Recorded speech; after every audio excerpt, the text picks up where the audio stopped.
Hey there guys, Nordic Warrior here. Yeah, those of you who are following my channel will know that last week did a full 100% walkthrough for the first game, so figured it's only logical to do the exact same thing for the sequel, Chamber of Secrets. So yeah, here we go. Gonna be going for 100% as always, and see how long it takes. I believe this game is a little bit longer than the first game, and there's a little bit more content, so it'll take me a bit longer, but it won't take me too long, you know.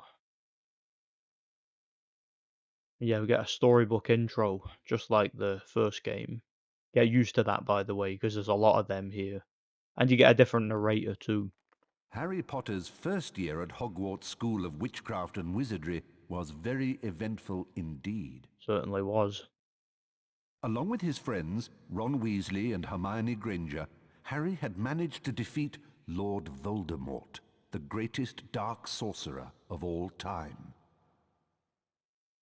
But now Harry was back at number 4. Why is Hedwig sitting outside the window? He was often locked in his room, and even though he was a Shouldn't wizard, she be in a he cage couldn't or escape something? because he wasn't allowed to use magic. Then, one evening towards the end of the summer holidays, a house elf named Dobby appeared. Dobby warned Harry not to return to Hogwarts. Harry Potter must not go back to Hogwarts. If Harry Potter goes back, he will be in mortal danger. There is a plot, Harry Potter, a plot to make most terrible things happen. You know, interestingly, Dobby Dobby isn't in the other disappeared, versions of and this shortly game. after, Ron Weasley and his He's brothers not in Fred and the George 6th arrived generation in a version, flying Ford the Anglia PS2, to rescue Xbox, and Harry from his GameCube. prison. He's only in this version. Harry told them all about Dobby's Saying that he warning. might be in the handheld versions, I'm not sure, Very but fishy. I know for I a fact reckon he's old not Dobby in was those sent as someone's ones. idea of a joke. Can you think of anyone at school with a grudge against you? Draco Malfoy. I like how he just thinks of Malfoy Eventually, immediately. they landed at Ron's I don't think he house, likes him very the much. burrow. Touchdown! Ron's mother, Molly Weasley, marched across Mrs. the yard Weasley looks and like came she's to a scratching halt in her front of arse them. with both She hands, didn't you know. look pleased. Bed's empty, no note, car gone. Out of my mind with worry. It seemed to go on for hours, and Mrs. Weasley had shouted herself hoarse before she turned to Harry. Very pleased to see you, Harry, dear. Of course, I don't blame you. Ronald Weasley, I thought I asked you to stop that ghoul from making such a racket. He's still dropping pipes over the attic floor. It's driving me mad. Come on, Harry, let's go. And they did. So yeah, here we go. There's a lot of dialogue in this game, and I will skip some of the dialogue. Like, I'll keep the relevant story dialogue, because that's quite interesting, but a lot of the tutorial stuff is just a rehash of what was in the first game, so I'll skip a lot of that stuff. You know, like here, stuff introducing you to the platforming and whatnot. So yeah, this is the Weasley's house. And they've got chickens. I like chickens. You can play with the chickens. Hello, Harry. Welcome to my home. It's not much. I think it's brilliant. Thanks, Harry. We call it the burrow. Come on, Harry. If the ghoul is locked the attic door again, we've got to try and find another way in. So yeah, little tutorial here, introducing you to the platforming, and it's practically identical to the first game. I see Dad has played Just been a little bit more refined here, so yeah. Let's do this. And yeah, once again, you use Flipendo to move the boxes. Yeah, I can explain it faster than Ron. He'll take all day. He'll drag the arse out of it.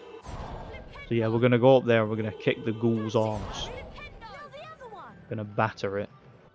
Ronald, Oh dear. Same thing she said in the cutscene. Yeah, we're gonna grab the ghoul, hold it down. Like Ron's gonna hold it, and then you repeatedly tap the square button to like kick its head in after slamming its face into the ground. Yeah, that's what you do here. I'm kidding, obviously. Yeah, much better game if you could do that though. That'd be pretty funny, imagine. Yeah, the Weasleys have got a ghoul in their attic. And I forget if it was mentioned in the book or not. It's been many years since I read Chamber of Secrets. I read it as a kid.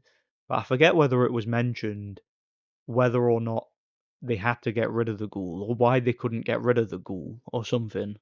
Right. Because, like, it's in the attic, and it's a bit of a nuisance, but, like, they can't get rid of it for some reason. I forget whether or not that was explained why. Like, if it had some sort of plot armor, and they couldn't get rid of it, I don't remember.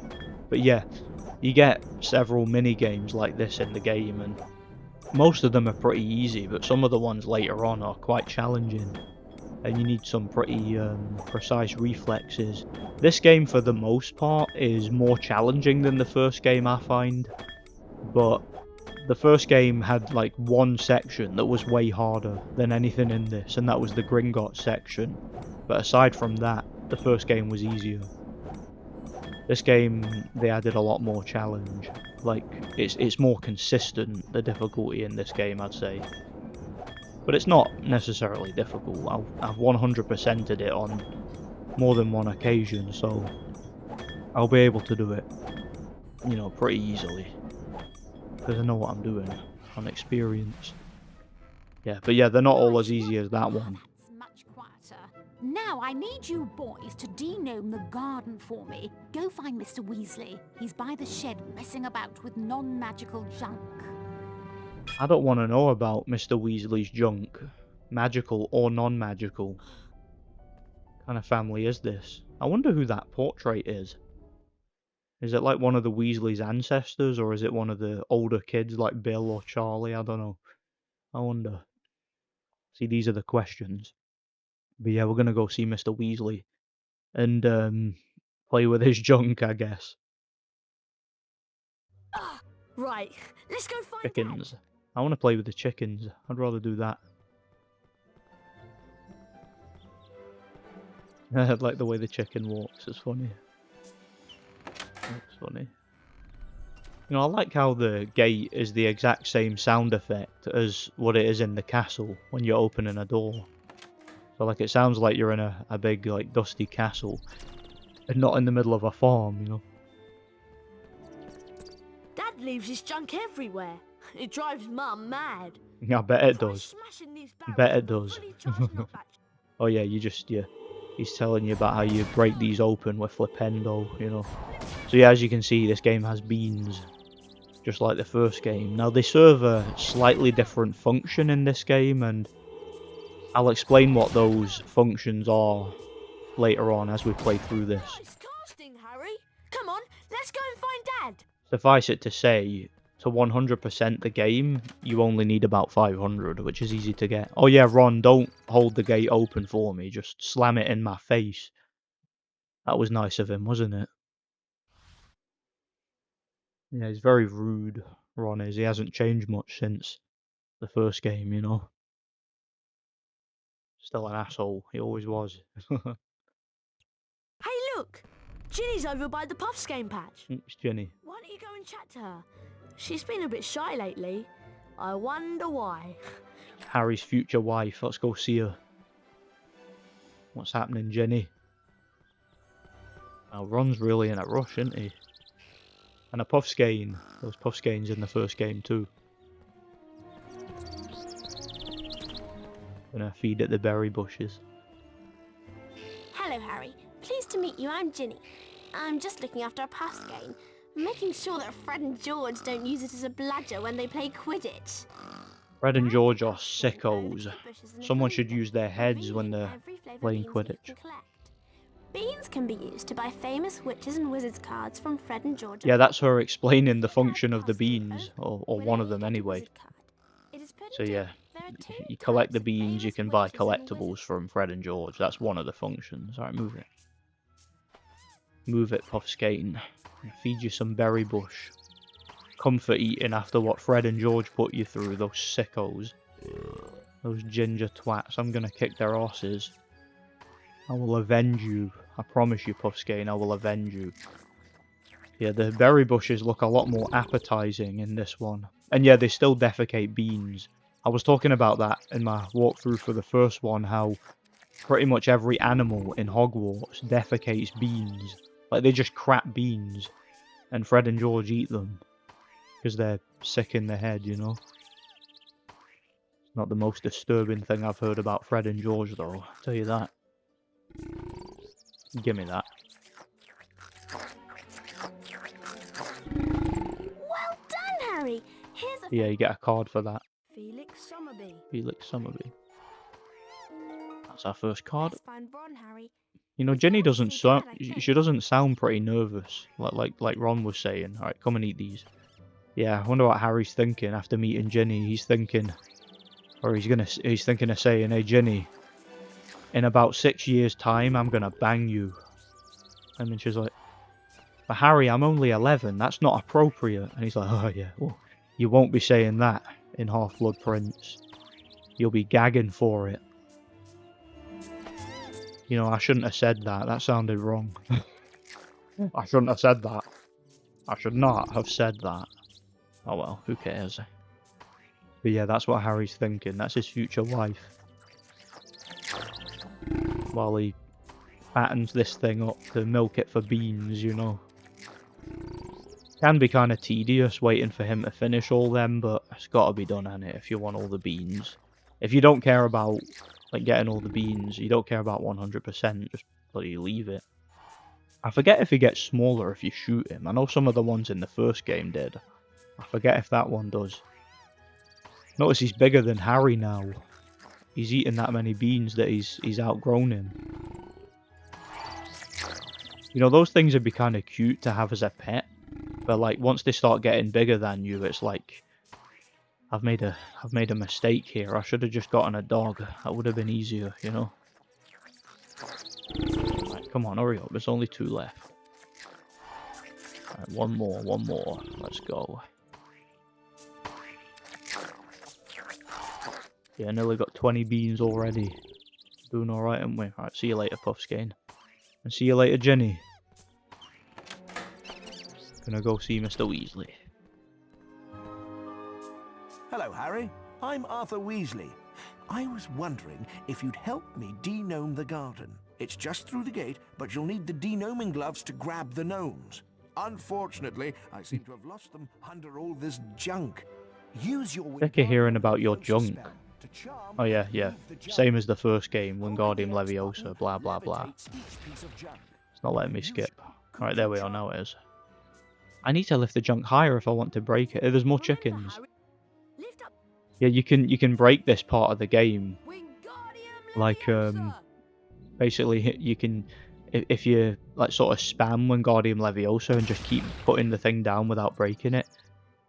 Harry keeps repeating, I need to lift the junk higher if I want to break it, and you can get him to just say that on a loop. It's quite funny. I'm not going to bother doing it, but just for time's sake, but you can do it. That's right, Harry. Yeah, the Weasleys are supposed to be poor, but they own a big-ass farm with a lot of land, and they've got chickens and a pigsty and loads of junk and a flying car. So they're not exactly poor, are they? Like, maybe they're poor by wizard standards, but not by, like, regular standards, you know? As far as I can tell, they don't appear to have any overheads. But what do I know, eh? Thanks for helping Dad out, Harry. You've also learned how to charm objects. I'm sure that will come in very handy. Yeah, I'm sure it will. The garden, the sooner we can get some sleep. I'm exhausted.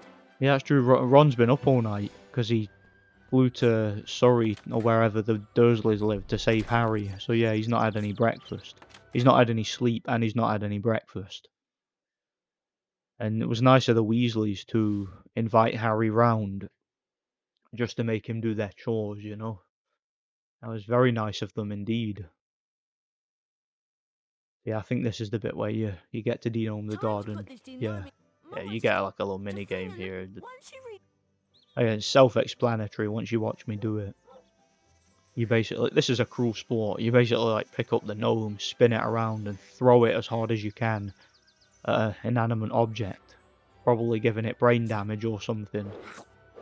Pretty brutal, as you're about to see. Alright, I'm gonna try and hit the car, which is close. That should hit it. Yeah, it can be quite tricky to time it right, your throw, and to get the distance right, but it's nothing too major. It can be done, you know. Probably try and get the pond next. I tend to go for the closer ones first. It's just what I've always felt was wise, you know. But yeah, it's not too difficult this. As you saw there, you need like 400 to progress, but in order to get the wizard card, you need like double that, I think. So we'll be getting double that if we possibly can. Yeah, there we are. Yeah, hit the pond. There's a big giant frog on that pond. Try not to hit that, you know. See what I mean? He's just drowned it. The other one, he just bashed its head off the car. It's not very nice, is it? I think Harry's really not very nice, you know. Alright, we'll try and hit the beehive now on the tree, if we can. Is that enough? Nah, probably not. Nah, just about missed it. Oh well. Try it again. I think I needed to move to the left slightly there. Like, I think it was far enough, but like, but not to the left. Like, hitboxes are a little bit strange with this, I think. And that might be enough. Might be. Yes, there we are.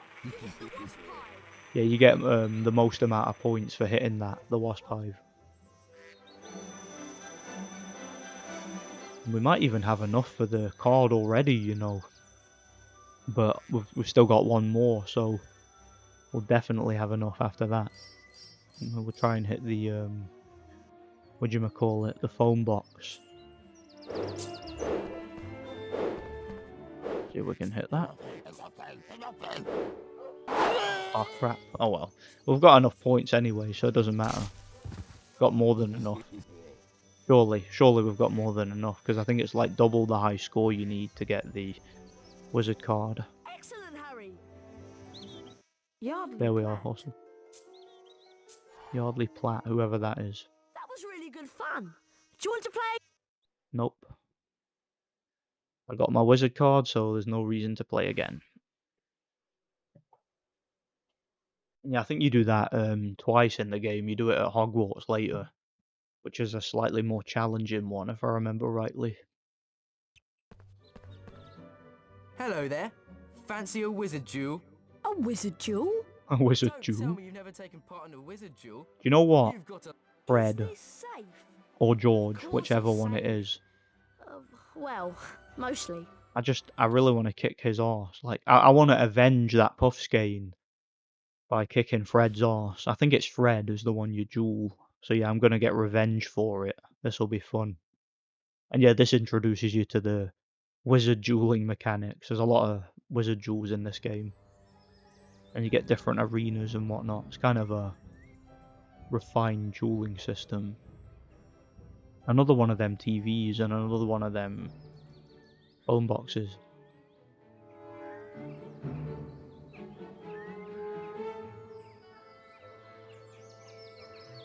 Yeah, con then. Dueling is really simple.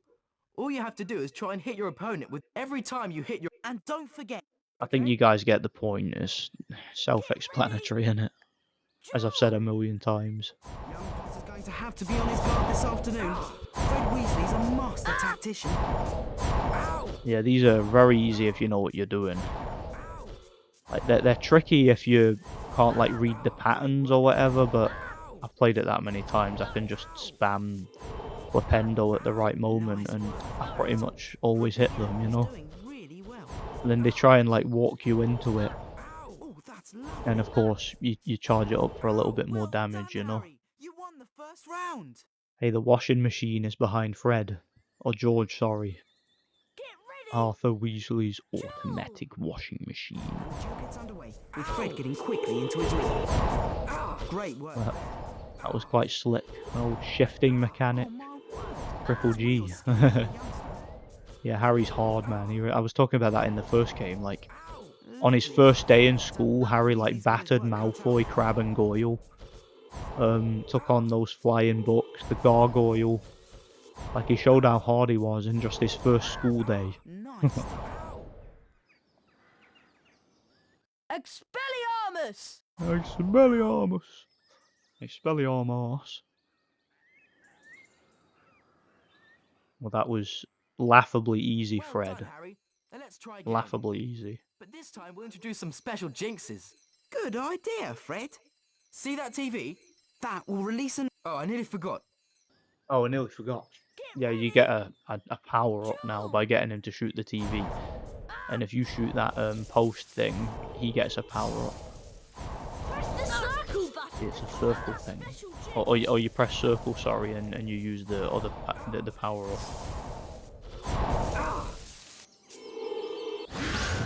Avada Kedavra. He used Avada Kedavra. He tried to kill Harry. Nice. See, Harry's nice. He'll just use whatever that yellow spell is. Really well.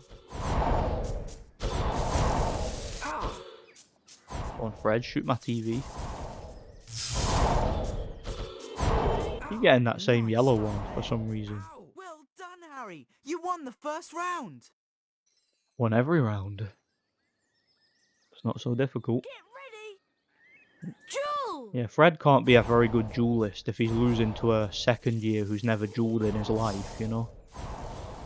Well, here we go. Avada Kedavra.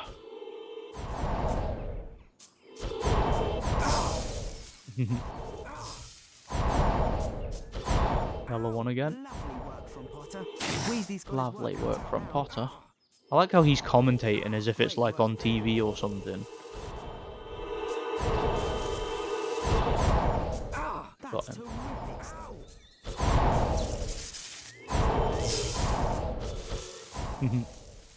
Avada Kedavra. And we never saw Fred Weasley again. Expelliarmus. Harry murdered him and then disarmed him. Bang you out. Because Harry's hard. Wow, look at that. You're a natural, Harry. Of course I don't want to duel again, I just won.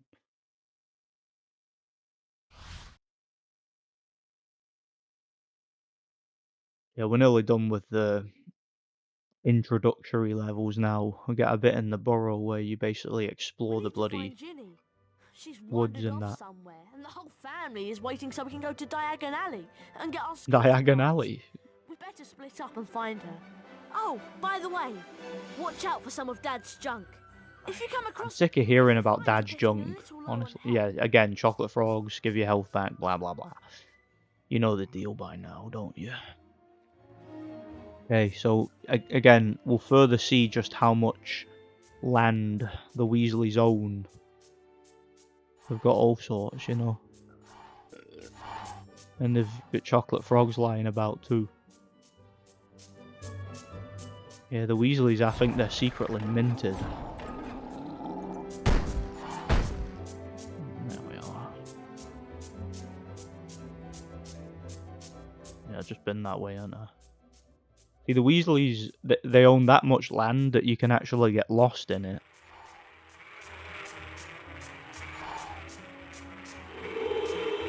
Oh yeah, they've got big beehives for some reason as well. Yeah, easy to avoid, of course.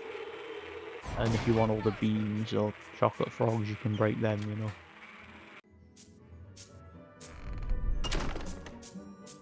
Oh, here we are, my arch nemesis. Arthur Weasley's automatic washing machine. I mean, talk about Mr. Weasley's junk. Mr. Weasley's washing machine is actually shooting Mr. Weasley's underwear at us. So, yeah.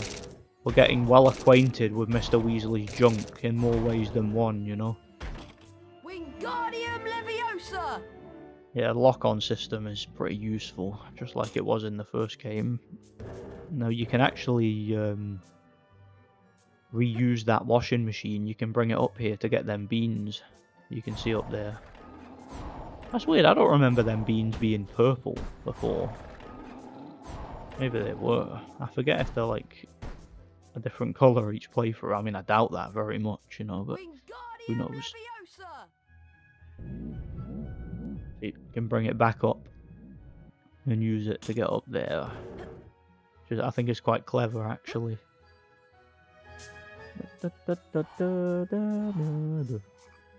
Yeah, Jeremy Soule's soundtrack is amazing for these Harry Potter games. He, of course, famously did the soundtrack for The Elder Scrolls, Knights of the Old Republic. Quite a lot of games, actually. A really legendary composer. Probably my favourite composer. Along with Stuart Copeland, who did the Spyro games.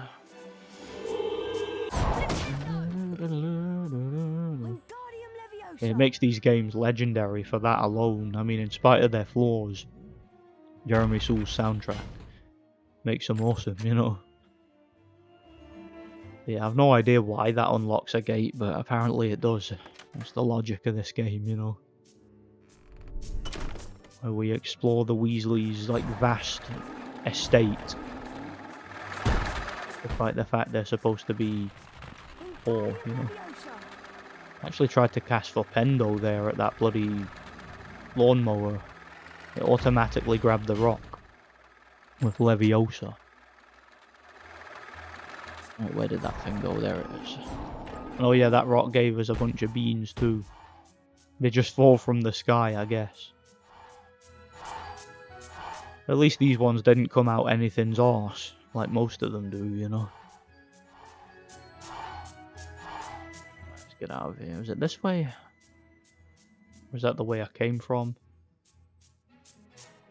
I think it's this way, innit? Yeah. A lot of it looks the same, you know.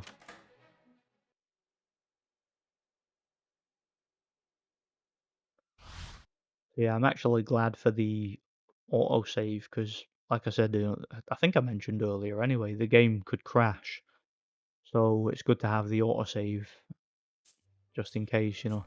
It means I don't have to, like, keep saving it. Like, remember towards the end of the first game, I started saving just in case the game crashed. It didn't, thankfully. I was able to get through it all in one go. Oh, washing machine's back for a rematch. Look, I told you, washing machine, I'm not interested in Arthur Weasley's underwear. Okay, so get out of my sight. Stop spitting his underwear at me. Leave me alone. Wingardium Leviosa! Arthur Weasley's automatic washing machine. It's the arch nemesis of Harry Potter. You fight it in like a bunch of different games. Or like mostly different versions of Chamber of Secrets, including the Lego game. You fight it there.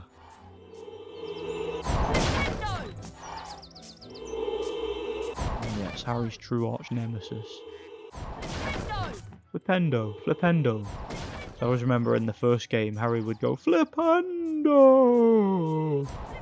And I think the developers realised it would be like annoying if they added it this time. So they decided to change it, which thankfully they did. Because the yelling could get a bit obnoxious here and there, you know. The same with Verdimillious. In this game he goes, Verdimillious. In the first one he goes, Verdimillious! Like he pure overly emphasises it, you know.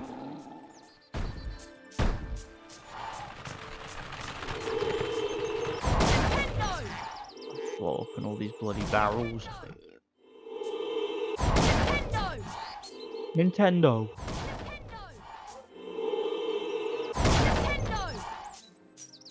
Yeah, lawnmower can go across the bridge by the looks of it. See, the Weasleys even have a bridge on their estate and a river. So they've got like unlimited supply of water and everything. There we got 70 beans. Oh. I thought I touched that one there. I didn't take any damage, surprisingly.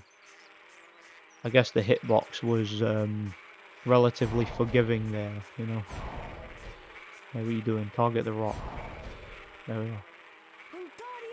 Guess I needed to get a little bit closer to target it.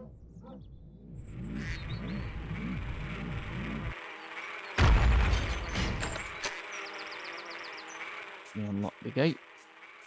Avoid the bees. Wonder if the Weasleys are in the honey trade. That's why they've got bees. Yeah, do some beekeeping. Yeah, I believe there's collectibles in some of these areas, like here. To be fair, I think all you get for doing this is beans, but I know there's a wizard card somewhere in the burrow.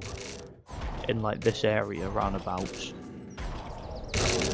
Yeah, Get that. Finally get rid of that washing machine. Wingardium Leviosa! I can remember the washing machine was in the Half-Blood Prince game. Like, you see it in the water, like the Weasleys finally threw it out. After all the trouble it caused and all the times Harry had to fight it, you know? So yeah, reuse this to get up and get the beans.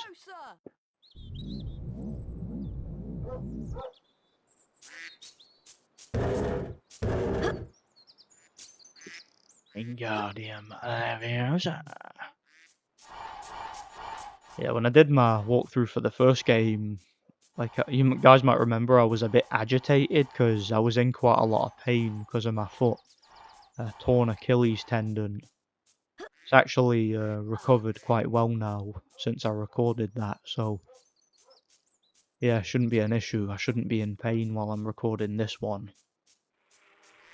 I can walk and everything. I'm back at work, so yeah, it's all good. Oh, almost walked me into a trap then. That lawnmower there, you know. Nintendo.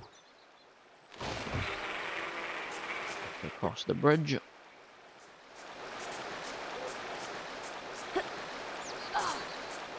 Go this way first. I think through that gate's the way you're supposed to go, so I'm assuming that the collectible's this way. Oh, timed that wrong. That's the first time I've taken any damage. Aside from the jewels, of course, but they don't count. So yeah, as you can see, there's a wizard card up there. I'm about to get it. Hengist of Woodcroft. Hengist of Woodcroft. I think there's a few more cards this time than there was in the first game. So it's like all the wizard characters that were named in the first game, and a few, like a couple of new ones. Just ran straight through them there. I didn't even care. Yeah, I don't care if I take damage, as long as it saves time, you know.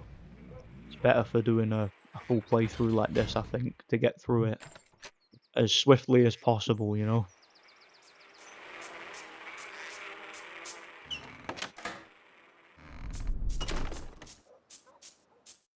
Oh, hi, Harry. Thank goodness you came. My pass game swallowed my Remembrall, and I got lost trying to find Yeah, it. and you're gonna swallow my, Remembrall tells you that there's you know, something let you've me forgotten to do. stop right You there. can have it, Harry. I don't have... Give me that. Give me that remember all. I wonder if Neville's lost his again. He loses it every year pretty much, you know. Ginny! There you are! God, nice work, Harry. Hope Dad's junk wasn't too much of a problem for you. Right. We Oh, better get Dad's back junk to the was a house. pain in the Mum and arse. Dad are waiting Tell to you take that. us to Diagon Alley. Diagon Alley. Do you know there's actually a glitch here where you can skip this whole portion of the game and go straight to Hogwarts? They actually have a glitch where you can do that. It's quite funny.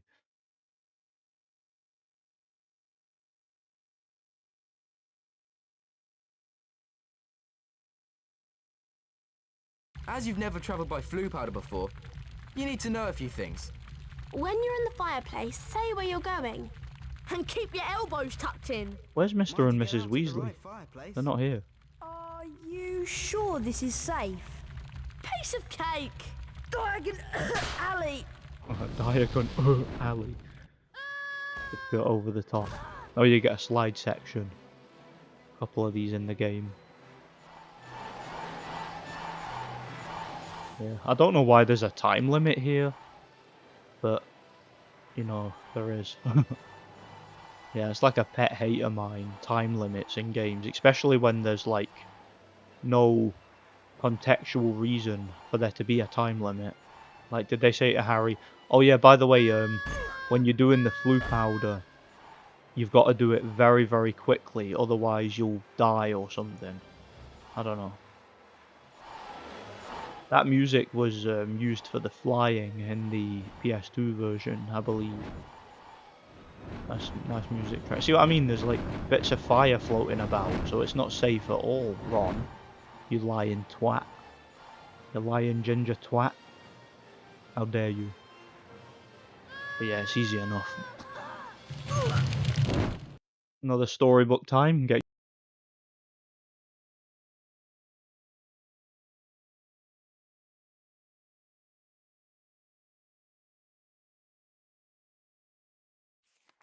Harry had no idea where he was. All he could tell was that he wasn't in Diagon Alley.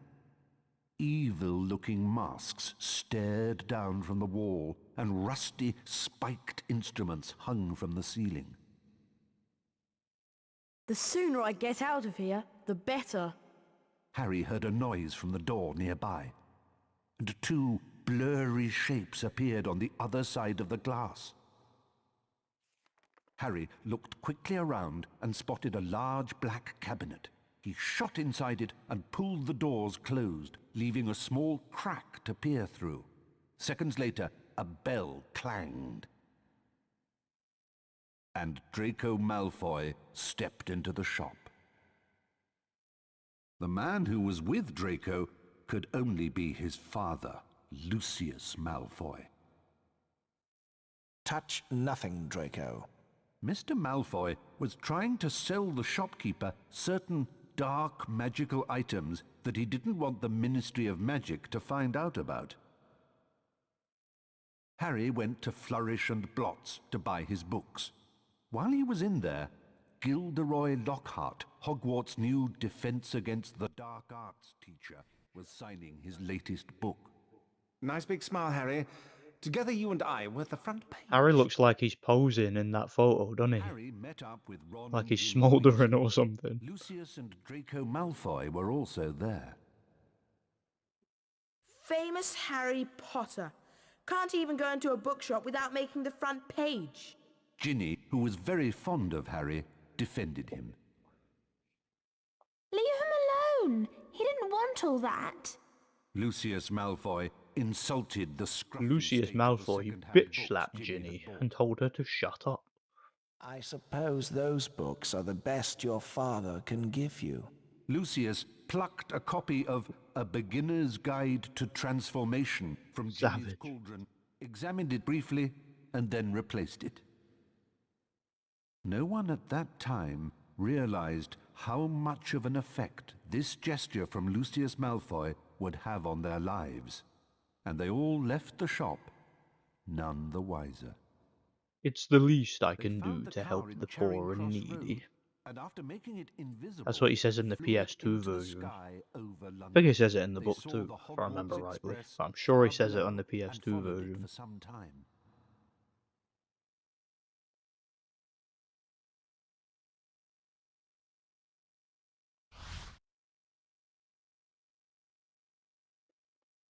Gonna be chasing. Oh, we're gonna be getting chased by the train, should I say? This bit's quite funny, actually. Looks like we've lost the train. Let's check out that tunnel. Yeah, let's fly into a tunnel where an oncoming train could just smash right into us. Oh yeah, let's fly right in front of it. Train, Ron. I wonder why Harry's driving instead of Ron. It's not how it was in the movie. Paintwork or my dad'll kill me. Ron, I'm not concerned at all about the paintwork. I'm concerned about getting smashed and dying after getting hit by a bloody train. That's what I'm concerned about. And watch out for any obstacles. Watch out for any obstacles. I like how he says that all casual. Like, they can never get these like old voice actors to show any like real concern or urgency, can they? It's like, oh, we're being chased by a train. Oh well, I'm sure it'll be fine. I'm sure it'll be all good. Yeah, you get them and they... Oh yeah, I just scratched the paintwork wrong. See, they're outside. They could just fly off to the side. That's what doesn't make sense about this level. They could easily just fly off to the side and they'd be fine, but... No, they'd rather get hit by the train, I guess. They'd rather be chased through a tunnel. That's funny though. I like the logic of these old PS1 games. It's funny, you know. Yeah, you can fly off to the side. One of these has a wizard card. And, yeah, I'll get that when we come to it. I know it's like later on. It's like after you get a little cutscene. and then it's on one of them little turny bits, and you can get the wizard card. Like one of these bits, but it's not that one, so there's no need to go into that one. I think I remember which one it is too, but yeah, it's not at this portion of the level. It's at the bit after Ron tells you, like, you get these spanners and that heals you. No, or it fixes the car, kind of like in Simpsons Hit and Run. You'd pick up the spanners and they would immediately fix the car. It's quite funny. Yeah, you get those in this game too. Keep going, Harry. We've got to reach the end of the tunnel soon.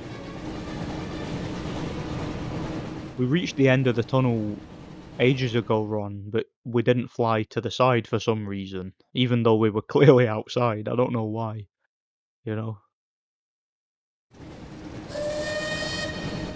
We're almost there, Harry. Yep, there we are, the pickups. To repair some of the damage the car has taken. And yeah, it's at this bit where you get the wizard card, I'm sure. It's at one of the bits that you turn off.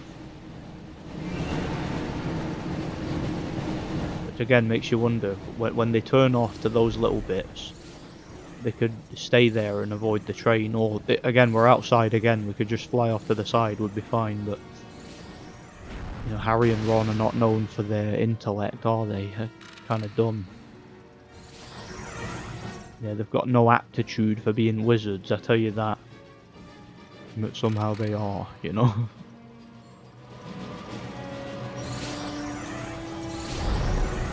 You know, the music of this level reminds me of Knights of the Old Republic, which makes sense because again it's the same composer, Jeremy Soule. So I'm assuming there's like remnants of some of the tracks that were used in that game, you know, like some of the tracks are quite similar.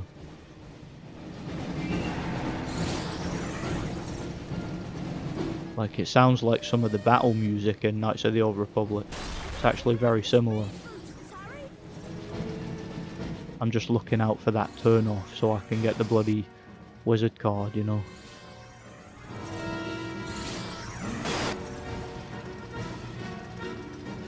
Where is it? There it is. Got it.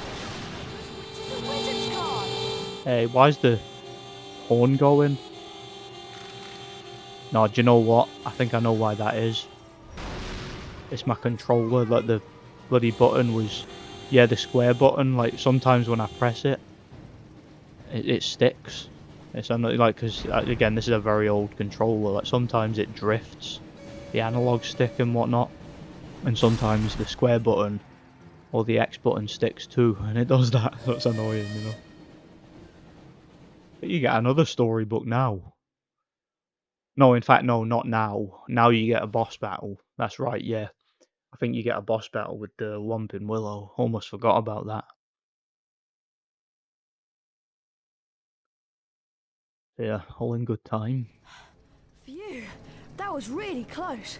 I didn't think we'd make it. I'm gonna say, hit it in the mouth, Harry. Excellent, Harry. There's Hogwarts. Hit it in the arse, Harry.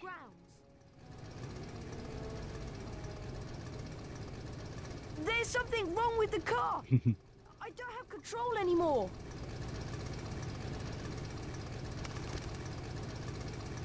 Mind that tree! Playing the Voldemort music. That music was the final boss music in the first game when you fight Voldemort. Ow! I can't get out! Harry, you need to get close to the tree and cast a spell at what looks like Yeah, its you gotta mouth. shoot it in the mouth. Hit it in the mouth, Harry. Jinx, before moving close to the tree, Harry. I just wasted that chocolate frog there, silly me. Before moving close to the tree, Harry. I'm not gonna worry too much about taking damage because it'll be defeated long before me, you know. Another chocolate frog. Actually used that one though. Yeah, the game's quite lenient, just like with the first game with like chocolate frogs and Wiggenweld potions and stuff. You get plenty, you know, more than you need really. So you can kind of play like a dumbass and take damage, and it doesn't really matter, you know. Dun, dun, dun, dun, dun, dun. Whomping Willow's a lot creepier looking in this than it is in the movie. It kind of reminds me of this boss battle. He said it hit it in the mouth, Harry. Like this boss battle reminds me of the Old Man Willow boss battle from the Fellowship of the Ring game. I'll need to review that sometime. And yeah, it makes sense because the Whomping Willow was a blatant, and I mean blatant, rip-off of Old Man Willow from Fellowship of the Ring. It was clearly, well, I say rip-off. It was more, it was inspired by. You know, let's give them the benefit of the doubt. It was inspired by Old Man Willow, you know. So yeah, see, we already get another what do you call it, storybook bit, you know. By the time Harry and Ron had escaped from the Whomping Willow, the sorting ceremony had already begun. They peered in at the Great Hall and watched as the aged old sorting hat placed new students into the 4 Hogwarts houses, as it had for so many years past. Harry remembered putting the sorting hat on a year ago, and for a few horrible seconds he had feared the hat was going to put him into Slytherin, along with Draco Malfoy. I reckon I would be a Slytherin, and I'd be glad to be one too, you know. Gryffindor! Slytherin are badasses, I like them. He had ended up in Gryffindor, along with Ron and Hermione. As they watched the sorting, Harry noticed that at least one teacher was missing from the staff table. Hang on, where's Snape? And then, from behind him, came the voice Harry dreaded to hear. It was Professor Snape. He looks like Farquaad. I'm waiting to hear why you two didn't arrive on the school train. It was a great start to the term. Some of you may die, but it is a sacrifice I am willing to make. Snape Lord nastily Farquaad. admonished them about flying the car to Hogwarts. You will go immediately to your common room, and I will think about how to punish you. I like how it zooms in on Snape. It's like the character models used in those storybook cutscenes are the ones from the PS2 version, interestingly enough. And there's concept art in this game, which we'll see later. Some of that's from the PS2 version too.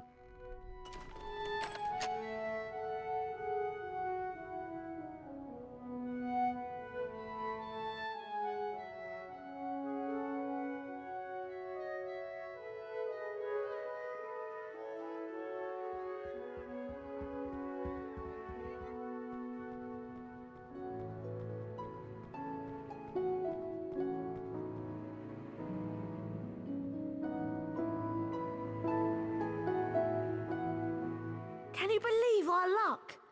Fred and George must have flown that car 5 or 6 times, and they never had an accident. I really thought we'd get expelled for sure. Come on, Ron, let's go to the Gryffindor common room. Do you think you can remember the way? Just take a time to appreciate Jeremy Soule's soundtrack, setting the overall tone for the game. It's beautiful, isn't it? Yeah. Let's go get these beans, shall we? Yeah, we've just left the dungeon because we were getting a right bollocking from Snape. So yeah, you're about to find out that there's just beans everywhere in Hogwarts. Literally everywhere. They're all over the bloody place. And we'll get 500 long before the end. And yeah, basically you collect the beans, you sell them to Fred and George for wizard cards, you get them in exchange. And there's also an upgrade you can get for getting all the beans. For getting 500 of them, which we'll get all in good time. Harry Potter mustn't stay at Hogwarts.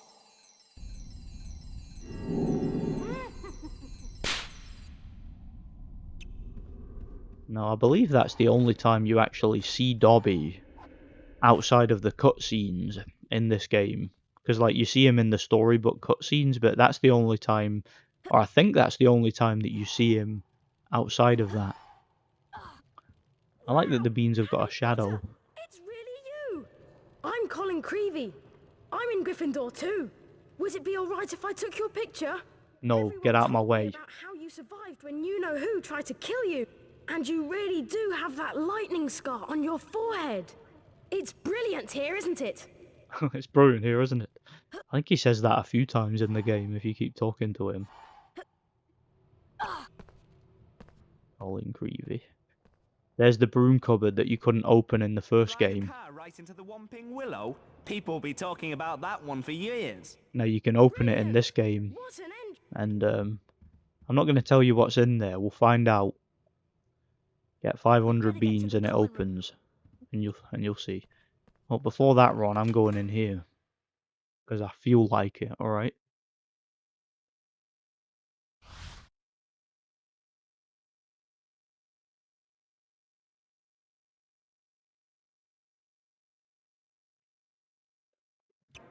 Come to think of it too, like there's a lot of collectibles in this game. Some of the collectibles, like the wizard cards and whatnot, some of them can't be picked up until you unlock a particular spell. In particular, Verdimillious. There's a couple of wizard cards that you need Verdimillious to get. I'll try to remember which ones they were. I'm pretty sure I do.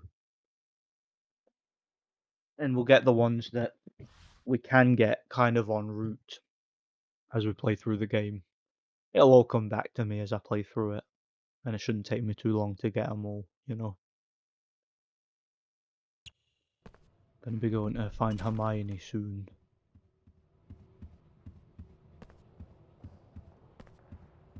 Got that nice stained glass window again.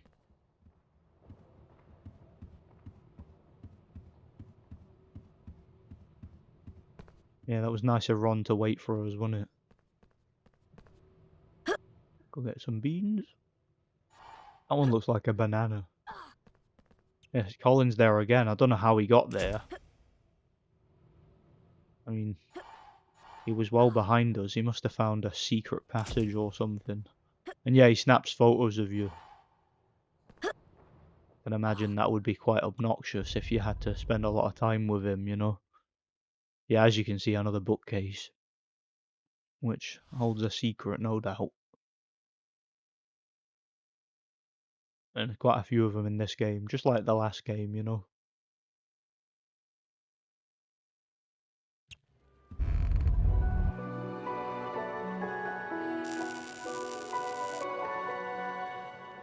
Yeah, there's a whole bunch of beans in here. And those flying books too. They can be quite tricky to hit, some of them, but I think I know an easy way to do it. And the flying books, just like the first game, you hit them.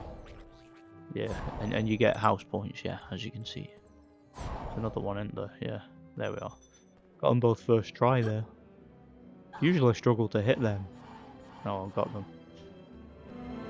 Yeah, there's a lot of beans in this particular area. And I think you get one of the wizard cards down the end of it, if I remember rightly. If not, just get a whole bunch of beans, you know.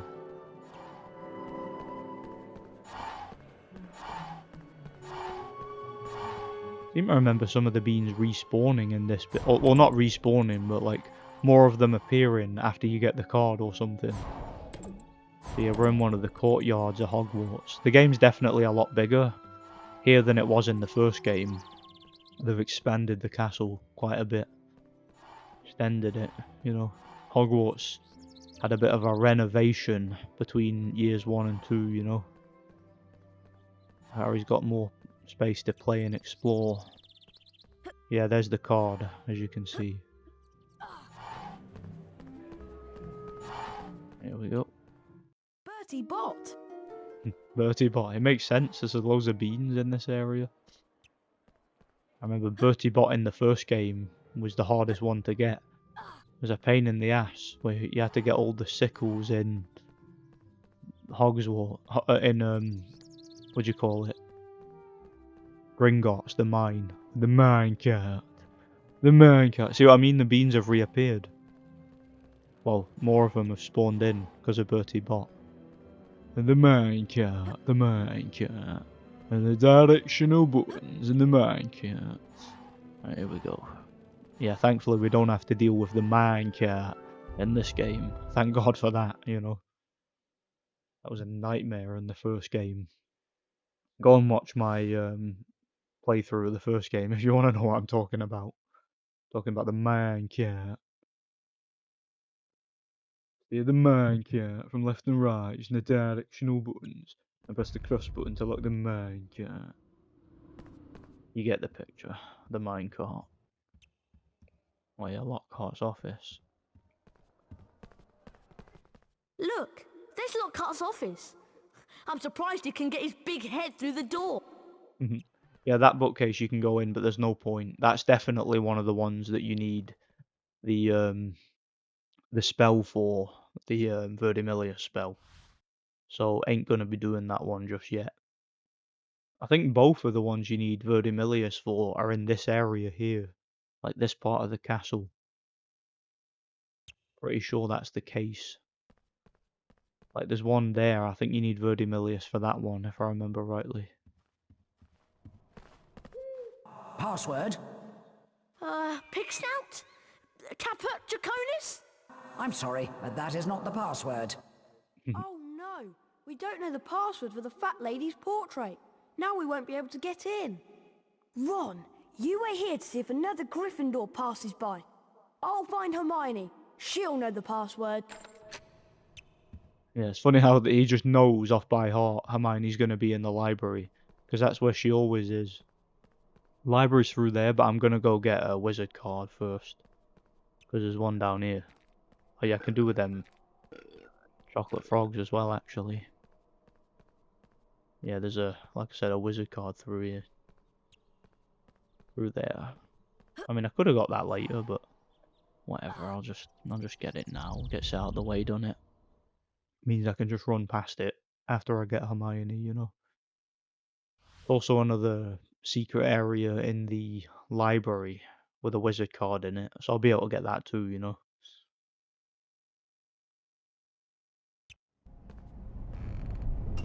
This one. Always used to creep me out, this room, for some reason. Probably just the music. Let me get that chocolate frog. Nearly at full health.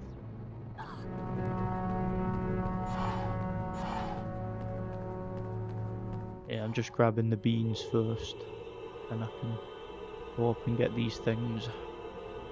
You basically got to knock that over, turns it into stairs, and then there's like 2 levers you have to pull, and that activates this thing. There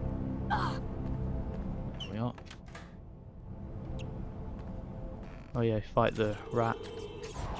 Oh, there's 2 rats. Forgot all about that. There we are. Right, now that's been done. What is it you fighting the other one? Like statues or whatever? Forget. I think it's like a couple of statues. Or is it just one? I forget. We'll see. Find out soon enough. And yeah, once you've dealt with them, that'll be that door open and we can pull the lever. You know, or whatever it is that's in there. Switch, lever, whatever you call it. Yeah, it's playing the dark Hogwarts music.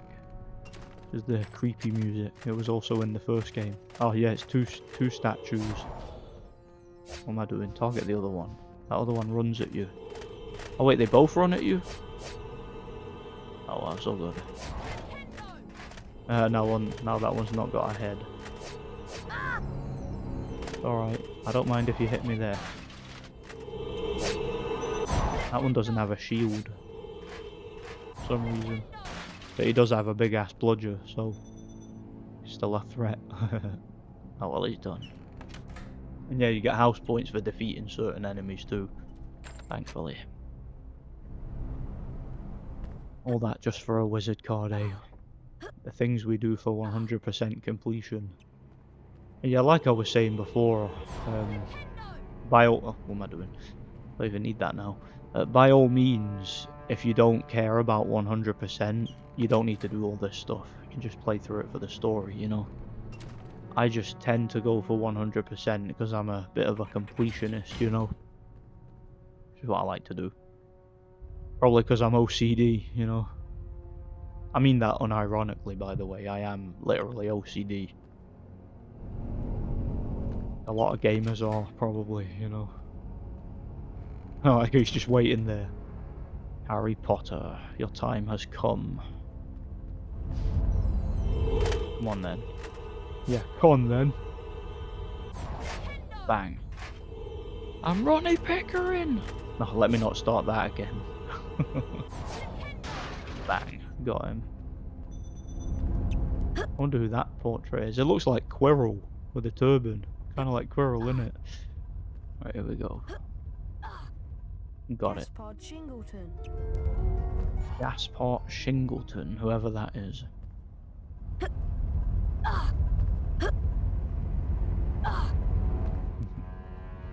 Or he just broke both of his legs. Alright, let's go find Hermione. Stop messing about. And obviously, like always, she's in the library. Because where else would Hermione be? With her nose in a book, no doubt. She's like, from what I remember, she's like more sassy in this game, Hermione. She's not as like nice and cutesy as she was in the first game. In this game, she's a bit like bossy, you know. Right, here she is in here. Can't get in that bookcase, I don't think. But there's one in here that you can get in, if I remember rightly.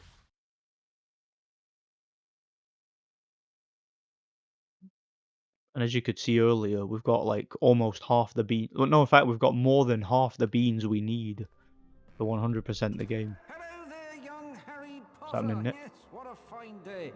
You look happy, Nick. That I am, Harry. I sent a letter today to Sir Patrick Delaney Podmore. It's my application to join the Headless Hunt.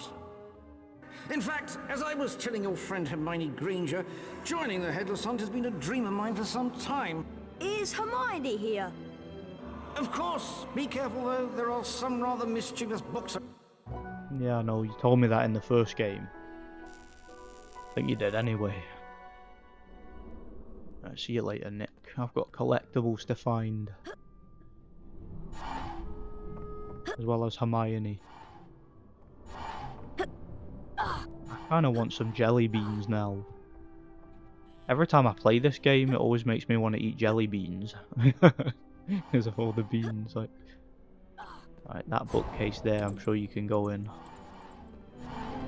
Which I will do pretty soon. I'm just gathering a bunch of beans first, obviously. See, I've nearly got 300 beans already. And like I said, I'm sure you only need 500. Fairly accurate there. Yeah, like I said, I will get that bookcase. I'm just making sure that I get all the beans in this area just to get it out of the way, you know. There's Hermione. Deal with her if and when I feel like it. Hey. Yeah, they seem to be harder to hit when you stand like under them. If you stand like a bit further away, then they're a little bit easier to hit, you know? Alright, through here.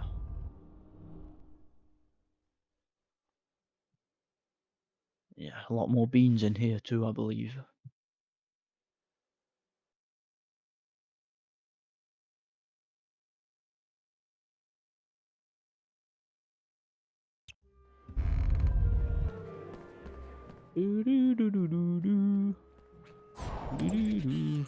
As well as more opportunity for house points by shooting them.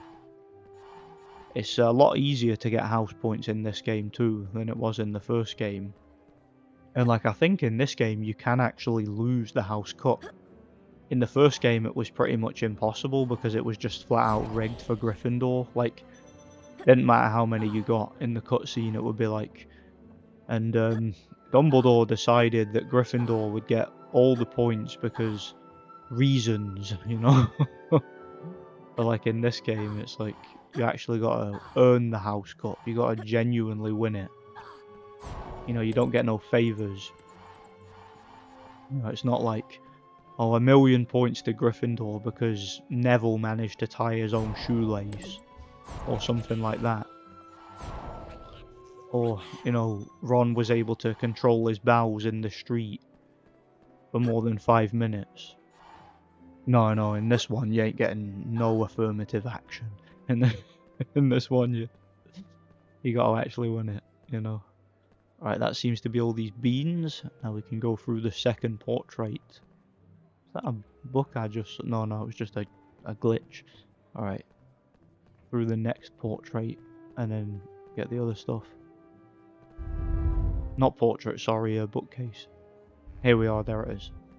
It's the card, as you can see. Nintendo! Harry Potter! Harry Potter. Like in the first game, when he gets the Harry Potter card and you can like read it at the end. And he goes like, Harry Potter, the boy who lived. Like he's pure shocked to see himself in a card. It's quite funny. It's quite cute actually, I think. He's just a like 11-year-old kid, isn't he, in that one? Right, through the bookcase I just came in. And we can finally get Hermione, can't we?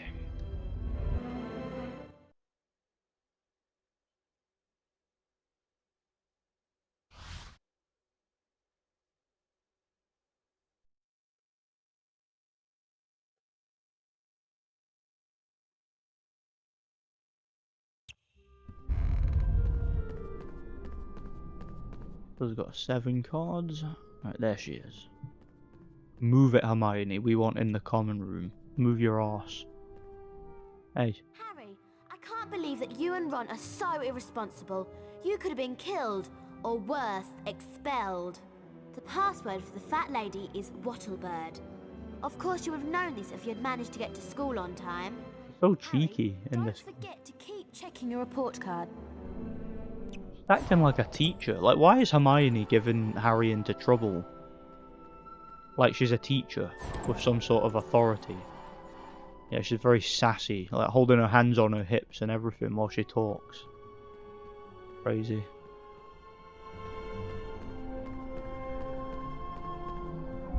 You can go through here, I know.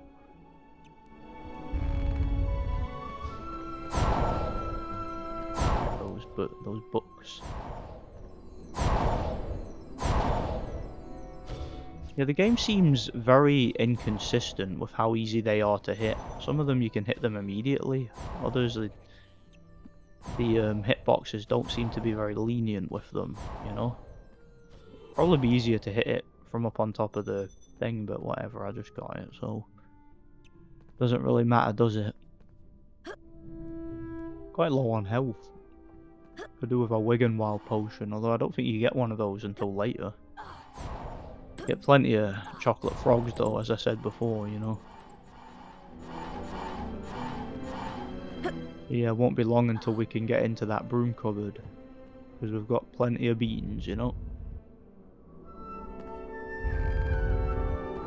Plenty of house points too. So we're gonna absolutely murk Slytherin. They won't have a chance, you know.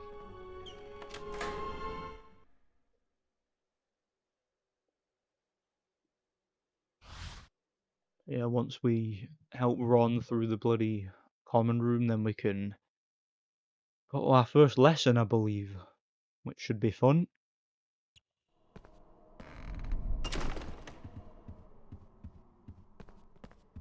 Harry, we really need to get into the common room. Password. Wattlebird! Wattlebird!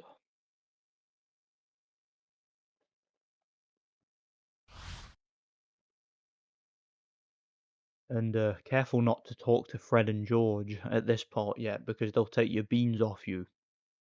And we will be talking to Fred and George later, obviously, to sell the beans, but I don't want to do it just yet. They're awarding house cups for excellence in Herbology. Yeah, you get house cups for doing lessons. You don't want to be late for that too. I forgot how much I missed her. Come on, Harry. That's your future wife, Ron. Right, yeah, careful not to talk to them. Gryffindor common room. Have a look at my photo album, Harry. Yeah, you can look at his photo album, and that serves a important function for later, but I'll tell you about it later. Won't need to trouble you with that now. I'll just tell you. Basically, what you do with the photo album is you get like the areas of the game where you get a mini game which unlocks you a collectible, like say the one of the house cups or one of the wizard cards. If you don't manage to do it, the game will let you redo it after you have completed the game. Basically, you go to the photo album at the very end because you get to like roam around the common room and you can replay each challenge from the photo album, but you can only do it after you've completed the game. So yeah, that's kind of the function that the photo album serves. And if you're not able to get everything on one go, you'll obviously need that to 100% it. If you can get everything in one go, then for obvious reasons you don't need it, you know. To get to the greenhouses, we need to go outside. If we're going outside, let's keep away from the Whomping willow. Don't remind me. Yeah, that's a given. I'm gonna go do Herbology. I really don't like the Herbology lesson, by the way. It's very tedious. You gotta save a bunch of mandrakes and fight a bunch of big-ass slugs, and it's one of the worst parts of the game, in my opinion. It's so tedious. I just don't like it. You'll see what I mean soon enough.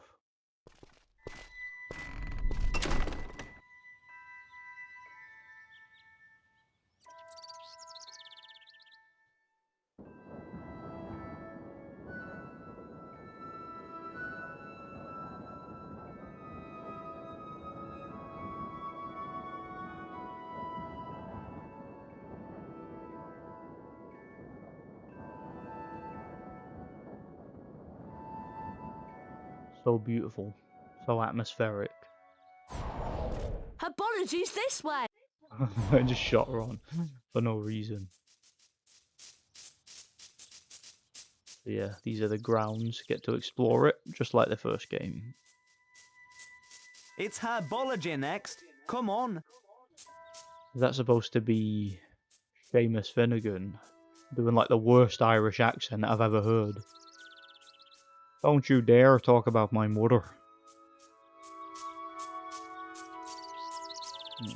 A pint of Guinness.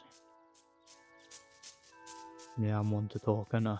Alright, let's see. I'll try and race Seamus. I'm gonna get you. I'm gonna get there first. Haha! I beat him. I beat Seamus through the door. There is a secret behind one of them walls, but you can't actually get it yet because it's scripted to where it only opens when Neville shows up, which is later. I heard about the flying car. Classic. Professor Sprout has put me here to tell all students where Greenhouse 3 is. Yeah. Wonder why Professor Sprout had him do that. I mean, he's one of the students. Isn't that her job as a teacher, you know? I'll see the bouncing bulb.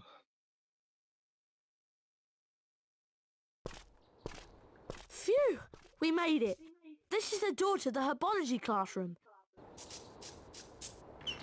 And yeah, just like the first game, you get like a race to the lesson. So you got to get there on time.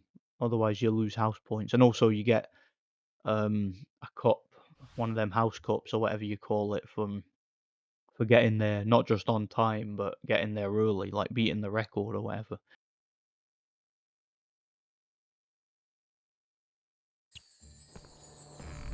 Get to Herbology class before. Yeah, whatever, Hufflepuff. Yeah, we Gryffindors, we don't, you know, we don't associate with your kind. So yeah, you get a little race to the lesson, just like in the first game. Easy enough. And I think what's important to remember as well, see with these races, don't worry about getting the beans. Like, don't even bother with them, because I think if you get all the beans, it might be possible to do that and like still like get there on time, but it's practically impossible to get all the beans and still beat the record and get the house cup. So don't even bother with them, just go straight to the end basically. There's the Herbology greenhouses up there. That's where we're going. There's Professor Sprout. So yeah, it's easy enough if you just like keep going and don't waste time, you know.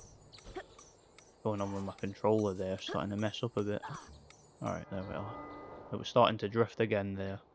Hope that doesn't become an issue later, but yeah, we got there anyway. Well done.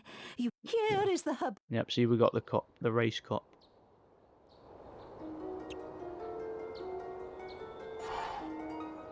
Yep, that's the first one. Easy peasy lemon squeezy.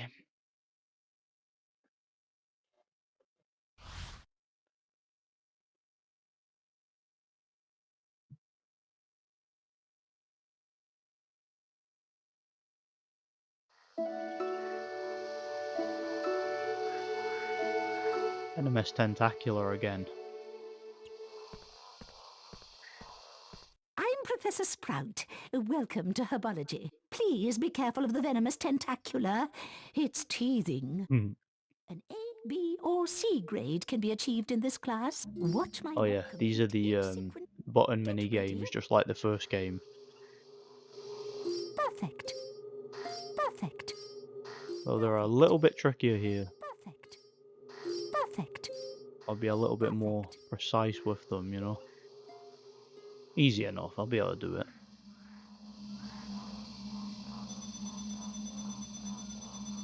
%. Yeah, you get it 3 times. Most impressive. I like Now how the try this one. venomous tentacular's just staring at me. Okay. Perfect. Like it's pure disappointed or something. Perfect. Perfect. Perfect. Didn't do as well that time.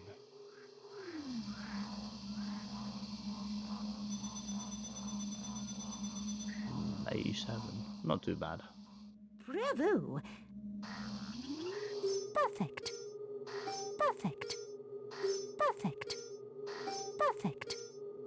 Perfect. Perfect. 100% that time. Venomous Tentacular still not impressed. Still staring at me, not impressed. Oh well, is what it is. That should be enough. Yeah, because I got 200s and then 187, so yeah, that's more than enough. Awesome. So yeah, get the reward for it. Mr. Potter, you have achieved an A grade in Herbology. Well done. Here is the Herbology lesson cup for your hard work in achieving the highest possible grade. Awesome, because I'm such a great student, you know. Got it. Who's that ginger Hufflepuff kid? Potter, follow me. I have a little task for you. Is that one of your relatives, John? Ron, sorry, not John. Ron. I called him John. Alright. Beans here.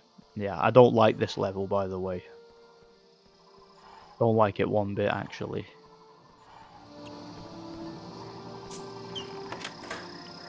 Actually, a very annoying level. When you fight the slugs. Very annoying, you know.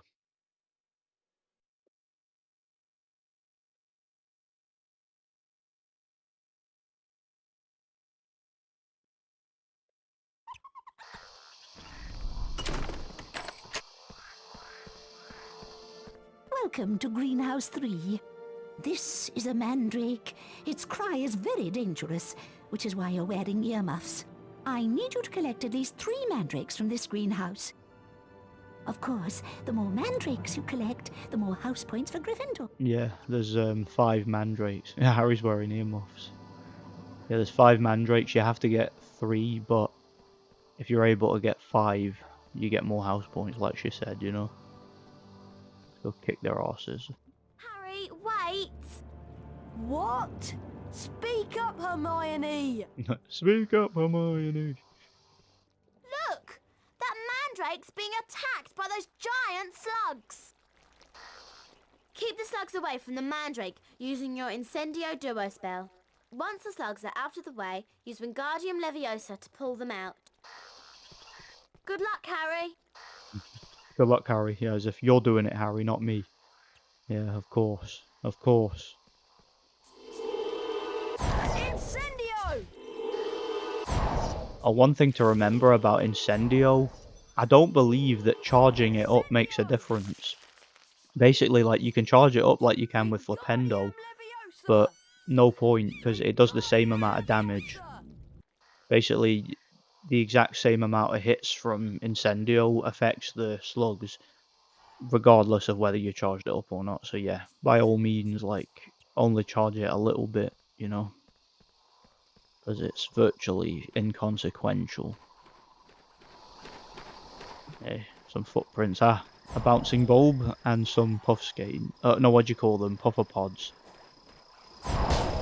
Pufferpod patch. Good fun to throw around. Hagrid. Venomous tentacular. Beware. Hagrid. Yeah, the bouncing bulb gets you beans. There's actually an invincible bouncing bulb in this game. I'll show you it later. It's in a secret area, and like, I remember for ages and ages trying to figure out how to defeat it, but as far as I'm aware, you can't defeat it because it's invincible. And if you attack it, it basically like murders you, like kicks the absolute crap out of you. Yeah, that slugger's glitched out.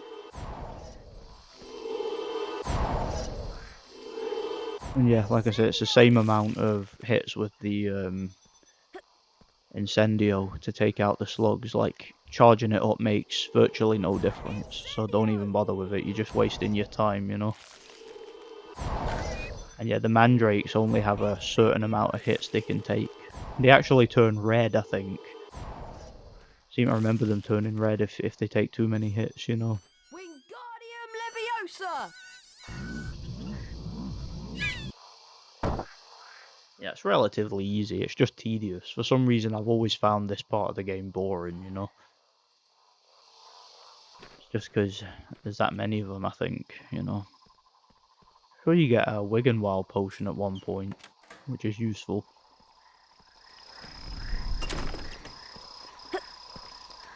Might even be after this bit, if I remember rightly.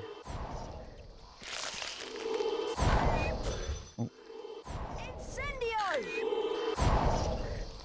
But yeah, we've almost got enough of the mandrakes, but I will be getting all of them because I want to get more house points to make sure that we pump Slytherin, you know.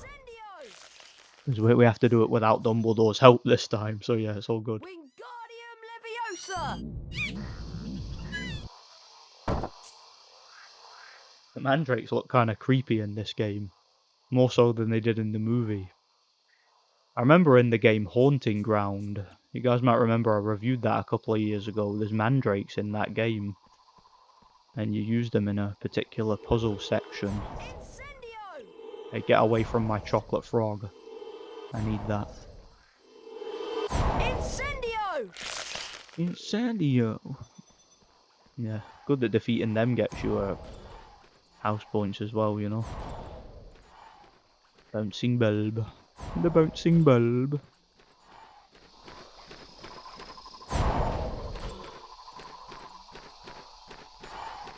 But the bouncing bulbs seem to turn into beans. Instead of defecating beans, they seem to turn into beans.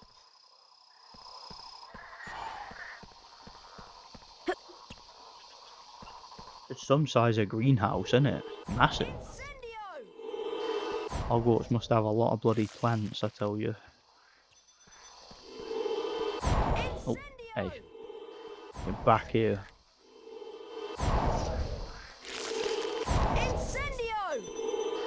Incendio! Do you know what we need? We need some flesh-eating slug repellent. Where's Hagrid when you need him?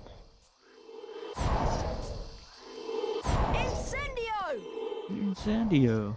No, there's only one more mandrake after this, then we're done. Easy peasy lemon squeezy. So yep, it's all good. Yep, I got him. He said it twice then. Wingardium Leviosa.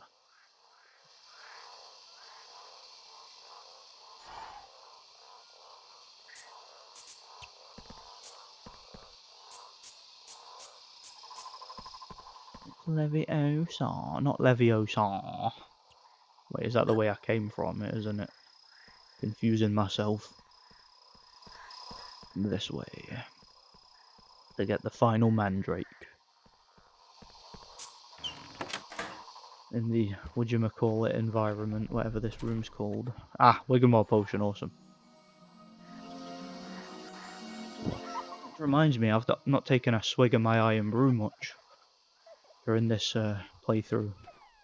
I've got my 2-litre bottle by the side of the bed. Yeah, I'm sitting on my bed as I play this. Isn't the most comfortable position while I'm recording, but whatever, it's what it is. Flitterbuys. How you doing, Flitterbuys? Oh no, there's loads of them here. I think part of the reason it gives you that thingy there, that Wiggenweld potion, is because you might have to sacrifice a few hits here to get these away from the Mandrake, you know. Then again, it looks like I'm doing alright. I haven't taken any damage off them yet. Although the Mandrake has. But nah, there's only one slug, so it's all good. Alright, let's Wingardium this Mandrake, then we're done. Yeah, it's just a tedious part of the game, this, but whatever. It's all good.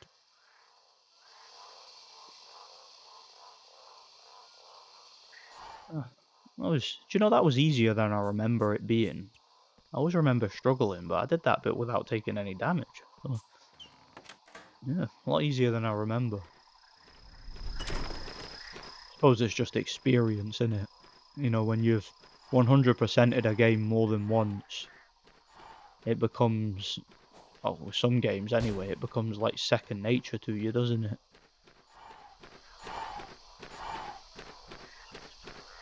Yeah, just beans and puffer pods here, nothing else. Yeah, they don't really serve a function in this game. They're kind of a cameo, the puffer pods, you know. Flitterby. Happening. Yeah, those are called Flitterbys. They were in the first game, yeah. Superb! You managed to save all the mandrakes. I certainly did. 50 house points to Gryffindor. Off you go now. See you later. Yeah, that's Herbology done. Now we can move on to whatever's next.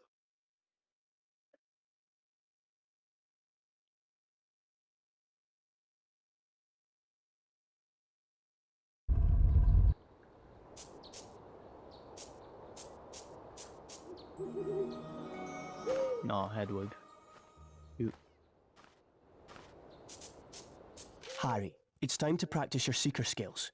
Meet me at the Quidditch training pitch, across the bridge from Hogwarts' main entrance. Hedwig will show you the way. Oh, that's cute. Oh yeah, that's just to go back into Herbology, which you don't need to do. Right, so Hedwig's going through there, but I'm gonna go get some collectibles before I continue on with the story, so I don't have to come back to this area. There's Hagrid's. Yeah, you go to Hagrid's. There's Hagrid's pumpkin patch. Pumpkin patch, Hagrid.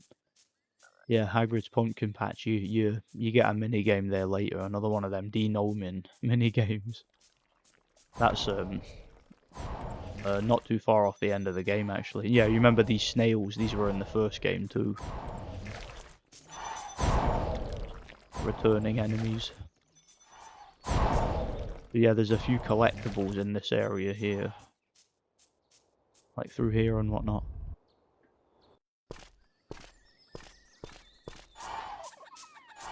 Bunch of beans. More Flitterbys.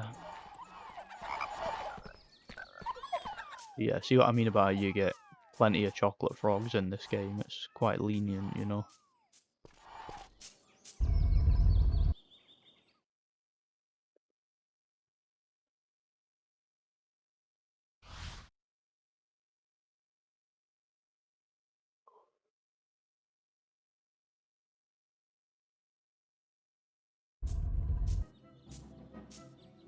Dean Thomas Football Challenge. Do you know, I remember, like, when I first played this, my mate told me about this football thing, and I thought he was lying. I thought he was at it. Hi, Harry. Welcome to my football challenge. This is the type of training that West Ham, my favourite team, uses. If you can kick the told Yeah, me my mate told me about this. Like, yeah, there's a football challenge in the Chamber of Secret games. And I'm like, what are you on about? It's a Harry Potter game. You're not gonna play football in a Harry Potter game. It turns out it was true. Couldn't believe it. Found out, like, playing it myself. I couldn't believe it. He was telling the truth. It was funny. But yeah, I can just picture West Ham players doing this, like West Ham, like kicking the ball through like pillars like that. That's the kind of training they use, apparently. Funny. Never been a big football guy personally. It's never a sport that's interested me. Like, boxing is the only sport that I've ever followed. That's it. Like, football, never cared about it. It's funny because when I was a kid, like, nearly everybody I knew was into football. And I don't know if it's just me being a contrarian and just needing to be different, but I never cared about it. And it's interesting because people look at you, like, when they ask me what team I support, and I say, oh, I'm not into football, and they look at you as if you're stupid or something, as if there's something wrong with you. Like, what? You don't watch football? You don't follow football? Like, what's wrong with you? Like, seriously, people look at you as if you're sick in the head or something if you don't like football. Quite awkward to control this. I'll do it though. But yeah, never understood that. I've never understood the appeal. Like, I've got nothing wrong with people who watch football. Like, it's up to them, but I've never, just me personally, I've never gave a crap about it ever. And like the whole culture surrounding it, I just find really weird. How people take it so serious. Like, they're willing to fight each other over their favourite football team. I've never been able to understand that personally. Yeah, you get a whole bunch of beans for doing that. See what I mean about how, like, how crazy this game is with beans. Yeah, you can stay and like kick the ball about if you want, but imagine if you could like take it through the rest of the game. That'd be quite funny. Yeah, that's us done the football challenge. Can continue on in the game. So yeah, it's quite a funny, unique little challenge, that one. Something you don't expect. What's through here, I wonder? Oh yeah, takes you right back there. Quidditch pitch. I forget if there's any collectibles near the Quidditch pitch. Let me double check. Yeah, there is, yeah. I remember now.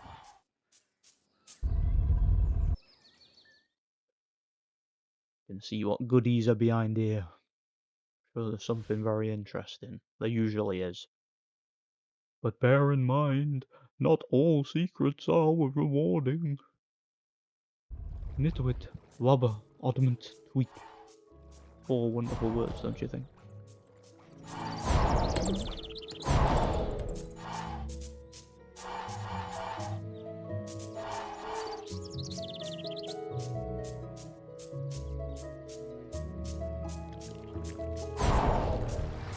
Beautiful. That's a remix of the Diagon Alley music from the Christmassy bit later. And I believe this is the only part of the game, this area, that plays that music. I mean, that remixed version of the music.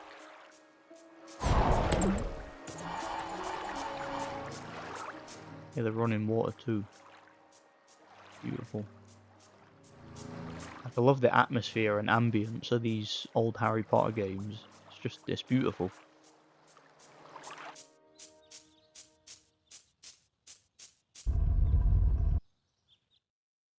Yeah, that's us done with the Quidditch pitch area. Now we can go back and follow Hedwig. He'll take you to the Quidditch training bit. And unlike Madam Hooch, who trained you in the first game, in this one it's Oliver Wood. Can I borrow wood for a moment? Don't need that chocolate frog, do we? So we're all good. Yeah, these have all respawned, as you can see. Just run past them. Can't be bothered fighting them all again, there's no point. Hagrid's hut.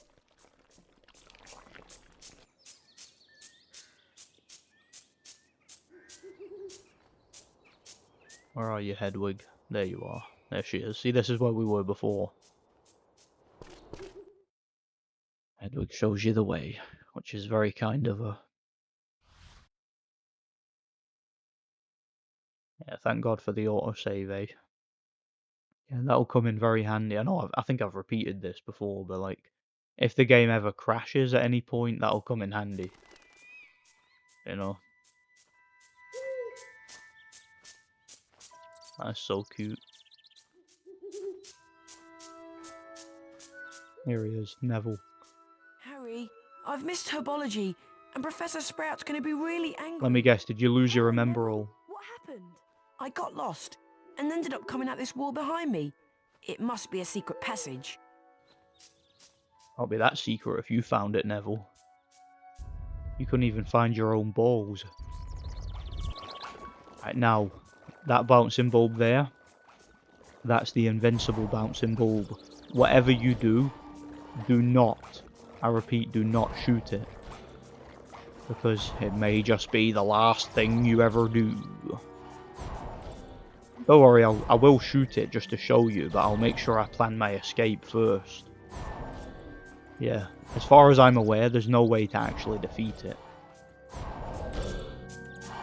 It's basically invincible. I'm assuming it was put there as just like a joke from the developers, you know? Like, once I've got all the collectibles here, I'll show you what it does.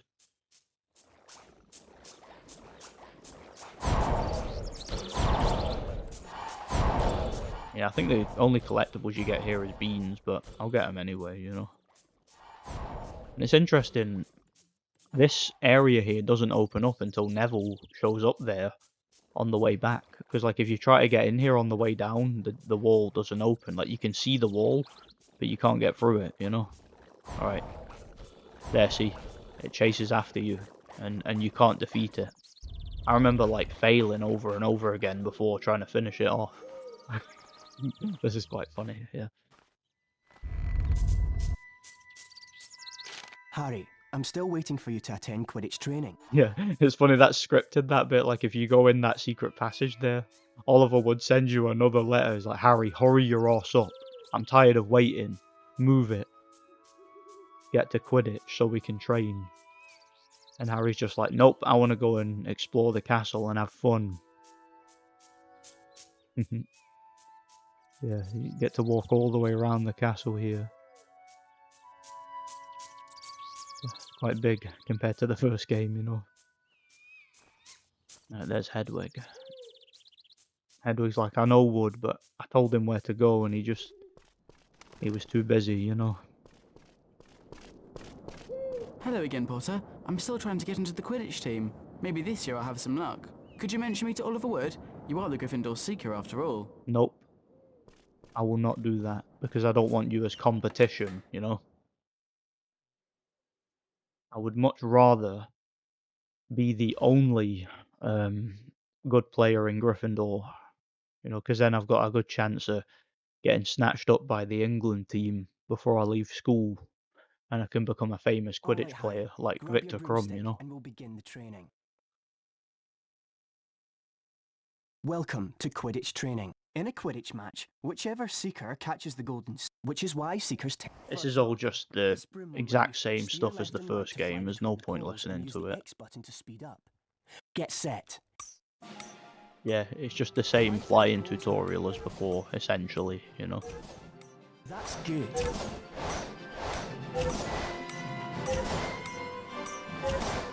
There's Colin.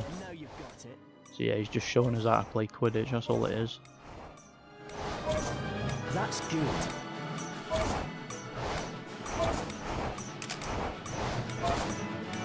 Those are the same posts that you kick the football through, I think. Like, same assets anyway. That's good. Yeah, same flying music as the PS2 version. Excellent. For that performance, you've earned your gold wings and 25 house points for Gryffindor. How is he able to give out house points when he's not a teacher? He's an actual Gryffindor student. Now we're going to move on to the next stage. He could just go, okay, 1,000,000 house points for Gryffindor because you flew your broom. And then Gryffindor would easily win, you know? Some people prefer the up and down controls the other way around. This...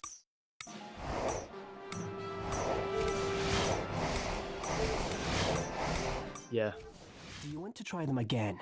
I'm not a big fan of So, Harry, inverted which one did you controls, prefer? so I'll pick that Select one. If you decide to change controls later, you can do so from the options mean, screen. Using inverted controls when playing a game is like taking a completed basic piss while Quidditch standing on your Would head. you like... That's what it's Okay, like, now you let's know? practice chasing the snitch. The train for the first part. Get ready, Potter. Ah, chasing the snitch. A little bit different this time, chasing the snitch from the first game, but the only thing that's different about it is you catch it like in a first person view instead of just the little meter you get in the first game. Aside from that, it's practically identical. You know, you fly through rings, Superman 4 style, or Superman 64 style, should I say? Then you catch it, you know. Excellent. For that performance, you've earned your gold wings and 25 house points. For 310 house points. We're doing alright, aren't we? Guarantee you we've like taken over Slytherin big time, you know. You seem to have got fly through 10 rings. Yeah, we did all this in the Hand last over the game, snitch Wood. and hit I know the what X I'm button doing. on my mark. Okay, Fly through okay. the rings, Harry. Fly through the rings, Harry.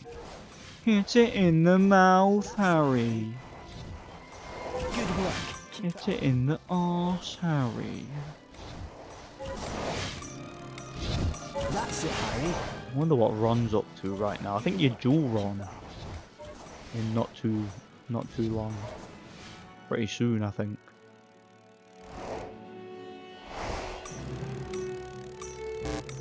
See, that's the only difference with catching the snitch. You catch it like this now, and it's actually a little bit trickier than it was in the first game. Still easy, as you can see, but just a little bit trickier than it was before, you know. I think that's all of them now. In a Quidditch match, this often results. Let's see how you manage catching. Oh no, the you snitch do while it again chasing against against another seeker. seeker. The Ravenclaw Seeker. I wonder if that's the same guy from the first game. Because you do that Ready? exact same thing in the Quidditch training of the first game. Fly through the rings, Harry. Yeah. The only real function it serves here is to get more house points, you know. That's it, Harry. I think you can actually skip this bit.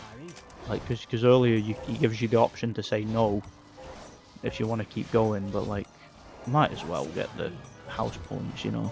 Good work. Keep it up. I'm getting it age towards 100% completion, so why not, you know? That's good. It's not like I've got anything better to do, have I? That's good. So here we are.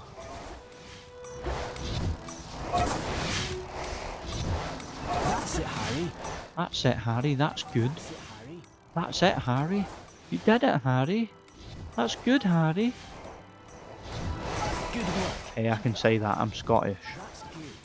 Yeah, I can make jokes about the Scots, because I am a Scot. I know I don't sound like one, but I am, trust me. Keep it up. I'm as Scottish as it gets. I used to drink 4 litres of Iron Brew a day. I mean, that's about as Scottish as it gets, you know? I've got a 2-litre bottle sitting right next to me, you know? What's that last ring? There we are. Here we go. Give me my 25 house points. Right now, Wood. Give me them. Got it. Excellent. Got it. For that performance, you've earned your gold wings and 25 house points for Gryffindor. Yeah, we know. I'm amazing. I'm awesome. We know. Good session, Harry. The Quidditch. Yeah, well, I won't be coming back in them. Because there's absolutely no reason for me to. I've already got all the house points. So yeah, I know they'll always be open to me, but it is what it is. I ain't going back.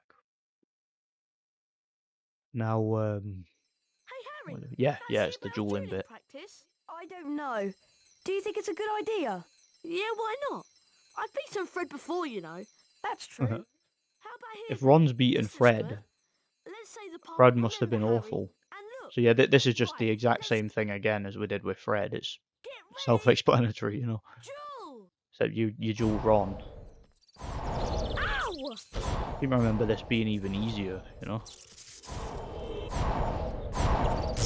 Once you get a certain amount of house points, house, what am I saying? Not house, wizard cards.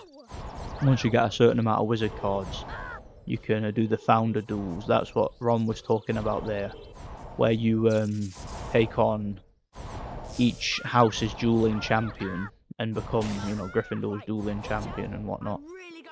But I'll do that later on, obviously, once I've got an opportunity to do so. Avada Kedavra. Ron actually seems a bit more slippery than Fred, come to think of it. Well played, Harry. I didn't get to use my Avada Kedavra the second time. Alright, here we go, round 2. Duel. I don't know why Ron was so eager to duel Harry anyway. Ah, he screams like a little girl, doesn't he? Ah! Ron, hurry up and get me my power up. See, Harry's got a more manly scream. He's like, ah! He sounds like a pirate. Avada Kedavra. Got it. Well, Ron was trying to Avada Kedavra me. Got him. Expelliarmus!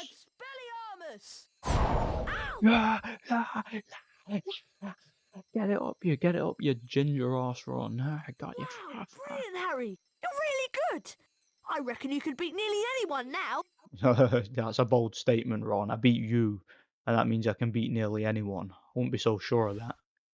Yeah, well, saying that, I beat Voldemort in the first game, so I probably could beat anyone. Take on Dumbledore, kick his ass, you know. Won't be too difficult by comparison. Have you heard that Slytherin have a new Seeker? I wonder who it could be. It's Do me. they now? And look at what my father has brought the whole Slytherin. Unlike some, Millicent Bulstrode can afford the best. Came out last month. I believe it considerably outstrips the old 2000 series. At least no one on the Gryffindor team had to buy their way in. No one asked your opinion, you filthy little mudblood. You'll pay for that, Malfoy. Ron, are you alright? I don't feel so good. Let's get to Hagrid's quick. Okay, he just walks away while laughing. Oh, Ron. Such a dumbass, Ron. Yeah, Ron got what he deserved there. He tried to assault Draco, and it backfired on him. Justice. There we go. Nearly got 500 beans. Which is all we need. Then we don't have to get any more for the rest of the game if we don't want to, you know. Those pictures at the bottom of the screen actually look like Harry and Ron from the movies, you know. You know, that's one thing, I was thinking about this, like, before I started this, like, that's one thing about the Harry Potter movies that is kind of weird when you think about it, like, it's weird how none of the actors from those movies went on to be, like, famous. Like, none of them did. Like, none of them were in big movies afterwards, or obviously they were famous from Harry Potter, like, they were famous from the movies, obviously, but, like, none of them became, like, big box office draws or anything like that. Like, none of them became, like, none of them were really in starring roles or became really celebrities after those movies came out, you know. They kind of all went into obscurity. I mean, it's like they tried to make Emma Watson into a star, Oh no! but that kind of went nowhere. Wait, what happened there? Don't know what that was all about. Oh well, respawn. But yeah, what was I saying? Yeah, that was strange. Yeah, they tried to make Emma Watson a star, but yeah, that basically went nowhere. You know, they put her in a few movies and tried to market her, but like, they all went completely into obscurity, and most of them bombed. And then basically, a couple of years after the Harry Potter series ended, she kind of went into obscurity and was nobody. Like, now, no one ever talks about her. Only time you ever hear about her is when she's, like, moaning about politics or something, like, but she's not like I wouldn't even say she's a celebrity anymore. Like, none of them are. Like, where's the guy that played Harry, or the guy that played Ron? Like, you never hear about them anymore. Like, none of the child actors or anything went on to be box office draws, none of them. I've always just kind of found that fascinating. It just goes to show you, like, you know, you could have like a really, really popular and successful franchise like Harry Potter, and just because you were in it doesn't mean you're gonna go on to have a great career after that. You know, it doesn't mean you're gonna go on to be like a superstar. Crap. There we are. Alright, that's just got 500 beans. That's all we need. We don't need any more beans now. So, yeah. Any beans that I get will just be en route. You know, I don't need them anymore. Basically. What are you doing, Harry? You ran the wrong way. Oh, come on. Oh no, I've lost him. Yeah, this bit can be a little bit tedious. At least you get checkpoints though. I got a checkpoint there, so it's quite lenient in that sense. But yeah, got all the beans now. So that's that done. I wonder where all that slime's coming from.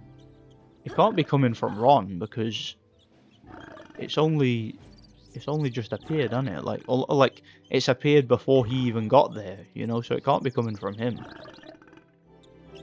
But yeah, we'll chase him anyway. But yeah, I wonder what those actors are up to these days. Like the dude who played Ron, like does he even act anymore? Is he even in movies? I don't think he is. I don't know if he's been in anything since Harry Potter. Like if he has, I can barely remember. Ah, here we are, we're at Hagrid's house. Ron's running like a weirdo. With his arms flailing behind him, you know. But you get another one of them mini games, like the thing with the ghoul here, which is easy enough, you know.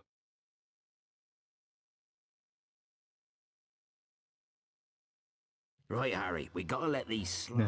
He's got the picture of Dumbledore in his house. That always gets me, it always cracks me up that, you know. PS1 Hagrid. As often as you can using the good. Do you know what's disturbing about this? That's Fang's bowl. He's using Fang's bowl to catch Ron's bloody disgusting slugs.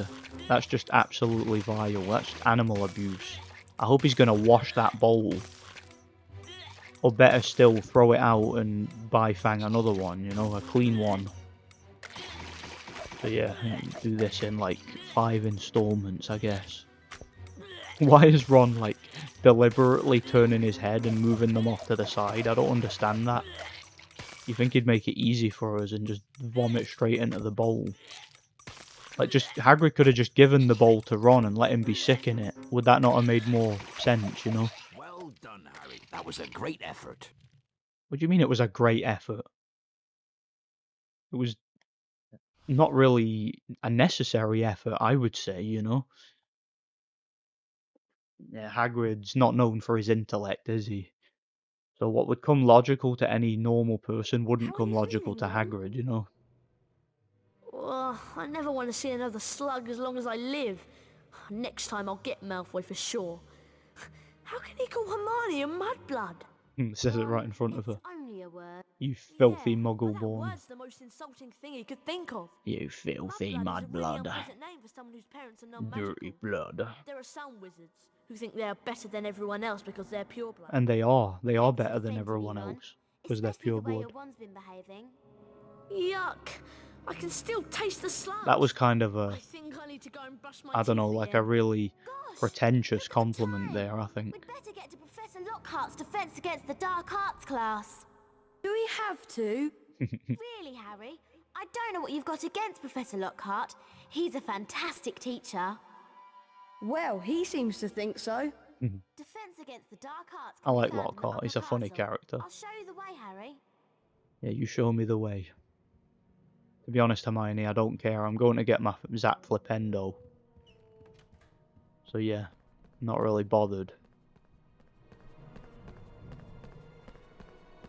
I just spoiled it, didn't I? I'm such a dumbass. I just spoiled the surprise there. Yeah. Spoiler alert, Zap Flipendo. Nah, forget I said anything. What am I doing? It's been a long day. Been a long day. I was working today. Got in, had my dinner, then immediately put this on, you know.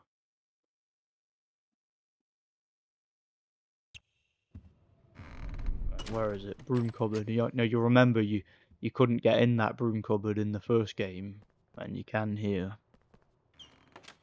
Oh yeah, out of bounds they call it instead of broom cupboard.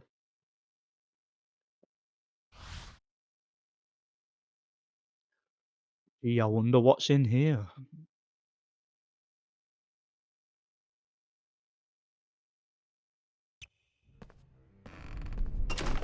There we are.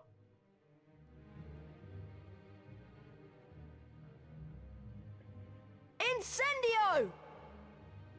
Incendio. Look, the wall's unrendered there.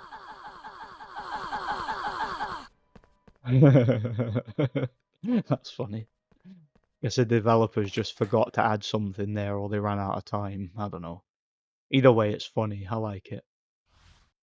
So yeah, that's just got a Zap Flipendo. I don't know why Hagrid. I don't know why Harry said Incendio there, because it's actually the Zap Flipendo, which is the red, slightly more powerful version of Flipendo. And yeah, that was introduced in the first game. You got it for getting all the red beans and giving them to Fred and George, and getting the password and whatnot. That's how it worked in the first game. In this game, the beans, 500 of the beans unlock that. Hey, there's Colin again. And yeah, whatever beans you've got left over, use them to buy collectibles off of Fred and George. Yeah, that was Lockhart's office there, but that's not where we're going. We'll be going there later.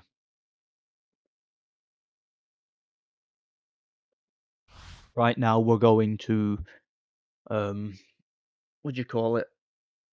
We're going to, well, first we're going to Fred and George in the common room, but then we're going to do the Dark Arts lesson with Lockhart, which isn't in his office. It's somewhere else. It's up in the upper castle. The Dark Arts classroom, you know. Oh, word.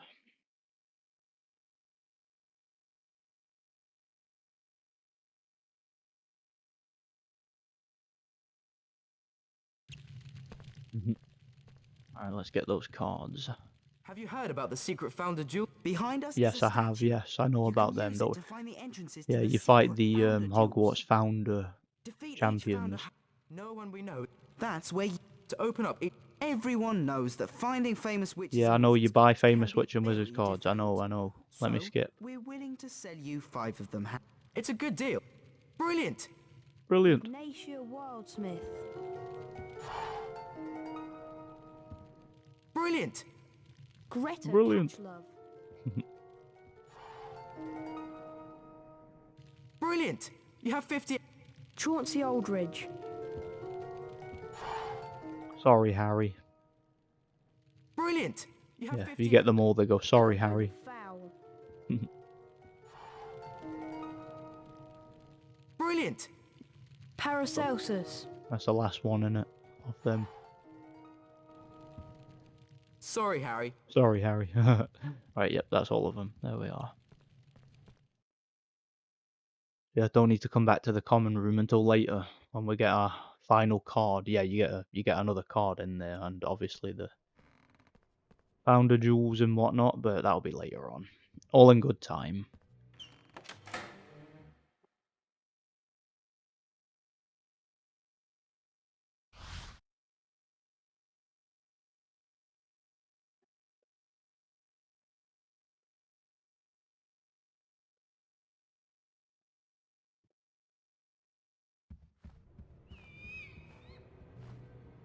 The castle.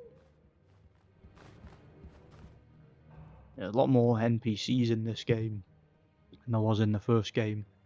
As you can see, there's a lot of them running about and that. And there's Hedwig again. Always good to see Hedwig.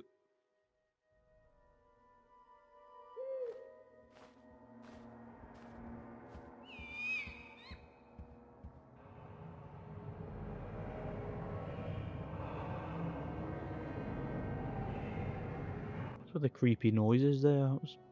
Oh yeah, we're gonna hear the voice soon.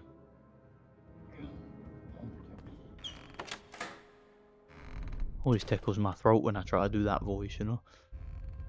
Like how Hermione's just waiting there, oh, casually and like peacefully, you know.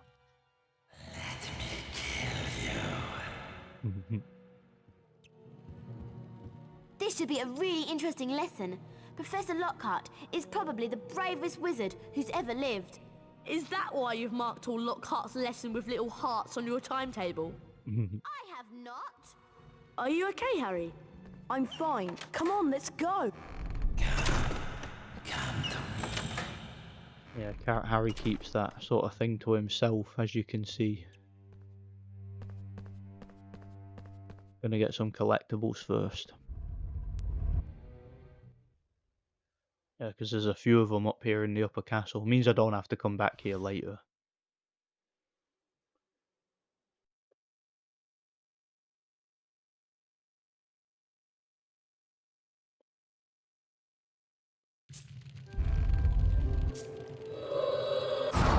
Yeah, as you can see, Flipendo's a different colour now. It's red.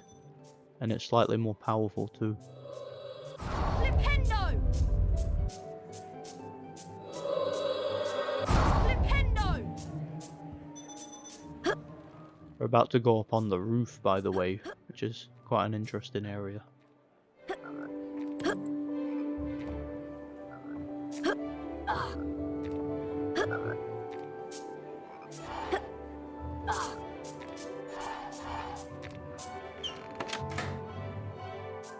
Here we are. I like this area.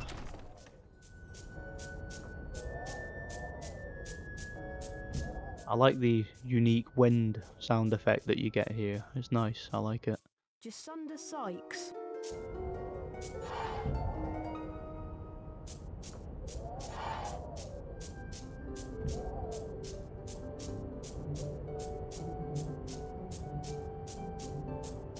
I really like these nice, unique, handcrafted areas that are in this game, and most of them just exist for general exploration, hiding collectibles. I like it. It's a great game to just explore and find everything. I find it really fun, you know.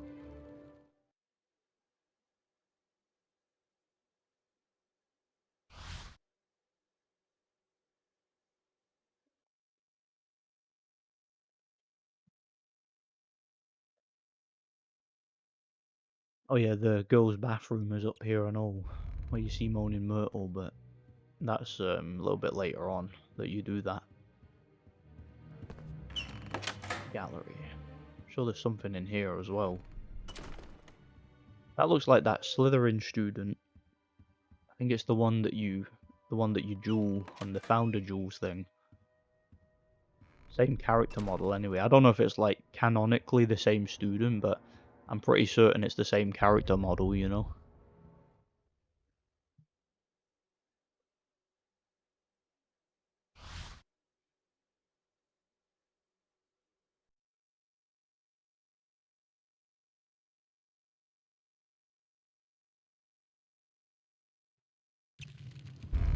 I remember this room, you see Peeves in here. I'm sure you do.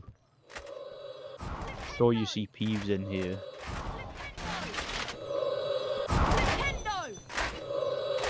Yeah, you actually get a Peeves boss battle in this game. Which is quite interesting. You go to the Death Day party. That was something that was in the book, but it was cut from the movie. The Death Day party for Nearly Headless Nick. It's in this game. Where's the thing I'm thinking? Ah, up there, silly me. Did you hear that? That storm sound effect? That, as far as I'm aware, that only happens at that exact point in the game. And it sounds like a storm, doesn't it? Yeah, I don't think that sound effect's anywhere else in the game, just there, you know? It's interesting. Yeah, there's a card I can go and get. That's why we came in here, of course. Adalbert Waffling. I'm sure he likes to waffle a bit. There he is, there's Peeves. How you doing, Peeves? Not seen you since last year. How was your summer holiday? That's Peeves' theme song.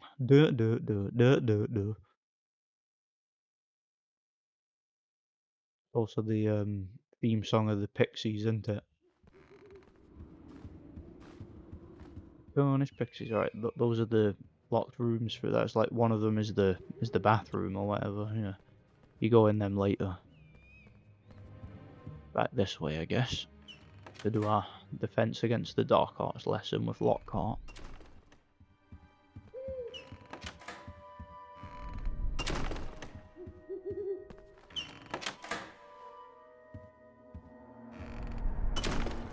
Of course, we're gonna see what's in here first, aren't we? The knight's room. Any collectibles? Aside from beans, which we don't need. Oh, in fact, yeah, there is something interesting through here. I remember now. This is quite cool. Like this whole part of the game I find really interesting. Like there's a cool little secret right behind Dumbledore's office, which I like. I find it very interesting. I'll show you it soon enough.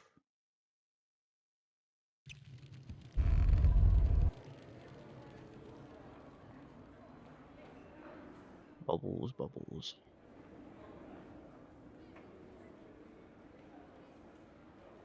My bubbles. My bubbles, bubbles. My bubbles. Like the sound effects that getting the beans makes. It reminds me of what do you call it? In Spyro, in the Spyro games. What am I saying? Like when you pick up the gems, reminds me of that for some reason. It's quite similar, you know. Such a soothing, relaxing sound. I really like it. Yeah, we got to activate them bubbles. With this, of course. There we are. That'll take us right over to our card, I believe. Yeah, some of the cards you just find lying about in secret areas. Others, like that one, you get a little puzzle or something you got to activate to make it a bit more stimulating, a bit more intellectually stimulating, as I like to say. I say that in videos, you know. Makes me sound cool, or it makes me sound smart. Which I assure you I'm anything but smart, you know, but whatever. There we are. Wingardium Leviosa! Wingardium Leviosa.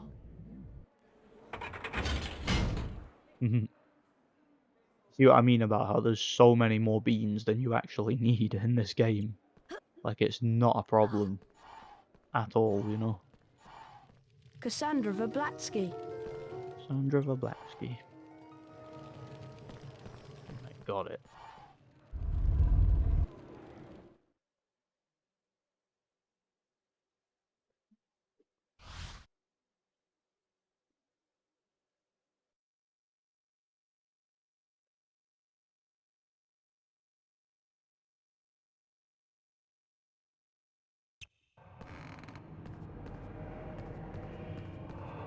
This way.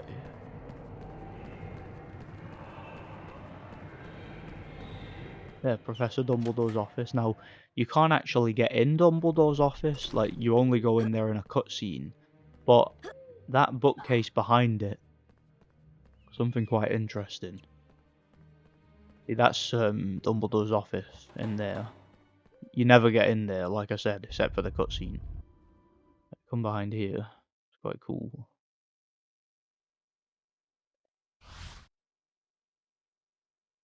Yeah, even going in there, you still get a loading screen and it still saves and whatnot. But I don't mind that. Doesn't bother me, you know. So through here.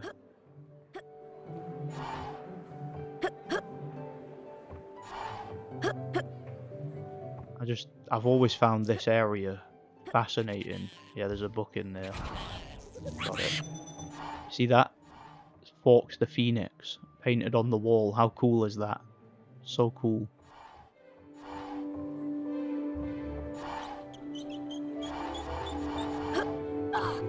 Like, that's always just completely fascinated me. Something about it, you know? Yeah, that's all that's in here. But again, it's a cool little Easter egg. So that's like that building there, that wall. That's where Dumbledore's office is. And I like how around the back of it you get that secret area with a picture of Fawkes the Phoenix on the wall. I think that's so cool. It's just a cool little Easter egg. Cool little detail.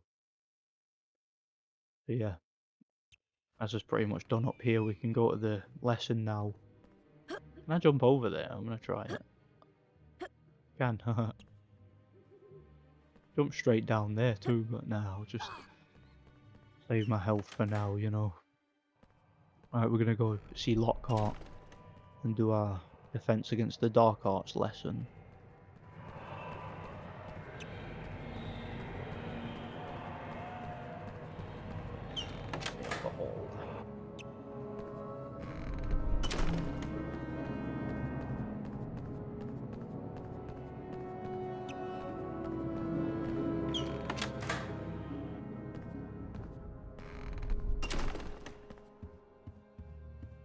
Alright, let's go see Lockhart, shall we?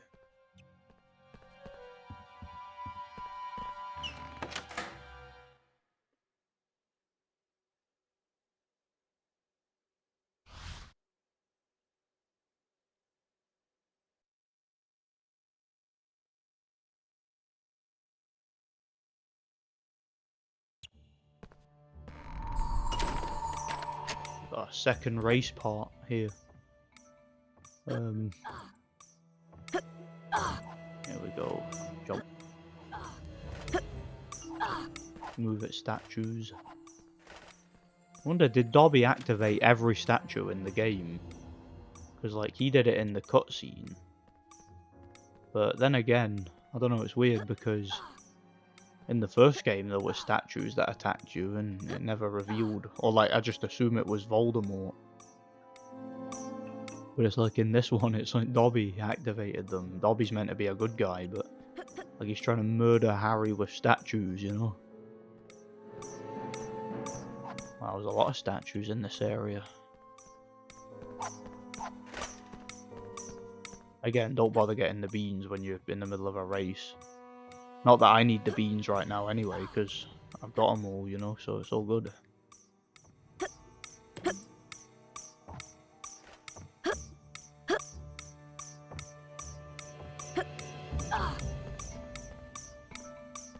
Really do it now. Seems to be more time for this one than the other one. What's happening, Gilderoy? There we go, easy peasy lemon squeezy.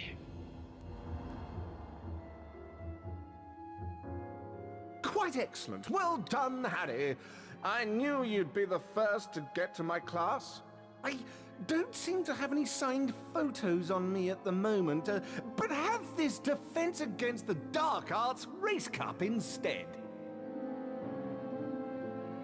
Give me my cup now.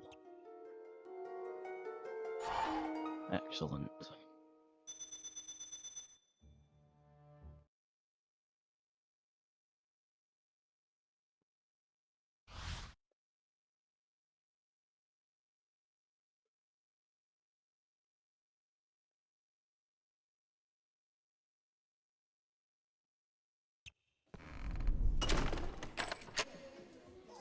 I always find it pure creepy when the doors just lock behind Harry automatically.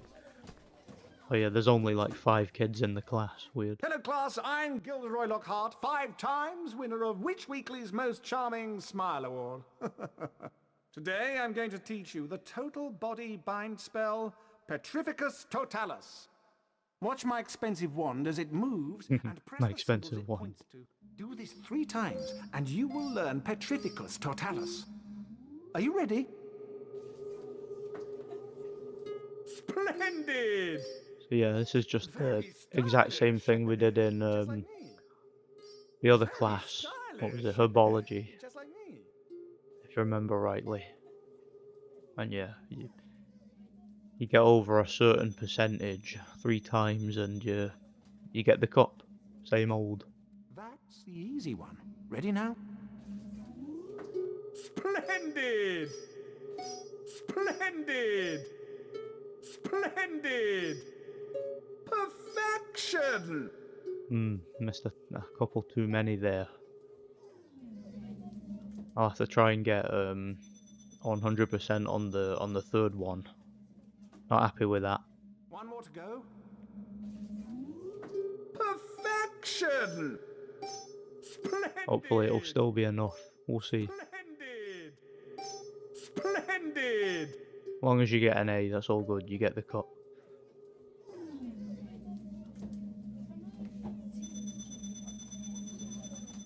I reckon that should be enough. But we'll see, won't we? I'm about to find out. Yes. Thank God for that. You've earned a grade A. Congratulations. Yes. You've earned the Defense Against the Dark Arts Lesson Cup for your hard work. Well done! You have now won all the house cups and shields. A founder-famous Witches and Wizards card is now waiting for you in your common room. Yeah, I mentioned before, there's a... Once you get all them, you get another card next time you go back to the room. The common room. Excellent! Quite We'll get it later. excellent! And so to business. Gonna fight the pixies. Now be warned, you may find yourself facing your worst fears in this room. No harm can befall you whilst I'm here. Remain calm. Ready? A freshly caught Cornish pixie! Don't worry, I stunned this one earlier. We are quite safe. Well, I'll ask you three just to put this little fellow and any others back into their cages. I'll see you after the lesson. Okay, he's just running away. Looks like Lockhart wants to give us some hands-on experience. I'll take care of this one. When a pixie sparkle is red, you can use... Oh yeah, again, same as the Incendio spell. only levitate. When you see the sparkle, you just cast it automatically. Yeah, then you levitate it and stick it in that box. Easy peasy. Simple. Easy peasy lemon squeezy. Okay, I'll try my best. Yeah, Ron, you just run away. I'll deal with these. Alright. You're useless. Shut up, Hermione. I don't care. I was like about to shoot it and then Hermione just had to distract me. And she caused me to take damage, the stupid bitch. Well done, Harry. Shut up, Hermione. I'm holding you responsible for that. Idiot. Very good, Potter. You'd better check on young Mr. Weasley upstairs. Catch you. Yeah. Ron will be absolutely lost without me. Gotta go up and rescue his ass. Ah, a Wiggenweld potion. That'll make up for Hermione costing me that damage earlier. There we are.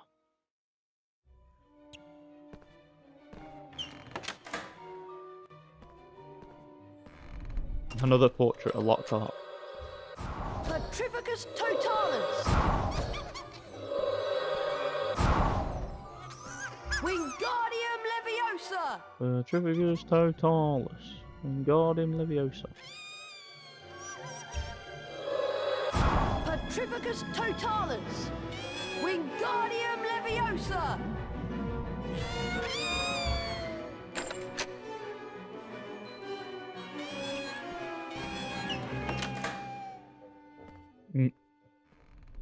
Another little slide. I think there's a couple of these in this level. There we go, another couple of pixies. How many rooms with like random portraits of himself does Lockhart have? Because that's another one right there. That's a portrait of him painting himself. So it's like that portrait there is him painting the other portrait from the other room. That's how much of a narcissist he is. It's kind of funny though.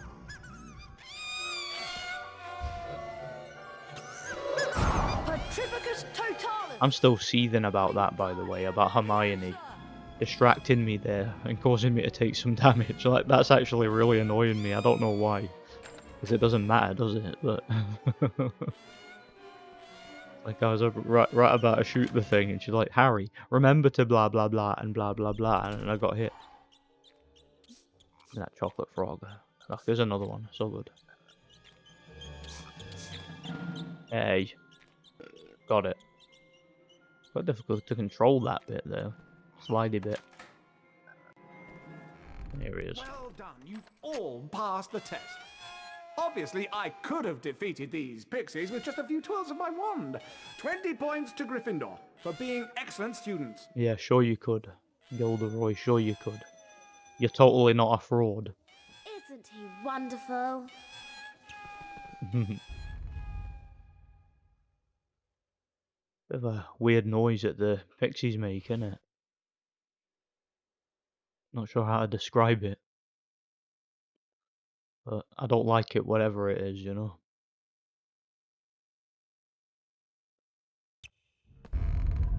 Hello, I wonder if you three could do something for me. This Halloween will be my 500th death day.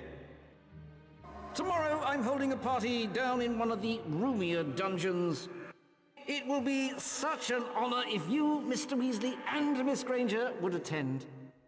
Perhaps you could mention to Sir Patrick how very impressive and frightening you find me. It may help me to get into the Headless Hunt.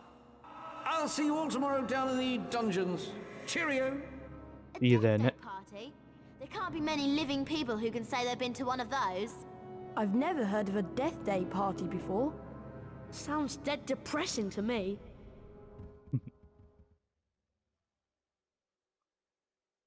Quite annoying, actually. Bloody Ron and Hermione go to the Death Day party and leave Harry. And he ends up getting lost in that, which is not fair if you ask me. The race for the House Cup continues. Have myself a drink.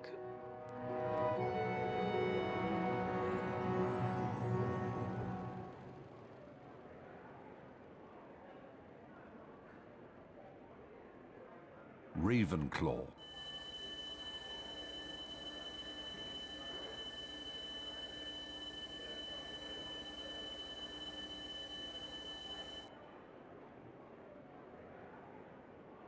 Hufflepuff.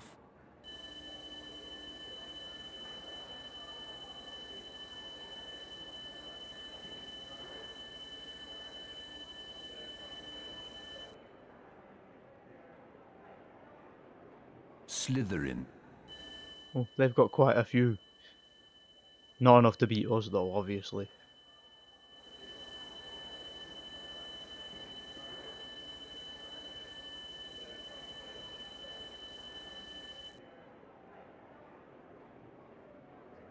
Gryffindor. That's what I like to see. All my hard work paying off. Well ahead. Got some catching up to do, Slytherin. So yeah, you better get your finger out. Taking its time to fill up, innit? Gryffindor are in the lead on house points. The race for the House Cup is heating up. Certainly is.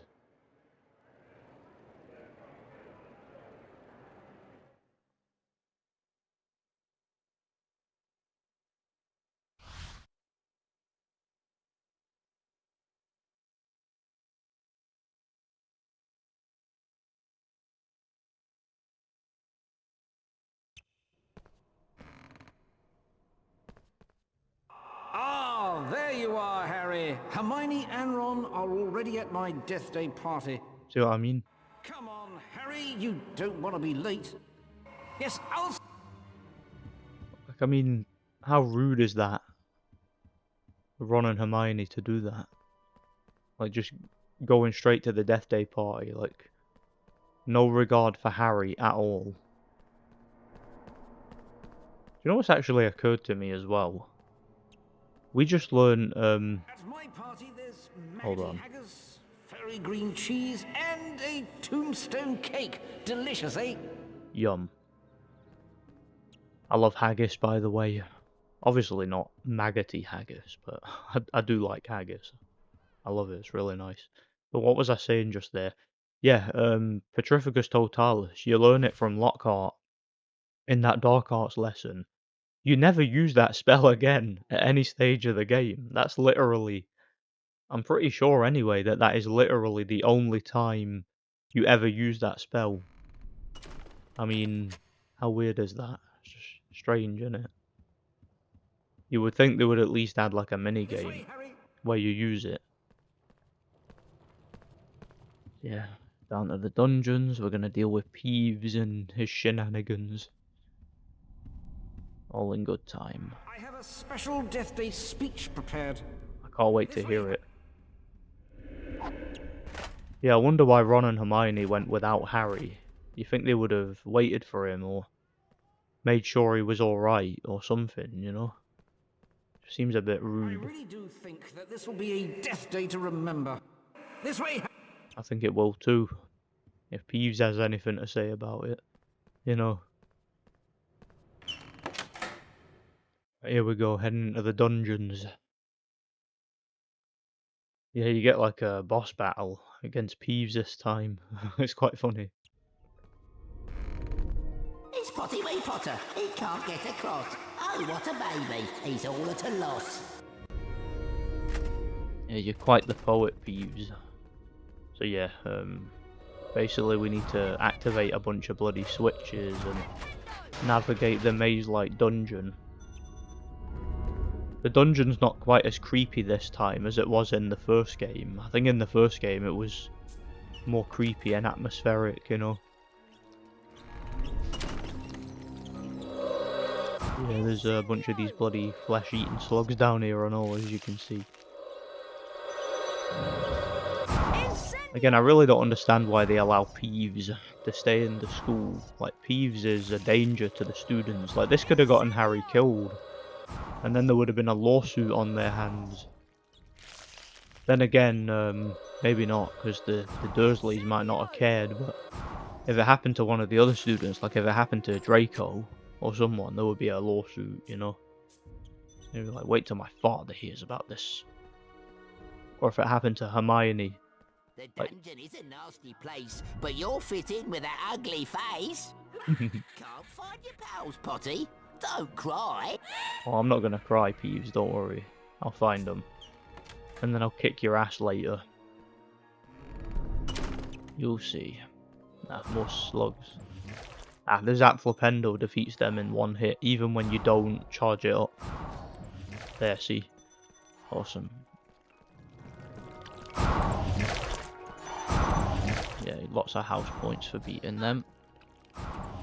Oh yeah, I forgot you walk into the bloody snail trail and it damages you. It's not just the snail itself, it's also the trail. Shut up, Peeves, you already said that. Yeah, you said that already, go. Or did you? I don't know. Lever room. There we are. So we didn't pull that lever, boy. Like there's a painting or a portrait we talk to later, and she's like a total bitch. This woman, she's like, you better not pull that lever, and if you do it, she's like, I hope you didn't pull that lever, boy. Like she gets really like upset about it and angry. Like she's very unlikable. It's in one of them areas, like one of the ones where you need Verdimillious. So we'll be going to do that later. I believe you get Verdimillious sometime after the... Is it after the Quidditch game? Like, I forget. But yeah, we're at the Death Day party now. There's like Valentine's, there's a Quidditch game. And I forget whether or not you get Verdimillious before then. Suppose we'll find out soon enough, won't we? Yeah, now this door's open. Decent way of wasting time, I guess, this game. Instead of just letting you go straight to the Death Day party, that'd be too easy. They make you waste time with this. But yeah, Peeves is a bit of a nutter. He could easily get a student killed, you know. Almost forgot too, you also get like a stealth section in this game, similar to the one in the first game. In the Forbidden Forest, except in this one it's like sneaking around the grounds. But yeah, you do go to the forest. Yeah, there was another ghost there, did you see it? There's another one. I think that's the, what's his name, the Fat Friar, I think he's called. And yeah, pretty obvious why he's got that name. I don't need that Wiggenwald potion, so I'll just leave it. Bloody controller drifting. Stop. There. Hopefully it sorts itself out during this bit. Blimey, Harry! Where have you been? We've been waiting ages for you. Why? Why didn't you just come and get me? Go, Harry. Some friends you two are, seriously.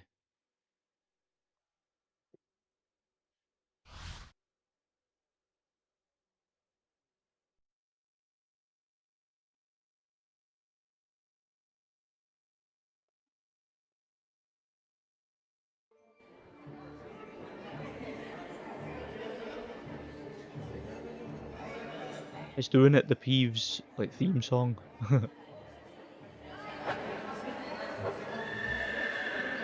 Hey, I really hope that controller drifting doesn't become an issue here while I'm doing this, you know?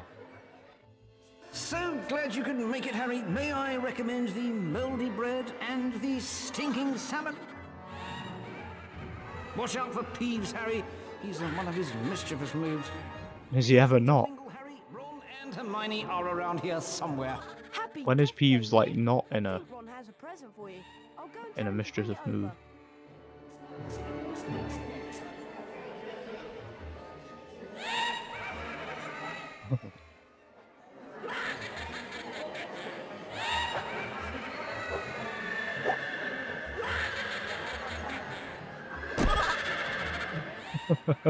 Funking on, is it? Oh, that's funny. Peeves, dive down behind the table, Harry. Use your knockback jinx to get the prism back.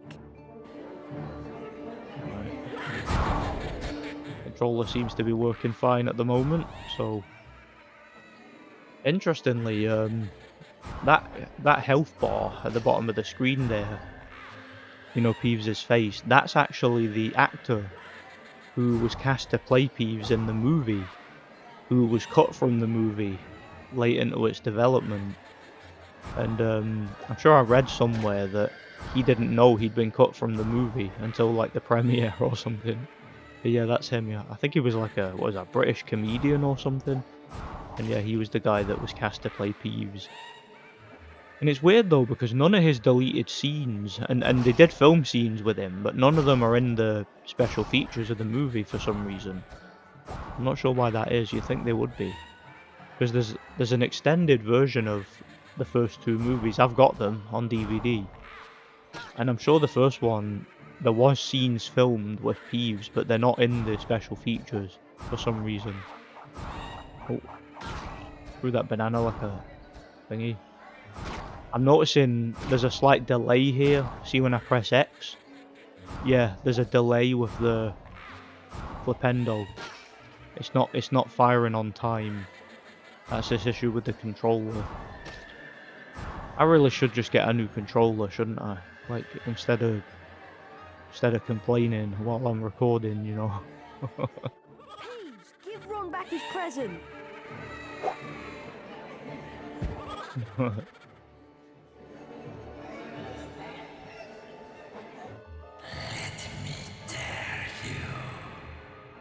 There it is again, the voice.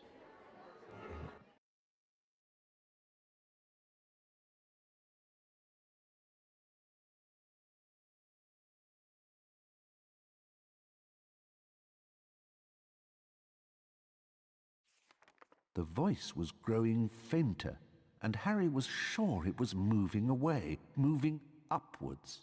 He began to run, his stomach lurching. Something was shining on the wall ahead.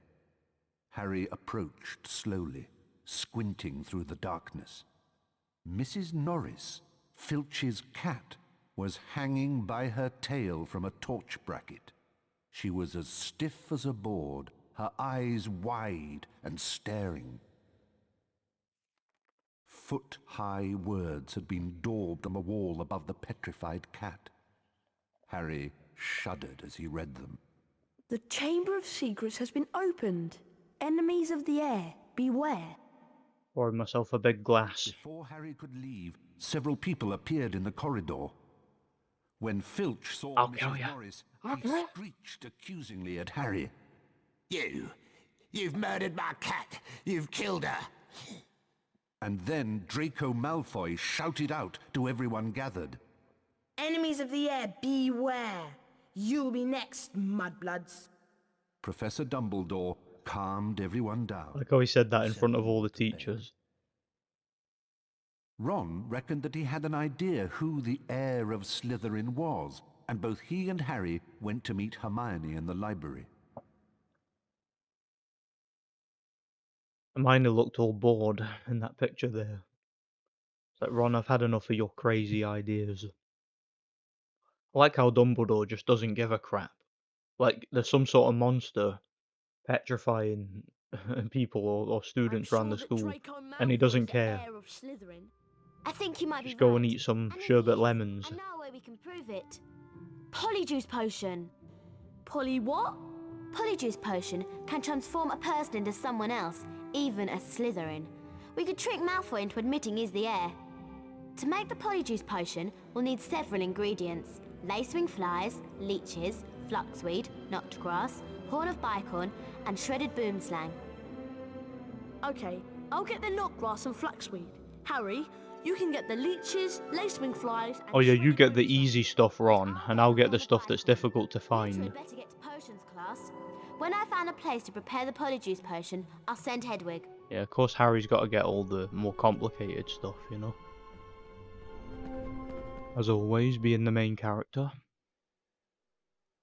Suppose it doesn't matter, does it?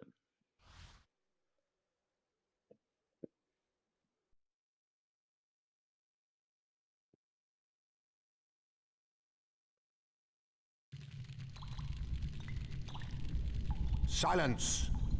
Mixing potions is a very precise science.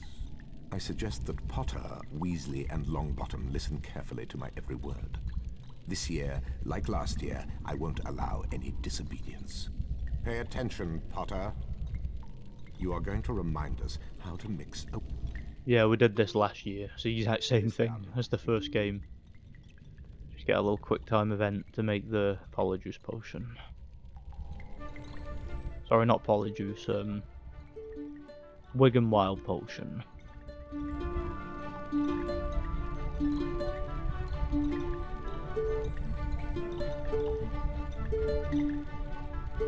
I really hope the controller's fixed itself now. Good enough. Only a fool would expect better of you.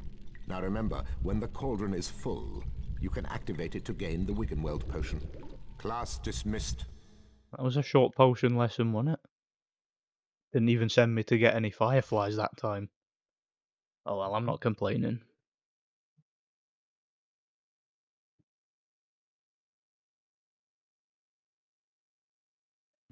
Hello there. I wonder if you boys Oh no. could do me a favour. Of course, Hagrid. It's nearly Halloween and my pumpkin patch has been overrun with gnomes. Can you help me to get rid of them? I'll help Hagrid, but I think Ron has some things he needs to do. I do? Like getting some knot grass and fluxweed? Oh yeah, just make sure that you don't forget the boomslang skin, lacewings, and leeches. Leeches? Ah, nasty creatures. But if you're after some boomslang skin, I've got some in my hut.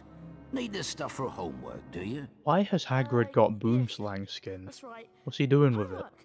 For potions. All right then, Harry. I'll make a deal with you. Get rid of them gnomes in me. Changed my mind, I don't want to know. I'll give you some boomslang skin.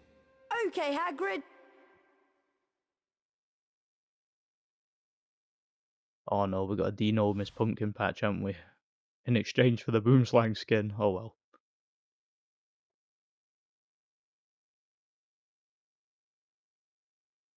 Let's see if you can get these blasted gnomes out of my pumpkin patch. Do well enough, and I'll give you some boomslang skin. To fling the gnomes, press Yeah, the we get it, square Hagrid. button, It's the which will help you same build. thing When we you did reach the before, the fence, same press the concept triangle button. as we did in Try the and burrow. throw. And yeah, I forget how many points you need to get the wizard card this time, but we'll see soon enough. And yeah, as you can see, it's snowing, so it must be Christmas time.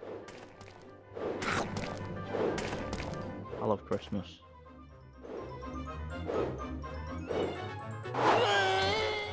Need to throw it a little bit further to the left to get that one. Yeah, that was a colossal failure, wasn't it? Let's try that again. Yeah. Bit of a write-off that one, wasn't it? A little bit further to the left, I should be able to hit that one. I should hit it, surely. Ah, excellent. Yeah, the hitboxes are very, very strange for this. As you can see, I was like a little bit further left and you'd think I'd need to be to hit that, but I did. Alright, what will I hit next? Go for one of the other targets. Try and hit that scarecrow. Since that's a little bit closer. Again, I tend to go for the closer ones, just like at the burrow. Will that be enough? Nope, not enough. Oh well. I'll try again, shall I?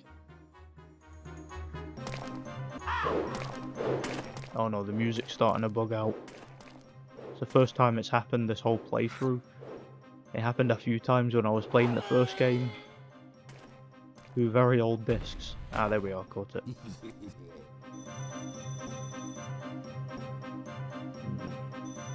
Now, will I be able to get the wizard card now? Will it even be possible?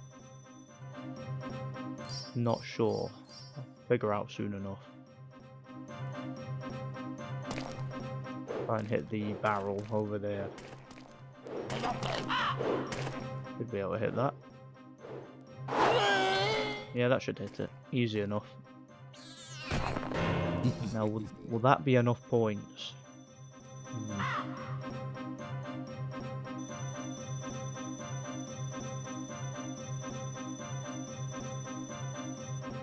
Let's see.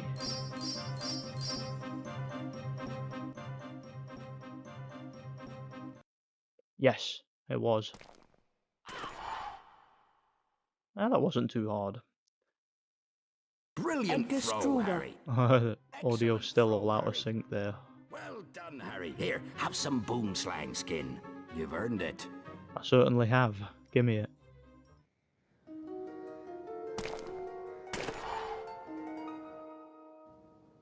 No, I don't want to play again. Don't know why the audio messed up on that. Must just be that part of the disc is scratched or something.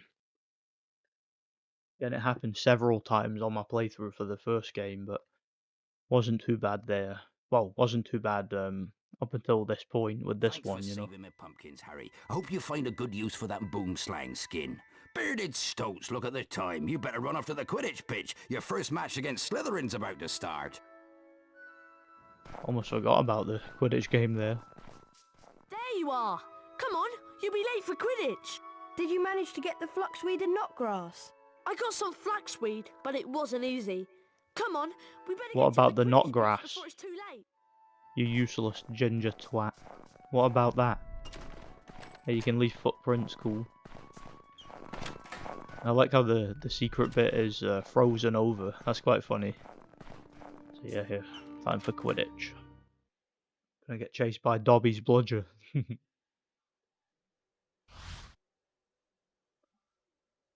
Yeah, because Dobby's a crazy-ass sociopath who wants to murder Harry, so he's going to try and do him in with a bludger. To save his life, I guess. Make that make sense. Important Quidditch game between Slytherin and Gryffindor. It is a tense moment. Slytherin are leading 60 points to nothing on the fastest racing brooms gone combined. It's down to you, Harry. Catching the snitch is the only way we're going to win. You've got to beat Malfoy. I can't shake this bludger. That narrator voice sounds like... It sounds like the guy who voices Harry. With this bludger. There's the golden snitch. Malfoy's on it, and Potter's chasing. That's been tampered with, that has. It's heading for the stands. Amazing. I've lost some... This is just like the bit in the first game where you try to get the Remember All off Malfoy and you bash him with the broom. Basically the same concept, you know. I'm all low on health because of that bloody bit with Peeves where my controller stopped working and the X button started messing up or started delaying. There was like a delay whenever I pressed the button. It would take like a second and a half to shoot. So yeah, I wasn't able to defend myself against Peeves's bloody attacks, you know.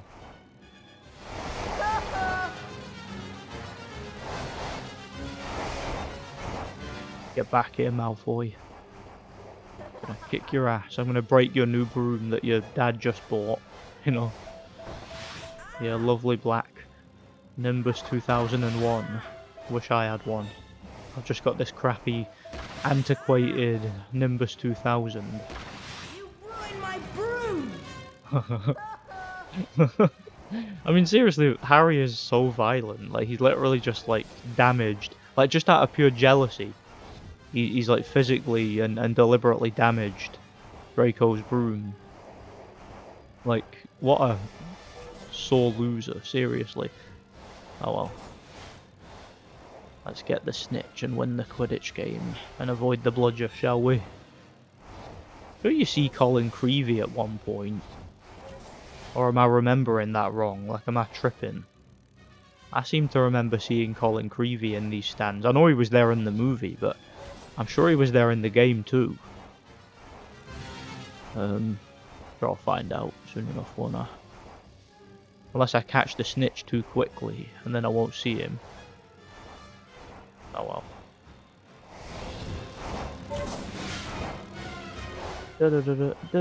Remember the scene in the movie, and it had some of the same music from Attack of the Clones. You know, the bit where the Anakin and Obi-Wan are in the speeder, and they chase after Jango Fett's minion. That music is in the Quidditch scene of the Chamber of Secrets, which came out the same year. Obviously both composed by, you know, John Williams. Hey, I pressed X at the right moment. Get it? Yeah, I prefer the way this was done in the first game. It was more simple. Oh, come on, man. Don't run out of time. Got it, got it. Just in the nick of time. God bless. Fantastic! Gryffindor win the match! Look out, Harry! Ah!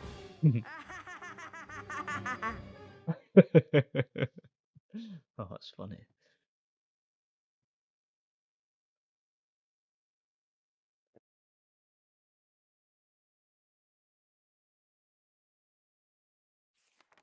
Harry's arm was hanging at a very strange angle, but in his good hand he held the snitch. Aha, we've won! Lockhart told Harry to lie back as he tried to mend his arm with a charm. A strange and unpleasant sensation started at his shoulder and spread all the way down to his fingertips. His arm didn't hurt anymore, nor did it feel remotely like an arm. Ah, yes. Well, that can sometimes happen. So, Harry, just toddle up to the hospital wing. Madame Pomfrey will be able to, tidy you up a bit. The next moment, Dumbledore and McGonagall were backing into the room, carrying what looked like a statue. Together, they heaved it onto a bed. It means that the Chamber of Secrets is indeed open again. Hermione whispered to Harry that it was about time he collected together the ingredients for the Polyjuice potion. As soon as your arm is better, I think you should go to Diagon Alley. It was half-term by the time Harry's arm was better, and following Hermione's advice, he caught the train to London. Harry's face there was pure shock. Diagon Alley. Hermione's like whispering in his ear. She's like, "It wasn't boomslang skin that Hagrid gave you." And he's like, and now he's got to go see Hagrid again. Yeah, Hagrid's gonna very inappropriately once again take Harry out of school to do his chores for him, you know.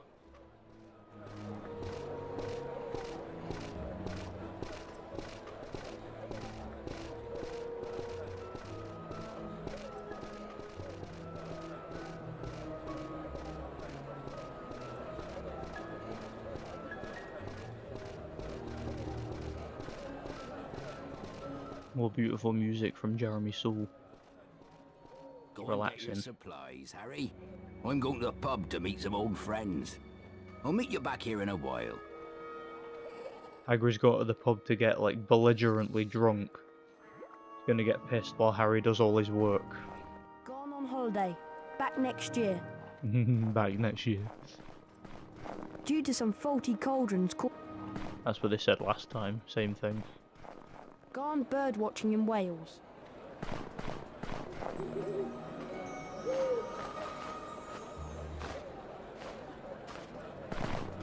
Harry, I found the perfect place to make the Polyjuice potion. Moaning Myrtle's bathroom in the upper castle. Come as soon as you have all the ingredients. Yours, Hermione. What if I don't want to? We are closed due to daylight robbery. Back at 7 o'clock. That's terrible. We apologise to our customers for the temporary closure. We are still tidying up after Gilderoy Lockhart's last visit. But that was months ago, was it not? Wandered out for a spell. We'll return later. Reminds me of Shrek. Why don't we head out for a spell? Nice earmuffs, Potter. Did your mum make them for you? Oh, I am sorry. I forgot. Malfoy, you're almost as funny as Filch. Now get out of my way. All right, Four Eyes. Oh, by the way, I've left a nice prize for you in this shop. Enjoy. Imagine he's just left a big dump lying on the floor. Just a big ass turd. Her again. Ooh, what a lovely young man. She was in the first one. Don't milk it, boy. My reservoir of compliments has run dry. Now go away. What a nasty, schizophrenic woman. Today is a Goblin Bank holiday. Therefore, we are closed. Or is it bipolar she's got? Look, Harry can leave footsteps in concrete and snow. Right, see what Malfoy's left for us in here. I'm a bit concerned about it, if truth be told.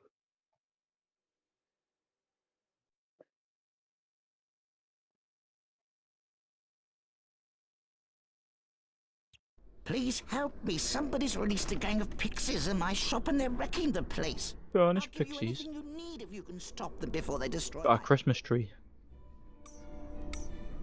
This is just like the, what'd you call it, thing in the first game where you're in the tuck shop. Basically the exact same concept.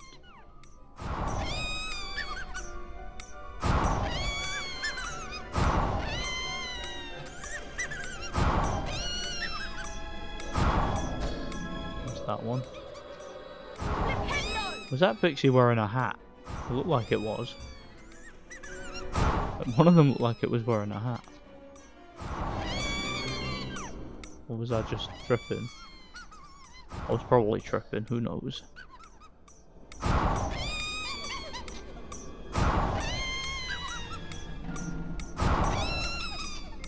Yeah, that one's wearing a hat, see it? I don't think I've ever noticed that before, that some of the pixies wear hats. Right there. That one. That's funny. Like a Christmas hat, innit? I wonder. Thank you so much. How can I repay you? Money. Got any leeches? No, I want money. There you are. And thanks again for your help. Whatever. I guess it'll do. I'll go take all this junk to Hermione. So she can make that potion. Turn us into a couple of fat horses, you know? Yeah, you go back into that other shop, the one where we got the giant purple toad wart before. There to get something else, the, whatchamacall them, the lacewing flies. And it's basically the exact same minigame, or the exact same challenge as before. You do the exact same thing, and yeah, you'll see that soon enough, you know.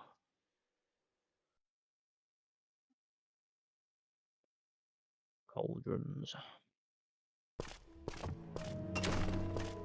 Welcome to the magical menagerie. It doesn't look very Christmassy in here, does it? Is this better? How can I help you? Can I have some lacewing flies, please? I do indeed have some lacewing flies in stock, but they move too quickly for me to catch. They're hiding in one of the... You need Yeah, same thing as before. Right, where are these lacewing flies? Yeah. So yeah, you just do the thing you did with the giant purple toad from before.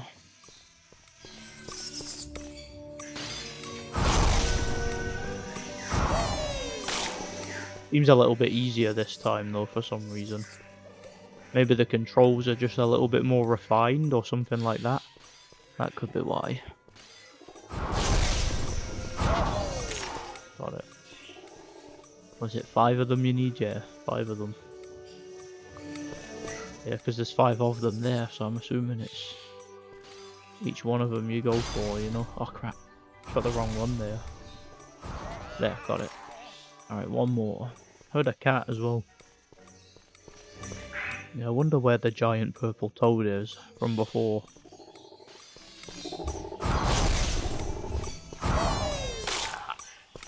Easy peasy lemon squeezy. Collected all the flies. I certainly won't be missing them. Now, buzz off. Now buzz off. Right, where's Hagrid? Always find it pure creepy when you see Hagrid, like right at the bottom of the alley, just standing waiting all ominously. Looking all disturbing. Looking like he's gonna slit someone's throat or something. And I still imagine him being all drunk, like, Harry, like, what are you doing out of school?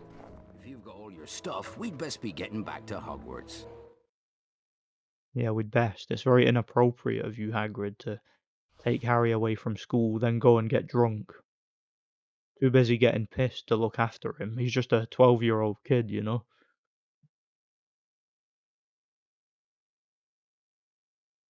Well done getting all the ingredients I asked for. Did you manage to get any powdered horn of bicorn? Yes, but I had to sneak into Snape's office last night to get it. She wouldn't get me creeping about in Snape's office, especially at night. Here's the flaxweed and knotgrass. And here are the boomslang skin, lace wings, and leeches. How long until the polyjuice potion's ready? I'm afraid we still need some extra ingredients. Something from Crab and Goyle. I've already managed to get some hair from Millicent Bulstrode. I hope you're not saying that you're going to turn us into Crab, Goyle, and Millicent Bulstrode. Well, what did you think she was going to do, Ron? In particular are the only people Malfoy trusts. He'll tell them anything. You do want to find out whether Malfoy's the heir of Slytherin, don't you? Of course it will. Ron, I think you should try and steal some hair from Crab and Goyle after lunch. They like to have a nap after feeding their faces. Pull out a couple of their feeling pubes. about this. Come on, Ron. Let's leave Hermione to prepare the potion.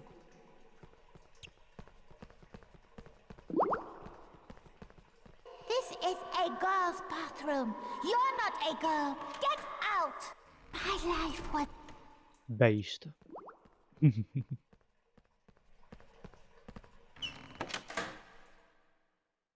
Right, where did Ron go? Let's follow him, shall we? Well, Hermione prepares our carrot and coriander soup. I say that in quotations. Pretty sure that's what they had in the movie, wasn't it? Carrot and coriander soup. And they called it Polyjuice potion, you know. Hogwarts is like a maze. I suppose I'd best get some hair from Crab and Goyle. Good luck. I'll meet you by the common room later. Yeah, you do that, Ron. And I'll have fun. I'm glad that the game doesn't force you to go and get the hairs off Crab and Goyle. Like, there's not a mini game where you gotta sneak around and, like, chop their hairs off or something. Instead, it just lets Ron do it, you know? It's much more convenient that way.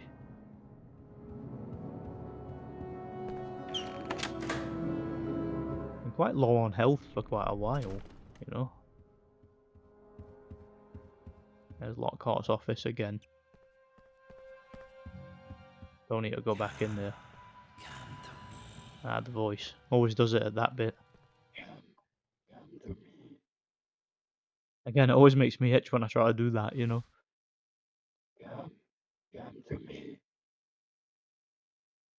Almost coughed then trying to do that.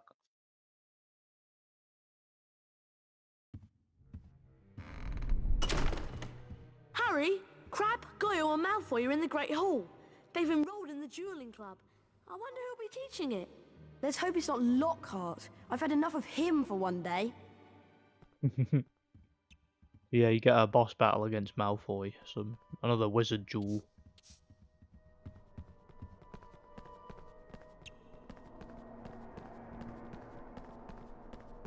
Trying to get there quicker than Ron, but he runs pretty fast. Oh well. Well, he's meant to be showing us the way anyway, isn't he? Yeah, we're going to the Great Hall.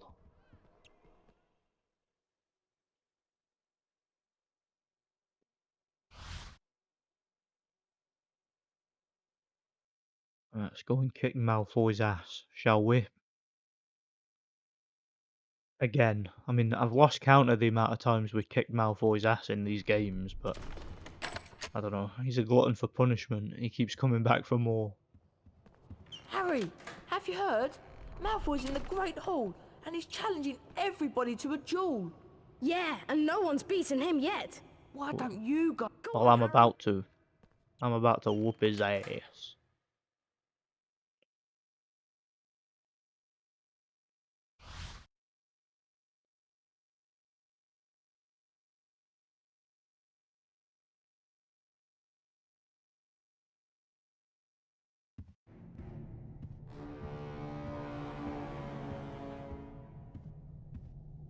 And there's Crab and Goyle just at the left.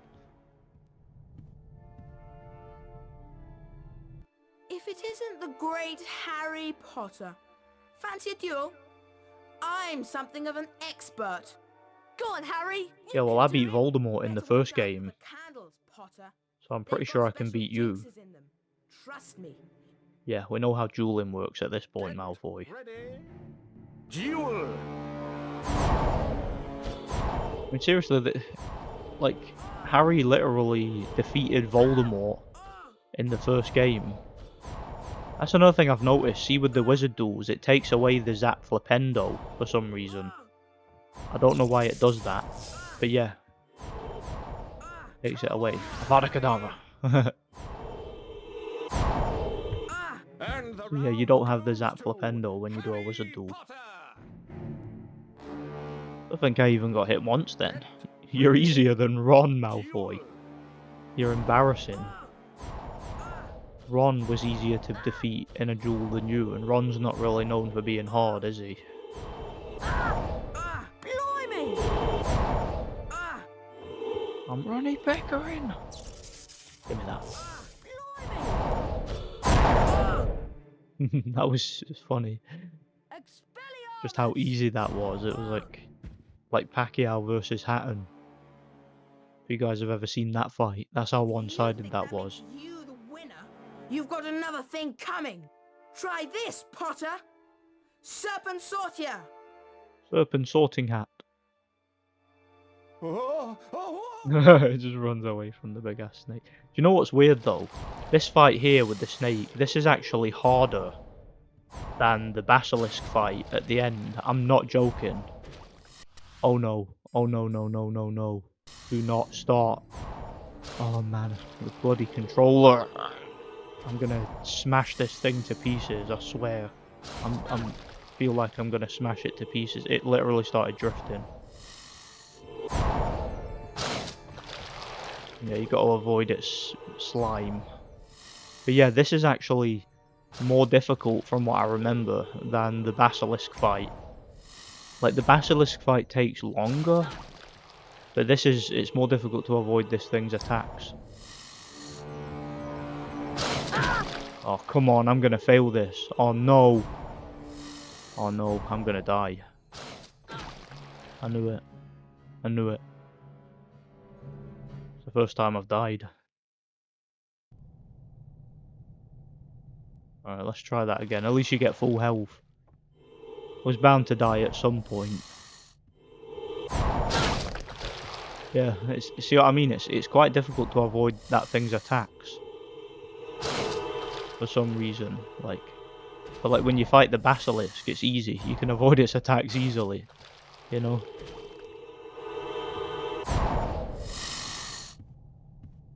Yeah, and I can't blame the controller for that because it stopped drifting before I failed there. So I'm not blaming the drifting controller for that failure. I'm blaming myself and my own, like, stupidity, you know? I'll do it this time, though. Like, as long as you've got full health, it's easy enough. But because I only had, like, a couple of hit points there, it was a bit of an issue, you know? Yeah, surely Malfoy should be, like, permanently expelled for this, because this could have killed Harry, you know? Sending a giant-ass snake after him, you know? Oh, that's it done anyway. And, of course, we get another storybook bit. And we just had one of these, and now we've got another one already, you know?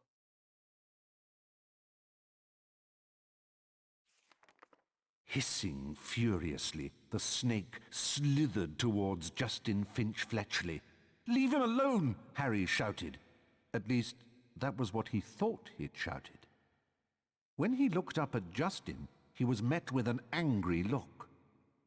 What do you think you're playing at? The snake was lying slumped on the floor, docile as a thick black garden hose. So why was Justin, and everybody else for that matter, regarding him Who's like, go on, rip his face off, rip his filthy, dirty, disgusting Hufflepuff throat out. That filthy muggle-born, mudblood mongrel. Take him out. That's what they think Harry's saying to the snake. Kill that filthy mudblood. Informed Harry that being able to talk to snakes was what Salazar Slytherin was famous for, and how the whole school was now going to think that he, Harry Potter, was the heir of Slytherin and therefore responsible for the attacks.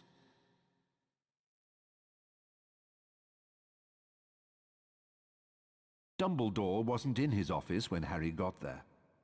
It was a very interesting room, however, and nearby Harry spotted the sorting hat. As he approached it, the hat spoke to him. You've been wondering whether I put you in the right house, but I stand by what I said before. You would have done well in Slytherin. Harry's heart plummeted.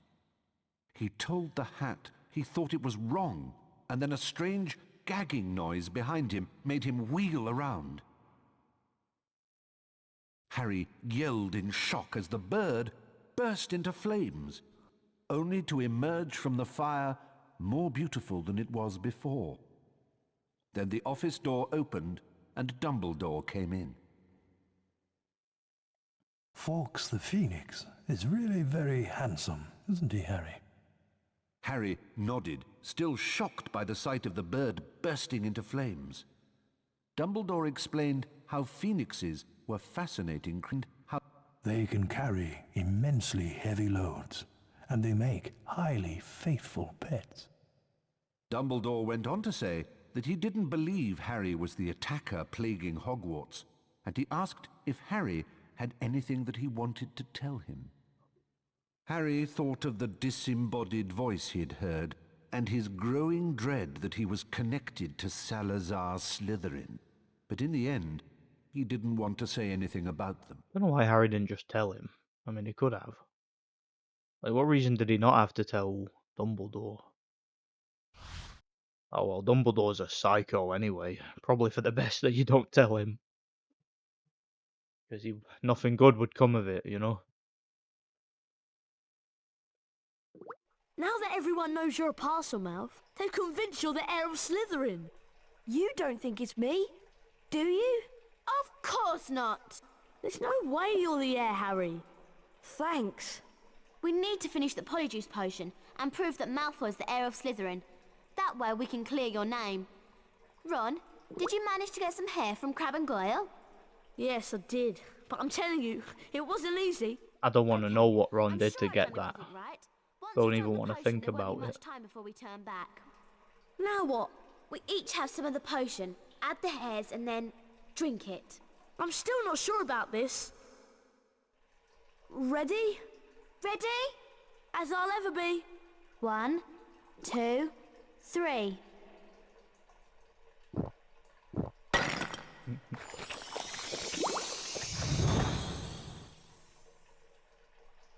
Changes his clothes and everything. Are you two alright? Yeah. And the voice. Unbelievable.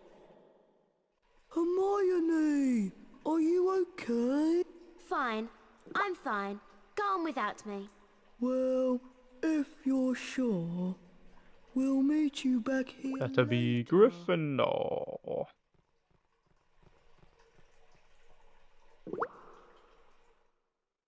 So yeah, you get kind of a chase scene here where you gotta like chase after a Gryffindor. Sorry, you chase after a Slytherin. I think it's the same student that I saw earlier, that blonde kid. You know, the one from the dueling area. I think it's the same student. Said that we may have some difficulty moving You because gotta chase Crab and him. Goyle are bigger than us. Yeah, because Crab and Goyle are big fat asses. They stumble around all over the place. Jumping. We need to... There's a Slytherin now! Quick! Follow him and don't lose sight of him! Yeah, it's that guy.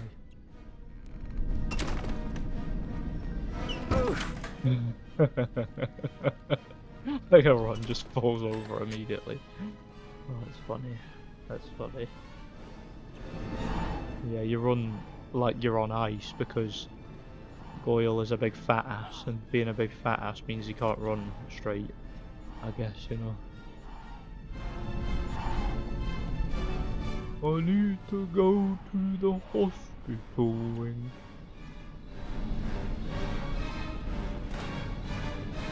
Tell you one thing, the Slytherins must have to keep themselves fit because, I mean, if they have to run down, hey, there's some fire crabs. Like, if they have to run down this big ass hallway in the dungeon every time they want to go to the common room, I mean, that's some workout, isn't it? It makes you wonder how Crab and Goyle are able to handle it being so big and out of shape. I mean, I don't know, maybe Malfoy gets them a bloody Segway or something, I don't know. Because I can't imagine them running down this hallway just to get to the common room, you know. Like that guy over there, he's the dueling champion for Slytherin, so he can handle it, but surely Crab and Goyle couldn't handle it, you know.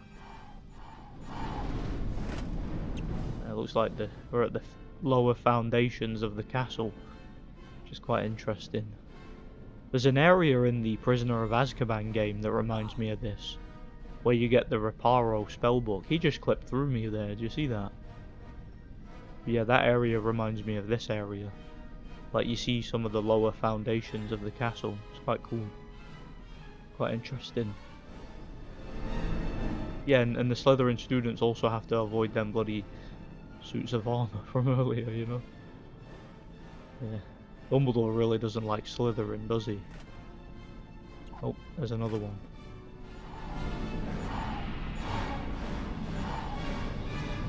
Actually doing quite well here. I'm keeping up with him. Maybe Goyle's fitter than he looks, you know? Funny, the guy who plays Goyle, he's an MMA fighter now. Like the fat kid, the actor who played Goyle. Like the one who played Crab, he's like a total chav, that guy, like a scumbag. Been in and out of prison and all that. But the guy who plays Goyle is like a hard man. Like he's an actual MMA fighter. Pretty good one too. How did he catch up? Ron just appeared there, you know? There you are. Have you two been pigging out in the Great Hall all this time? How did you know? People seem to think that St. Potter, the Mudblood's friend, is the heir of Slytherin. I wish I knew who it really is. I could help them. You must have some idea who's behind it all. You know I haven't, Goyle. How many times do I have to tell you? But I know one thing. Last time the Chamber of Secrets was opened, a Mudblood died. So I bet it's only a matter of time before one of them is killed this time. I hope it's Granger.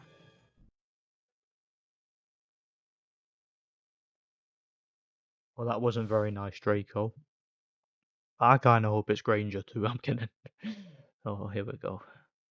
I hope it's Granger.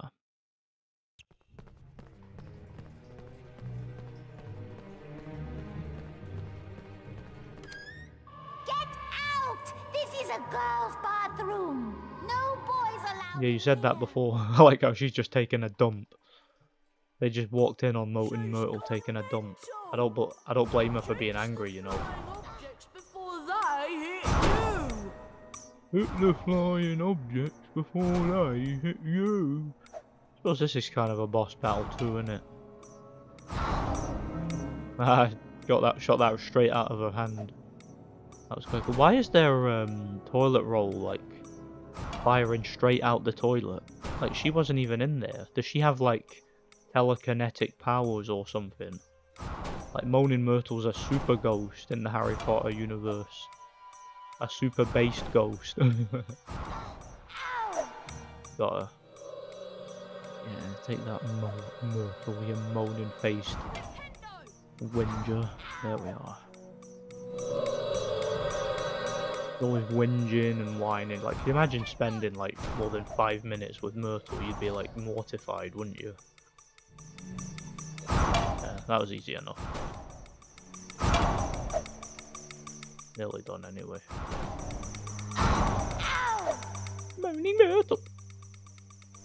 Oh, it's you playing a trick on me. Almost as funny as throwing a book at me. Let's all throw books at Myrtle because she can't feel it. What a lovely game, I don't think. Here. Sounds like an awesome game. I would play that. I would play that game for sure. Oh yeah, Tom Riddle's diary. Tom Riddle sounds really creepy in this game. He's got like a really creepy voice. Like, make sure the thing that killed that girl is slaughtered. Evening, Rubeus. I'm going to have to turn you in. Like, he just sounds like a total creep. I don't like it. It unsettles me. Makes my skin crawl, you know? I'm glad we changed back. I didn't like being Crab one bit. I wonder where Hermione went. I hope nothing went wrong with her potion. She turned into a cat woman. And not the good kind. Harry, I'm very displeased that you missed my new defense against the dark arts class. To be a successful wizard, you have to study with the best. Come along. Oh yeah, Looks like you're still Lockhart's #1 student. this is where we get the I thought thingy. it was bad enough with everyone thinking I was the heir of Slytherin. A private lesson with Lockhart is much worse. I'm going to see if I can find Hermione. I wonder what went wrong with her potion and where she went. Yeah, you get the, what was I saying, the Verdimillious here. From Lockhart. And that means, like, once I get that, I can go get those next two cards that we couldn't get before. So yeah, that's cool. Yeah, we're not far off the end of the game now. Everyone's saying that Potter's the heir of Slytherin. Potter's a parcel mouth. Everyone knows that's the mark of a dark wizard. Why is the Gryffindor talking to Slytherins? Hey, you're fraternizing with the enemy. I'm not having that. Fraternizing with the enemy. What's the world come to, eh? Come to me. Yes, I heard you before, Basilisk. I'll come see you in the chamber later to kick your ass. Spoiler alert.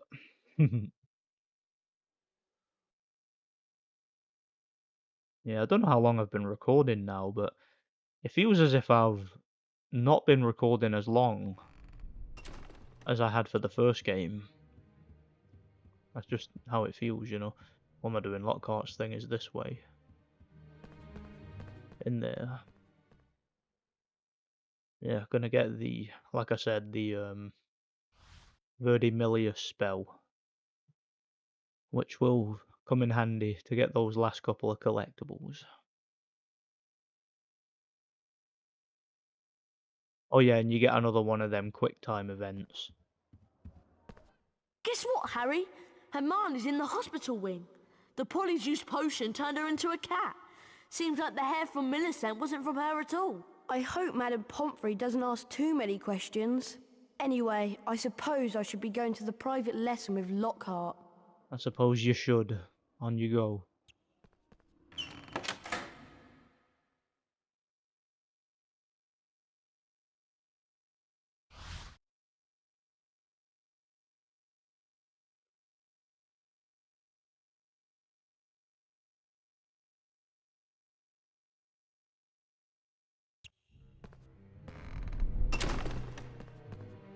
Straight through here.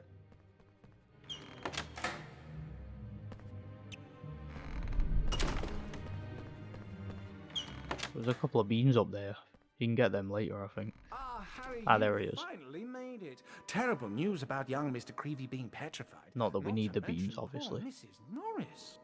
No need to worry, though. As your defense against the dark arts teacher, I'll save the day. Yeah, sure you will. Watch my expensive wand as it moves, and press the Watch my expensive wand. Yeah, another quick time event. Here we go. Splendid! Splendid! Splendid! Perfection! Only missed one of them there. So what, that'll be like 90 odd. Yeah, keep it consistent then the next 2 times. That's the easy one. That's the easy one. Perfection! Perfection! Splendid! Splendid! Missed a couple that time. Concerned now. Have to try and get 100% on the last one, won't I? Still 90 though. 91, like, it's not too bad. Should be alright. Very stylish! Just like me. Splendid! Splendid!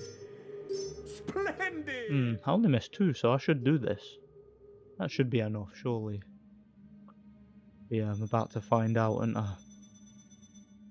Yeah, that'll be enough, surely.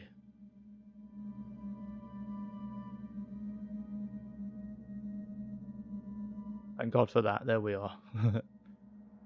You've earned a grade A! Congratulations! Excellent, that's the last one of them. Crispin Kronk. And of course you get a wizard card. Excellent! And so to business. Yeah, now we've got Verdimillious. Time to put the spell you've learned to practical use. Now, Harry, hold down the X button to... Yeah, we know, we did this before. We did this in the first game. Let's go. Verdimillious.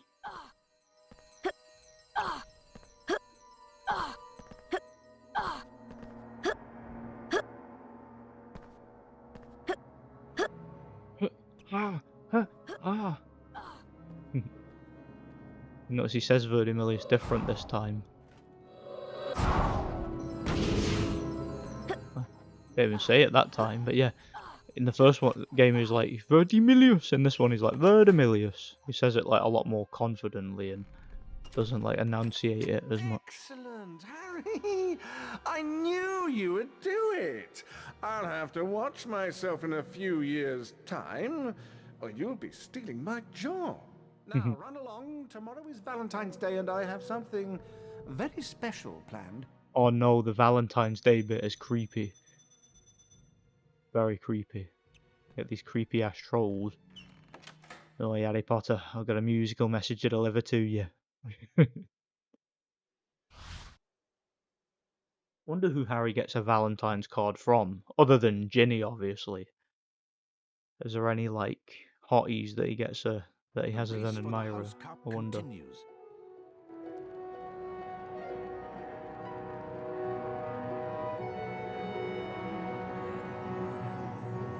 Maybe Cho Chang, I don't know.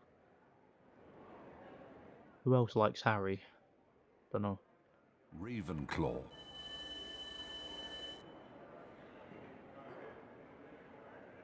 Hufflepuff.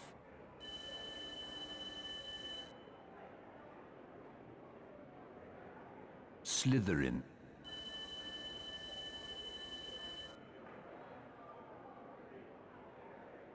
Gryffindor. Been way ahead the whole game, haven't we? I think that trend will continue Are in the lead on house with points. any luck. The race for the House Cup is heating up.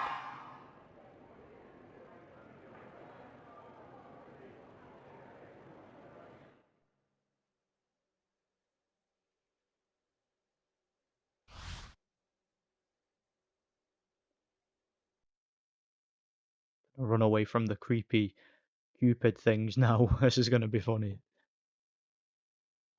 Happy Valentine's Day, Harry! How many cards have you received?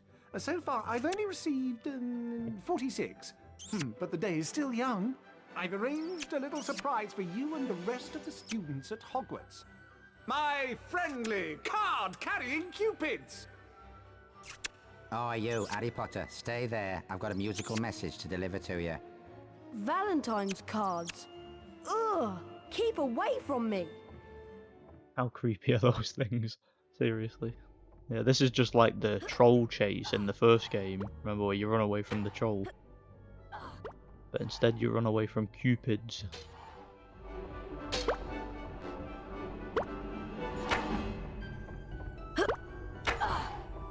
Notice it's playing a remix version of the Burrow music from the start. It's quite cool. Quite interesting. I like that music.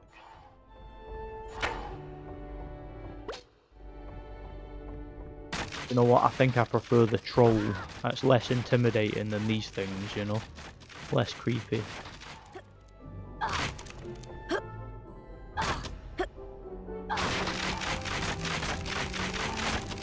It's a bloody death trap, that area, isn't it? Leave me alone, card-carrying cupids. Whatever you're meant to be, creepy things.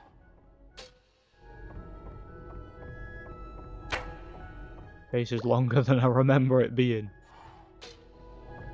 Yeah, they are really creepy, those things, I'm not gonna lie, they really are.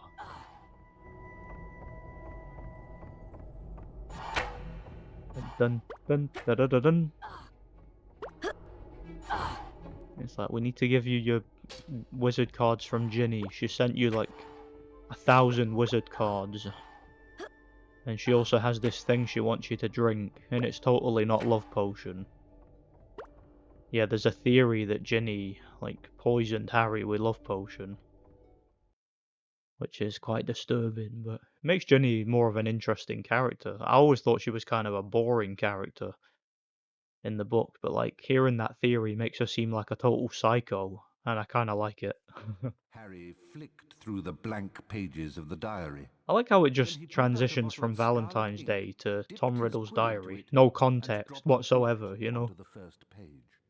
Excited, Harry loaded up his quill and wrote, "My name is Harry Potter."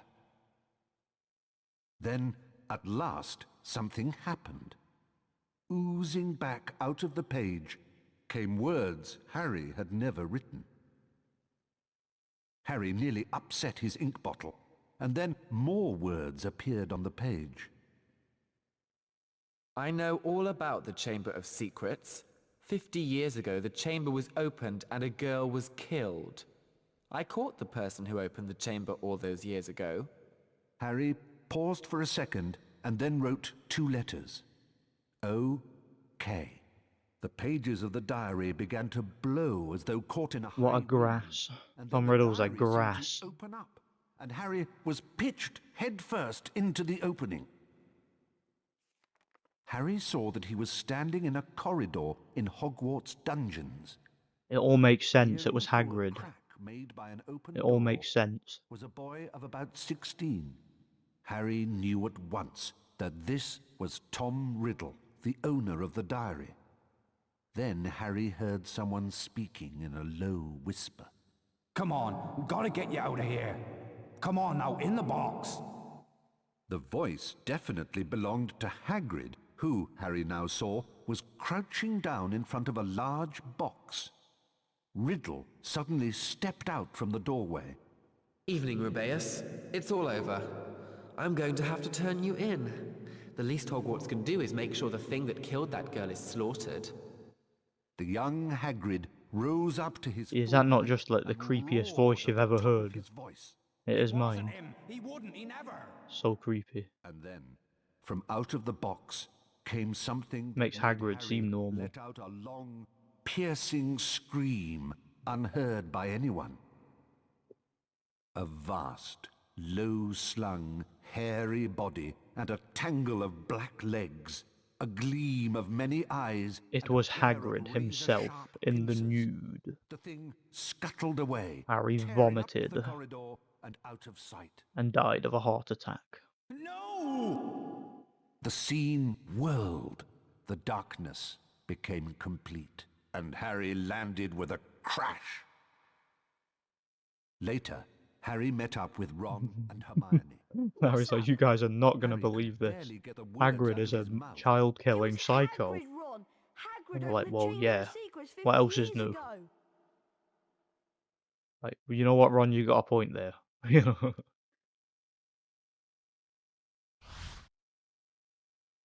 Yeah, we nearly got the stealth section. That's coming up pretty soon.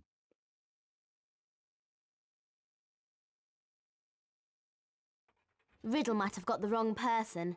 Maybe it was some other monster that was attacking people. Hagrid would never have meant to kill anybody. Really?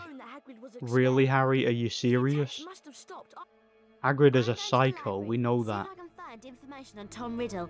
Oh, you're going to the library, yeah, surprise, surprise. Go and see Hagrid and ask him what happened. Yeah, you go to the library and we'll do all the hard work, as usual, Hermione, eh? Yeah, nothing's changed, has it? No surprise there. We better be careful, Ron. We're not. Oh yeah, you get the stealth section here. It's exactly the same as the first game. Yeah, we know, Ron. We did this in the first game. Pick up the tokens, blah blah blah. Turn invisible. Yeah, we get it. You just need to charm a nearby object. Yeah, it's just like the first game. You pick up the invisibility cloak tokens and you sneak past the teachers and whatnot. Easy peasy lemon squeezy. And Ron, you can go the easy way, and I'll go the way where all the teachers are, just for the challenge, you know. Alright, yeah, let's get this over with. See who's through here. Wonder who it is. Alright, who we're sneaking past first? Filch. Filch. Mrs. Norris and I will be extra vigilant looking out for intruders. You've murdered Marquette. Okay. Okay. Oh dear, we are in trouble. Imagine he just randomly peeked round the corner and said that. That'd be creepy. Be quite funny though. Oh yeah, one thing to remember about this. I don't think they can see you if you're above head. Like, see if you climb up on one of these hedges or something. Yeah, I don't think they can see you. I think they can only see you on the ground, and they can't see you above ground, so yeah, remember that and use it. Use it well, of course. Hey, there's Snape. What's happening, Snape, my favourite edgelord? How you doing? Yeah, we just had Valentine's Day. I wonder if Harry ever got to open his Valentine's card. Like, did the Cupids ever catch him? I don't think it was even revealed. It just skipped to the cutscene with the creepy Tom Riddle. We never got to see what happened with the Valentine's cards. Like, I know he would have got a card off Ginny, but like, maybe he got like, maybe he just got 100 off Ginny and no one else, because Jenny's like the only one who's romantically interested in Harry, or the only one who's like consistently romantically interested in Harry. I remember, did I mention earlier? I think I did. I think I mentioned this earlier. The theory that Ginny drugged Harry with love potion, and that's the reason why Harry fell for her. And it's interesting, that theory. Like, it's one of them things where I don't necessarily believe it. I don't necessarily agree with it, but I find it interesting. Like, it's one of them things that when you hear it, you don't think about their relationship, or you'll never look at that. You'll never look at it the same way again, kind of thing. You know, it's one of them. It's like, that's kind of disturbing and creepy. But I think I mentioned before, like, it kind of makes Ginny a more interesting character, because it's kind of like, before she was just kind of a boring, like, love interest, but now she kind of seems like a psycho bitch, you know, like she's like kind of the real villain of the series or something like that. You know, it makes the character way more interesting, I think, and kind of way more edgy. Like, did she do that? Did she drug Harry? That's crazy, isn't it? But yeah, it puts their whole relationship in a whole new light. Who's there? Yeah, I can sneak past McGonagall. I think she walks up to that door, but like she'll walk back, then I can like jump over her head or something and sneak past her easily enough. There's a bit where you gotta sneak past all three of them, which is I think is quite tricky if I remember rightly. But I'll figure it out. I'll do it. And it won't take me too long to figure out, surely. There we go. Easy peasy lemon squeezy. But yeah, did Ginny drug Harry? Well, like, who would Harry have ended up with if he didn't end up with Ginny? Because, like, I know he had the thing with Cho Chang, but that was, like, never gonna work out. She never really liked Harry. She was, like, obsessed with Cedric. You know, she was a bit of a idiot, Cho Chang. A bit of a dumb character. But, like, and there was that other chick who wanted to drug him, but, like, aside from that, there was never anybody Harry was romantically interested, or who was interested in him. Mr. Filch? No. I know you're there. Yeah, you're very inquisitive, Snape, aren't you? Over here. There's the pressure pad, I see it. Yeah, maybe he'd end up with Hermione, but maybe not, because she ended up with Ron, so yeah. And I don't think there was any, like, romantic tension between them in the books. There was in the films, no doubt, but not in the books. That's another thing about the films. Like, I was talking earlier about how none of the actors went on to be, like, really that famous. Like, none of them went on to be box office draws after the movies came out. Another thing I kind of noticed was there wasn't really that many attractive, like, women in Harry Potter. There wasn't... I don't know why that came to my mind then. It just did. I can't really think of any. Because I was kind of thinking, like, who would be an alternate love interest for Harry? You know, sending him Valentine's cards with creepy cupids. I'm like, who would Harry be into? Because, yeah, I don't know. Even, like, the adult characters and the students in Harry Potter, there wasn't really anybody that attractive. I mean, you know, some people say Emma Watson, but, like, I always thought Emma Watson was kind of overrated. Never really saw the appeal. Never thought she was that good looking, if truth be told. I mean, don't get me wrong, she wasn't bad looking or anything like that. I wouldn't say no, but I think she was overrated. And not only was she overrated, but, like, I kind of think that... I think one of the issues with her is she's one of these chicks who did not age well. Like, she peaked very early. Like, I'd say that she peaked around about Half-Blood Prince. And it's weird because I don't think she was that old when they filmed that movie. She was only, like... She must have only been about 18, maybe younger, maybe even about 17. Like, she wasn't that old when they made that movie. But she looked significantly older. Like, I can distinctly remember, even when I was a kid and I saw that movie, I always remember thinking that Emma Watson looked way older than she actually was. And obviously by extension, like, way older than she was supposed to be in the movie. Like, I don't think she aged well. Because again, like, I think that was her at her peak. And then by the time... Like, let's say by the time she was in her early 20s, so like when the movies ended, she looked like a middle-aged woman. Like, she did not age well at all in its way. And I think that's part of the reason that she went into obscurity and never really became a big movie star, because again, Hollywood is like that. It's kind of superficial, you know. It's Hollywood actors at that level are chosen for their genetics. Yeah, I didn't have time, so I'll have to try that again. But yeah, what was I saying?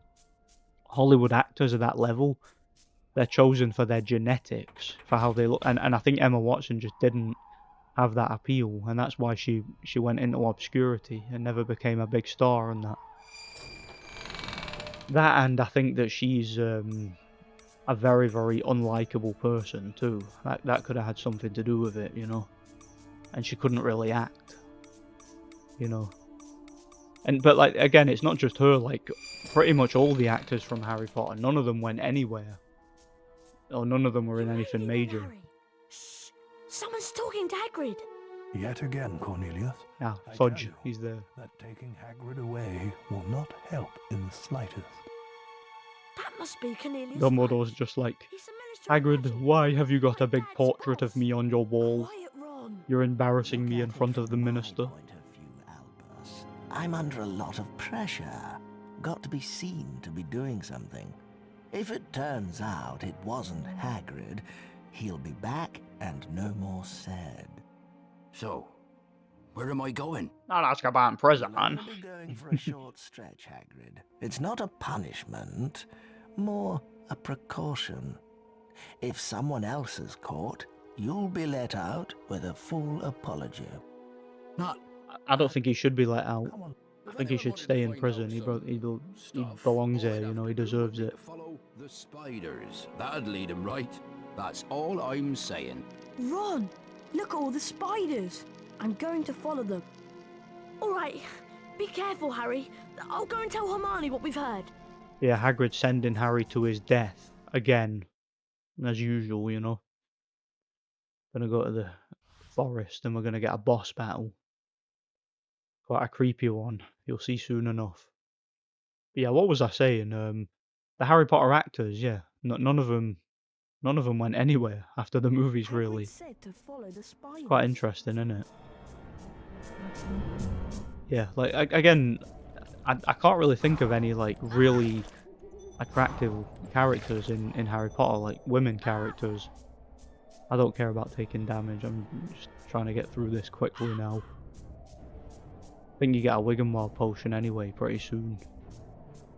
I suppose there's Ginny as well, but again, same, the chick who played Ginny, like, she's not bad looking. Again, not bad looking at all, but like she's nothing special. Like, she's not the kind of, she's not like, she doesn't stand out from like just your average chick, does she? Again, I guess that kind of, you could argue it makes the characters more relatable in a sense. So yeah, these are Aragog's offspring, giant spiders. Gotta fight them. That Flapendel comes in handy here. You can defeat him a little bit quickly, or a little bit more quickly. What am I saying? A little bit quicker. Yeah, we're nearly at the bit where you sneak past trolls too. I don't like that bit. It's quite annoying. Oh, we got two of them. And as you can see there's two ways to go. I'm pretty sure one of those ways gets you a, what'd you call it? A Wiggenweld potion. I'm pretty sure one of them. I don't know whether it's this one or the other one. Gotta find out. Yep, it's this one. Awesome. I think there's a couple of these in the forest. I'll probably only need one, but we'll see. Saying that, I could probably go without either, but just wise to get this one for now. A bit extra health, you know. Give me my iron brew. Where is it?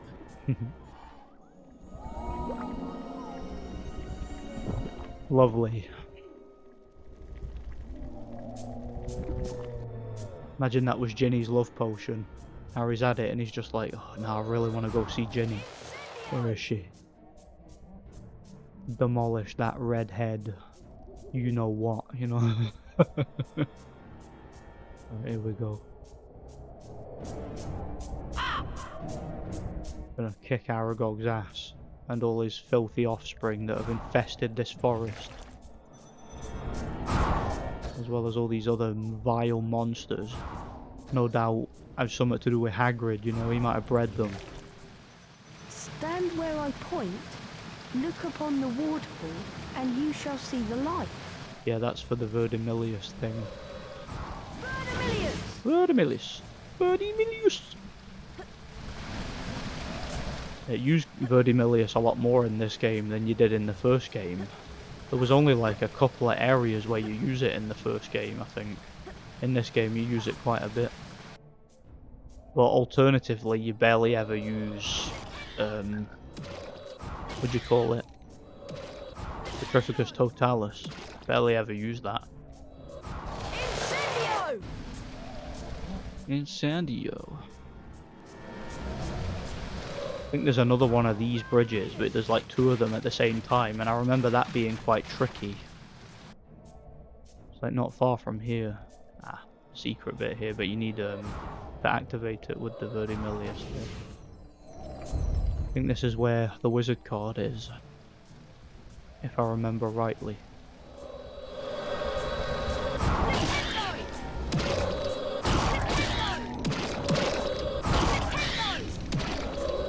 Nintendo!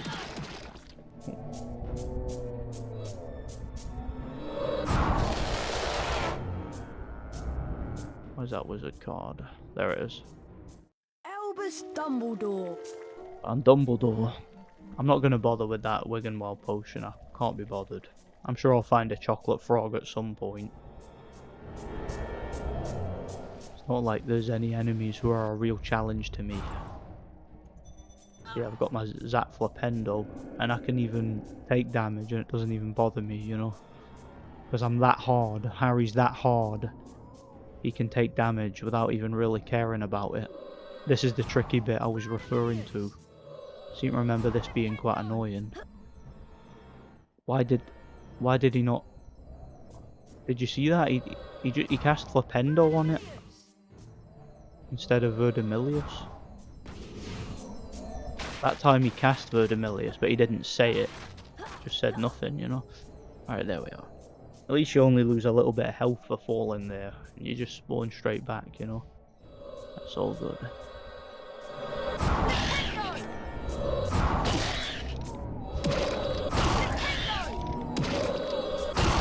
Yeah, it's very creepy in this game. Big ass tree to climb up. Yeah, seems to be more platforming in this game too than there was in the first game. You know, you guys know me, I'm platforming daft. Here we are. I love my platformers. My favourite game of all time, for those of you who don't know, is Spyro Year of the Dragon. That's my all-time favourite game. Came out 2 years before this, I think, if I remember rightly. Yeah, this was from 2002, this game. That game was out in the year 2000. So yeah, it would have been 2 years before it. I love the Spyro games. They're in my top 10 of all time. Like the original Spyro trilogy are all in my top 10 favourite games of all time. This is the bit I was on about before. This bit's very glitchy. What I mean by that is the trolls will sometimes see you when they shouldn't be able to see you, essentially. They'll be able to see you through walls and stuff, and through trees. So yeah, just be aware with this bit that it's a nightmare. I mean, it's not exactly difficult, it's just awkward because of the technicalities of it, you know. It's just one of them. That one there, see him, he's seen me before. When I was playing this before, he sometimes sees you. Yeah, there, see? There's no way he should be able to see me there, but he did. So like, it's very very glitchy, this bit.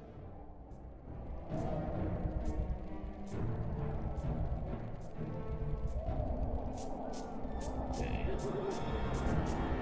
Go in this bit here, I believe, and let him go past. Because I don't think he can see you if you stand here. Or at least he's not supposed to be able to see you if you stand there, but again, this bit's quite glitchy, like I said before. There's actually another bit where you avoid trolls in the Chamber of Secrets near the end, but that bit's a little bit easier from what I remember. A little bit less glitchy than this bit anyway.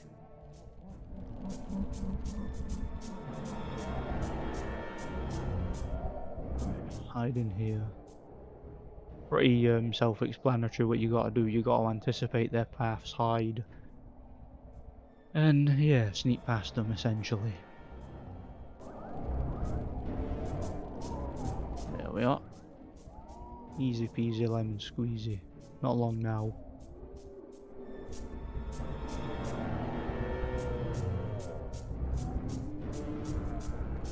Run, run, run, run. There we are. That's it. Now we get the boss battle. The Aragog boss battle, which is relatively easy.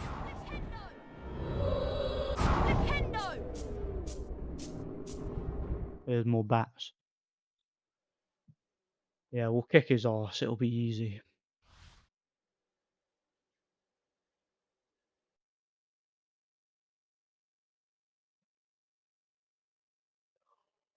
Well, I'm getting tired, man. Been recording for a while, I think. Dun dun dun dun dun dun dun dun dun dun.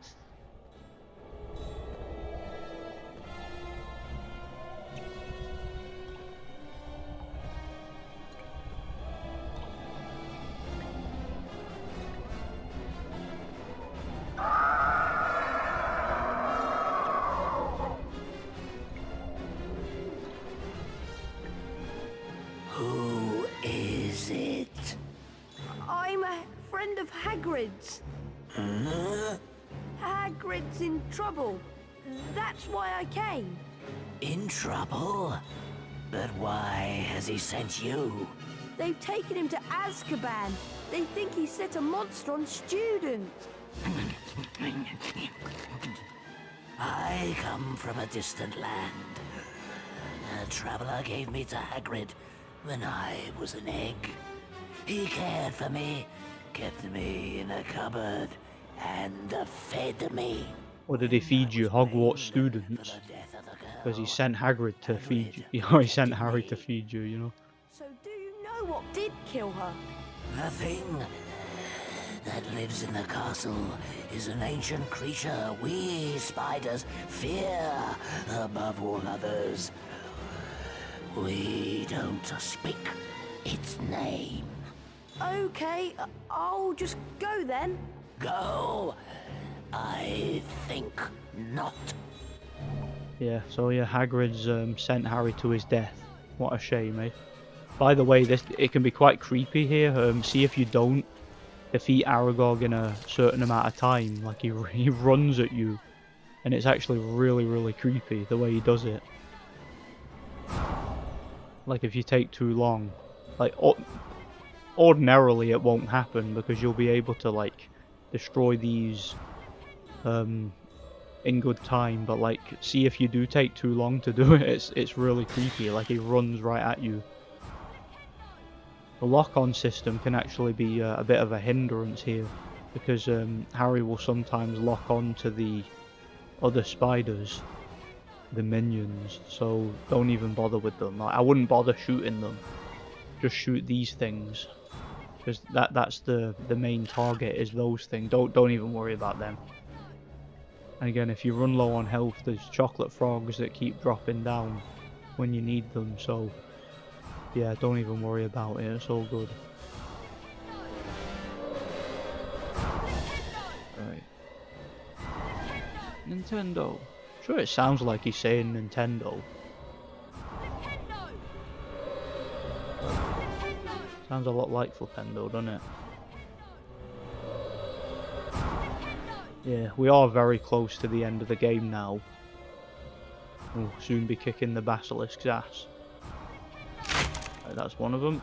See, I think you can see what's happening here. You destroy these pillar things and then like it collapses his thing, web or whatever. And yeah, if you take too long to do it, sometimes he runs right at you, which can be very creepy. There we are. That should be it.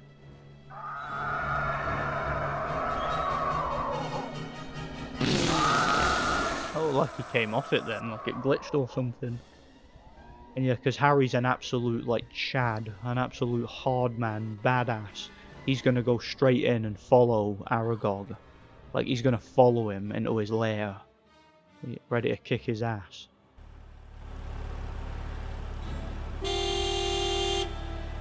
There's Ron, late as usual. Can pour myself a drink. Yeah, another storybook.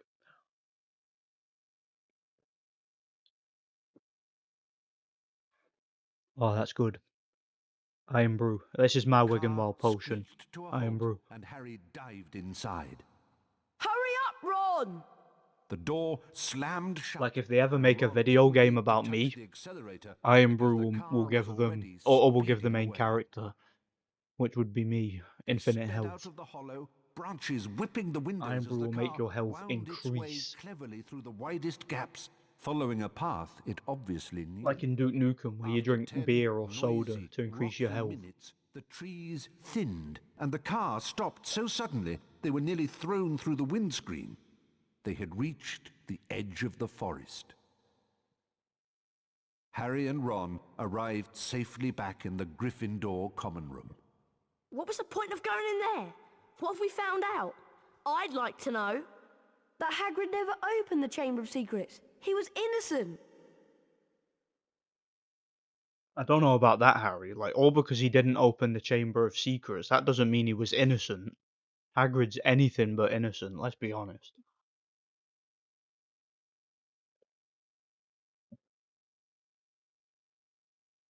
Harry, Ron, I'm sorry, but this will be a bit of a shock.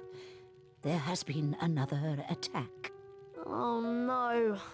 Who? I am It was very Hagrid. sorry, Oh, but okay, your friend, no Miss problem. Granger was found petrified near the library. I have asked all students to remain in their house common rooms. Miss Granger has been Also have some rather petrified, you bad news say? for you in particular, Mr. Weasley. I'm sorry to tell you that your sister, Ginny, has gone missing. The suspicion is that she has been taken into the Chamber of Secrets. Oh no! What are we going to do?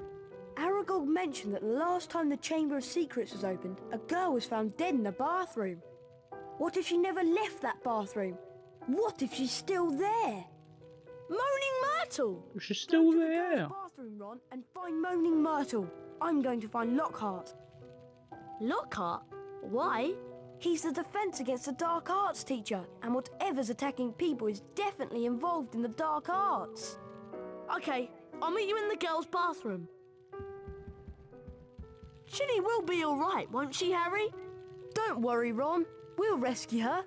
And then I'll close the Chamber of Secrets for good. I like how Fred and George were just standing there that whole time, and they had nothing to say about the fact their sister's just been kidnapped, and Harry and Ron are about to go and save her life. Like, they just have got better things to do, I guess. Now, I've got better things to do too. Now that I've got my Verdi Milius, of course. There's a couple of things in particular I'm going to go get.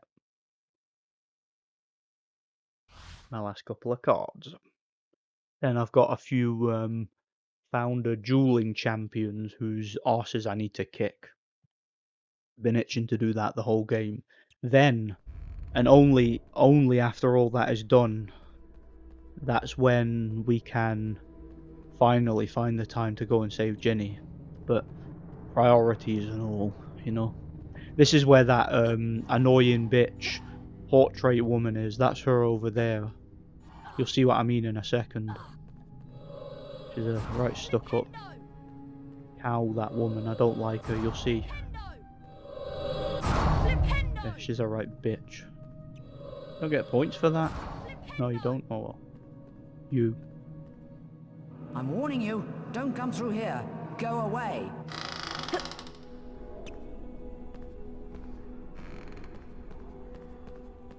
I'm gonna press it. I'm gonna press it.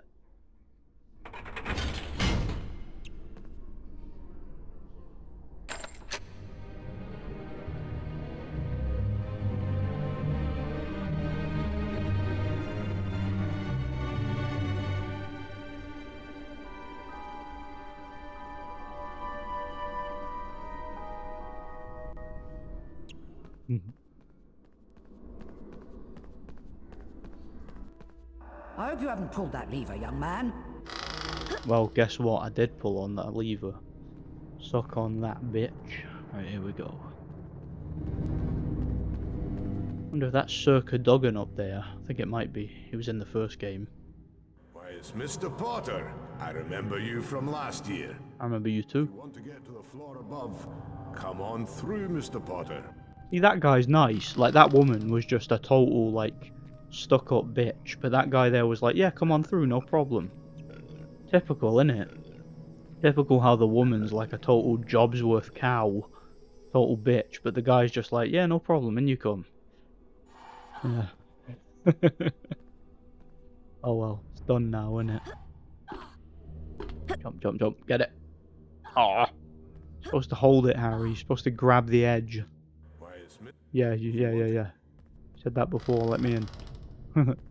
I'll be more careful next time with my jump. You have my word. Up you go, Harry. See the wizard card over there. Over here. Get it, get it! Camera went all wonky then. Don't know what happened there. I'll do it this time. Mark my words. I'm getting impatient because it's like the end of the game. I'm rushing things.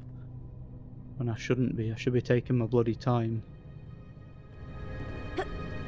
See, I don't know why the camera is like... Why is the camera going all weird at that bit? I don't get it. Going all wonky. Why is Mr. Potter? I remember. If you want to. It's starting to annoy me now. Right, get up there.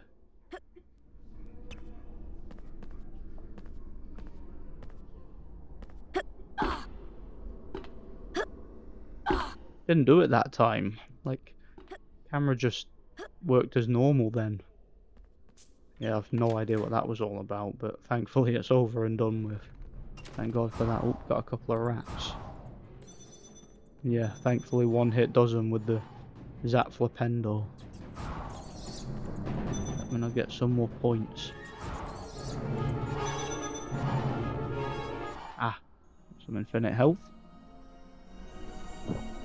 What I like to see. There we are. Oh, there's another rat over there. That was points. Yeah. We're well ahead of Slytherin anyway, so I wouldn't worry about it. Alright, this way. See, now that door's open. And this here is why you need the Verdimillious to do this. There. That bit. Verdimillious. Verdimillious. Leave my wizard cards in here. There it is. Awesome. Montague Knightley.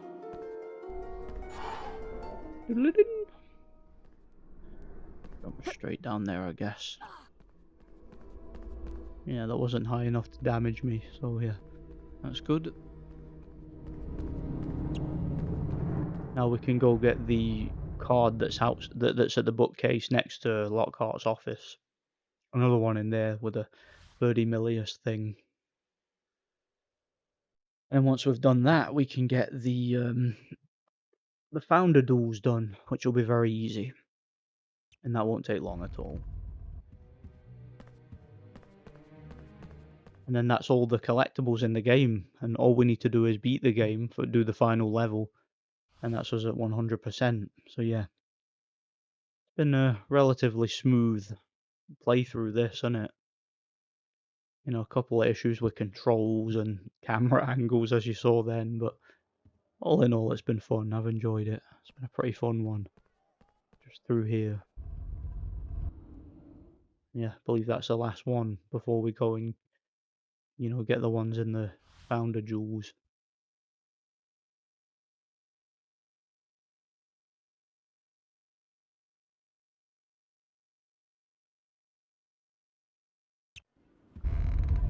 This way.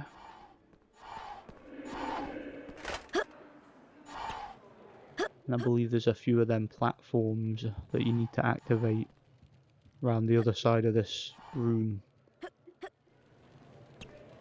As you can see, there's more statues.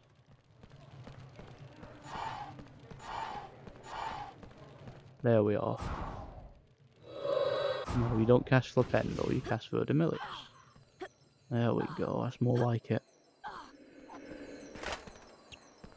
And that table.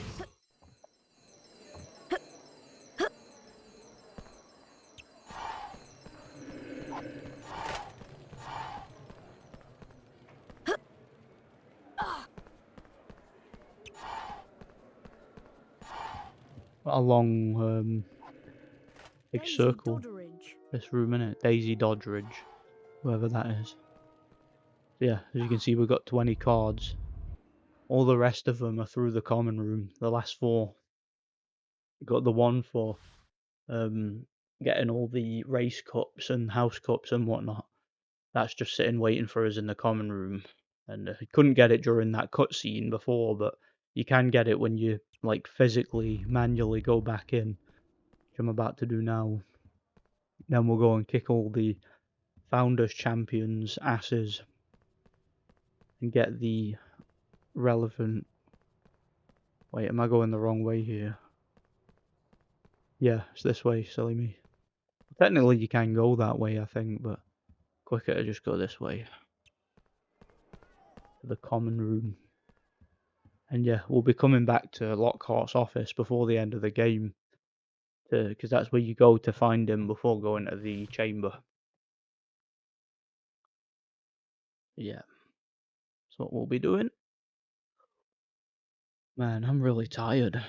I always get tired, like, see when I play a game all the way through, like, and like, especially while I'm talking, it just knackers me out. Like, it really tires me out. And it's strange because it's like, I'm not really doing anything physically demanding, but it's physically exhausting. Or I mean, it's mentally exhausting when you do this. I don't know why. It just is. Like, it's relaxing, but when you get towards the end of a game, it really tires you out. Right, here's my card. Godric Gryffindor. Makes sense, we're in the Gryffindor common room. And we're about to get all the other house cards. As well as another little treat that you get, which I'm going to show you soon enough.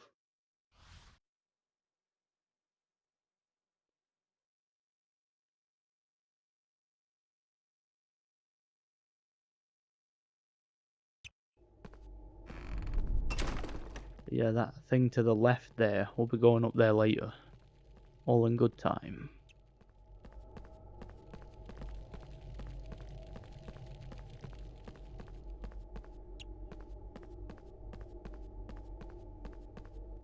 Good luck, young Gryffindor. You'll need it. I don't think I need luck to defeat a Hufflepuff. I could defeat a Hufflepuff with like one hand tied behind my back, eating a mince pie, and reading the paper, playing a video game.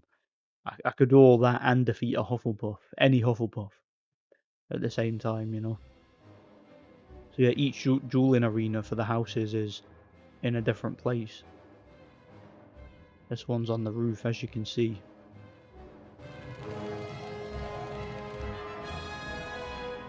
It's the Ginger Hufflepuff from the Herbology classroom. So you have found me, the Hufflepuff Wizard Dueling Champion.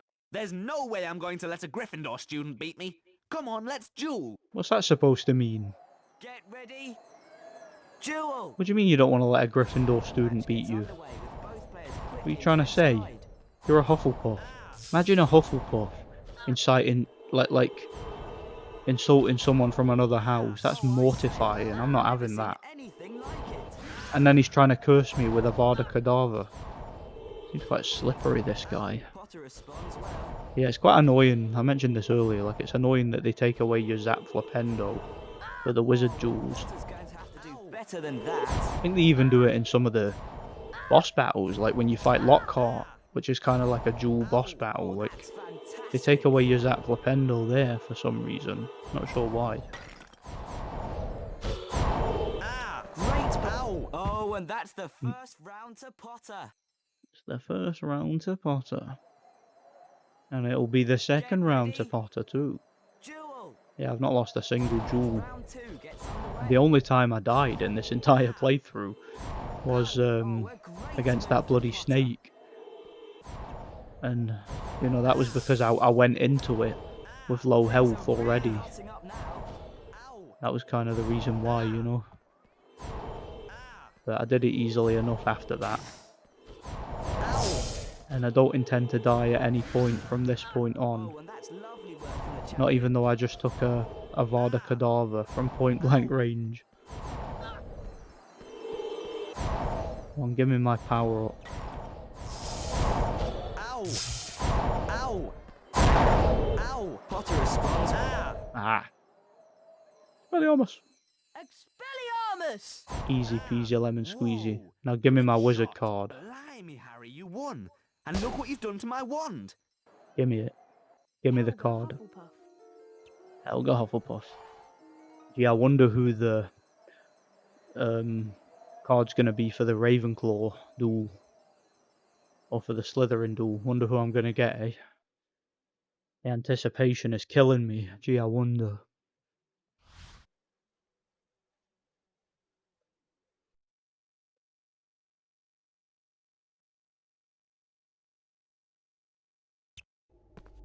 Congratulations. I don't need your congratulations. Come on through, foolish Gryffindor. Foolish Gryffindor. What is it? You saying it's foolish to challenge a Ravenclaw? Well, Ravenclaw aren't known for being hard, you know, they're known for being like bookworms and nerds and whatnot. I reckon Hermione should be a Ravenclaw, because she's a total nerd.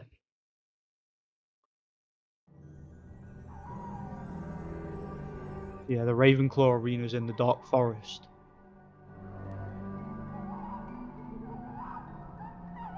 Wait till you see where the Slytherin one is. Welcome, Harry Potter, to the Ravenclaw dueling arena. I hear you're a tough competitor, but let me warn you, young Harry, very few have ever defeated me. Well, the first time for everything, isn't there? Duel! And the match gets underway with both players quickly into their stride. There's no way I'm going to let a Gryffindor student beat me. Still seething about that. How dare a Hufflepuff say that to me? Hufflepuff is like the daft arse house, you know? Oh, that guy's even easier than the Hufflepuff. That's quite embarrassing if truth be told. Imagine being outdone by a Hufflepuff. Mortifying. There's that Slytherin, that's the Slytherin dueling champion up there. He's watching. Like, cause you know, he's gonna face the winner. So he's watching to see who wins or like to size up the competition. He's preparing for it. He's sitting ringside. Come on, shoot my thing. My mushroom.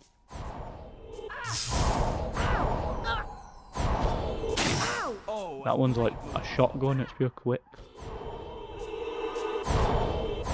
Potter responds well. Potter responds well. Easy. Easy peasy lemon squeezy. Whoa, you beat me, Harry. And look out, here goes my wand. You're not bad, are you? Give me my card. Rowena Ravenclaw. Yep, Rowena Ravenclaw. Wonder who the Slytherin one's gonna be, eh?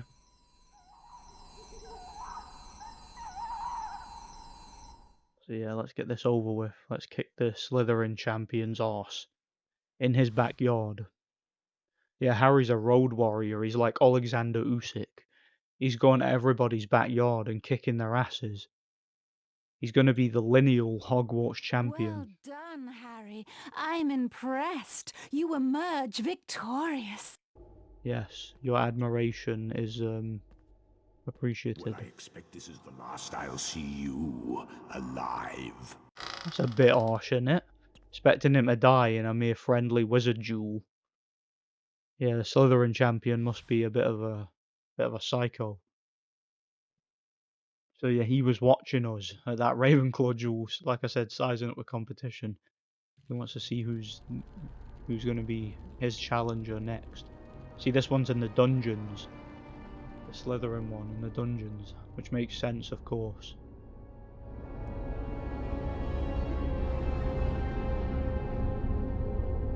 And it's that student we chased earlier when we were disguised as Goyle, remember? Well, well, well, Harry Potter.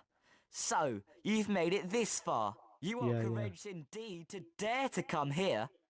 Oh, listen, I kicked Voldemort's arse in the first game, so you are nothing to me, random Slytherin student. Plus, I was able to keep up with you while I was morbidly obese, so you can't be that fleet-footed. You know, I was disguised as Goyle, literally morbidly obese, and I was able to chase you and catch you pretty easily. So yeah, your footwork's not great, mate. See, you just got absolutely wrecked. You're a noob. You got completely owned. Get ready. You don't even deserve to be a Slytherin. You should be in Hufflepuff.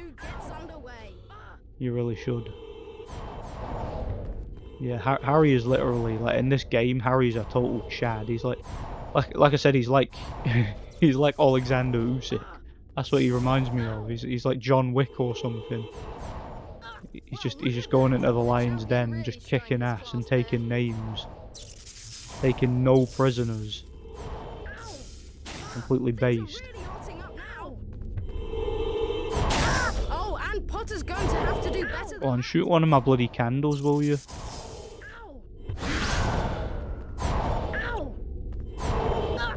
Come on.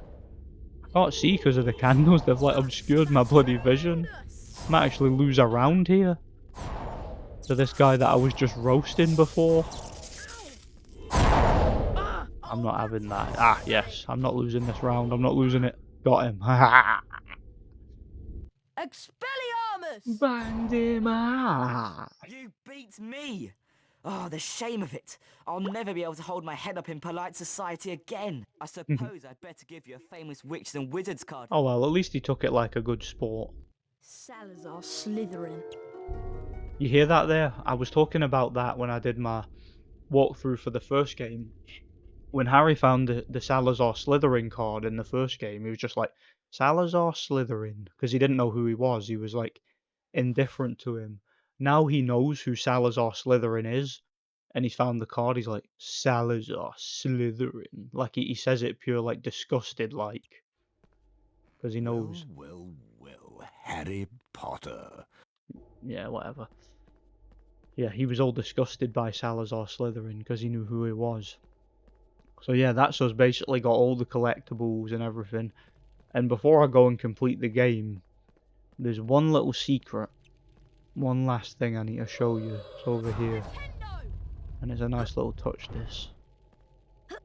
And yeah, I think that was a nice little touch that they added Harry's sort of bias towards Slytherin. Because obviously at this point in the story he knows more about Slytherin, and yeah, he knows who Salazar Slytherin was, and he doesn't like him. Like, so yeah, through here. I remember when I first played this, I thought this was going to be the dormitory, like because it's next to the common room. I'm like, what is this? I can remember unlocking it for the first time. Quite interesting to see what it is.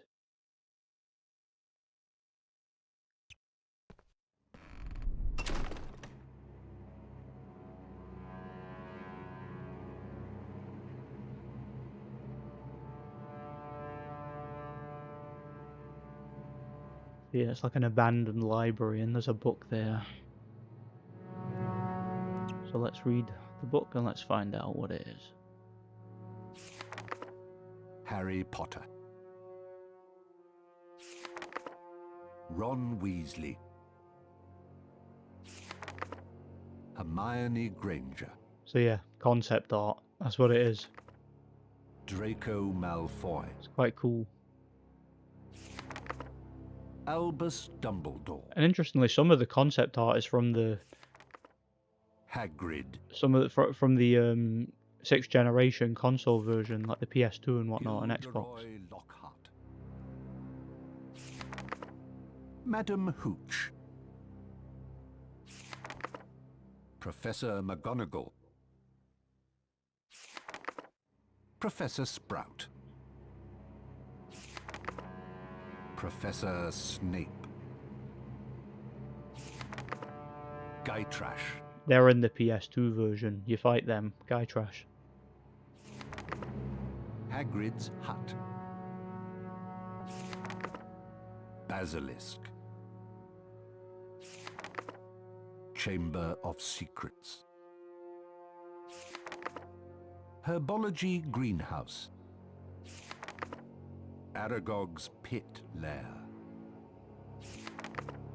An Imp. Fight them in the other versions too. Filch. Moaning Myrtle. Nearly Headless Nick.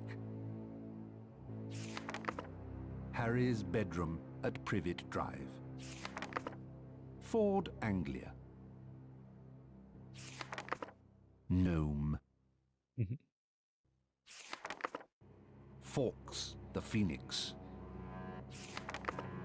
A Fumos Bat Flamer.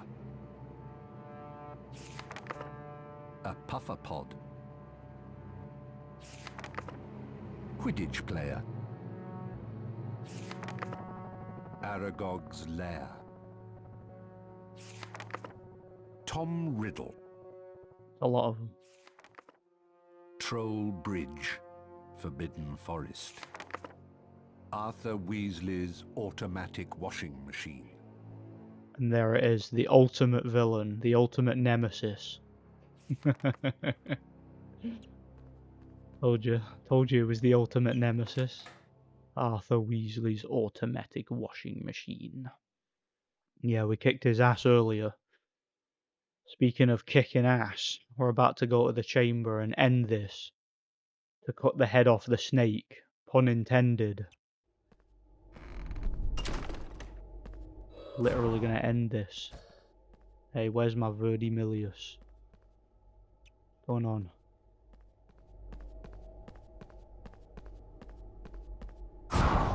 Not letting me cast Verdimillious. Can I just like jump down there? I'm just jumping down, I don't care. Oh, come on,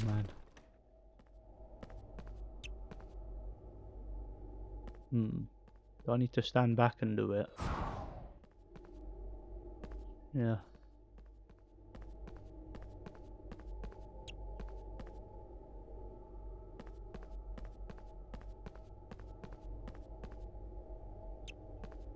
There it is.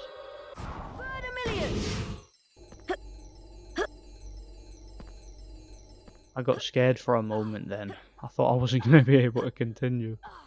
Oh man. That was quite scary. Imagine not being able to finish the game now. That's a pain in the neck, isn't it? Oh well, we'll do it. And yeah, once we've done that, that's 100% completion.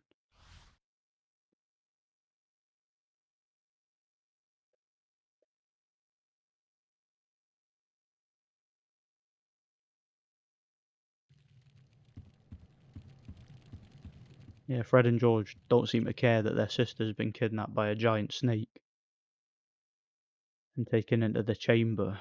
But don't worry, we're going to see Lockhart. He'll save the day because he's like a badass heroic wizard, isn't he? So she'll be fine with him on the case.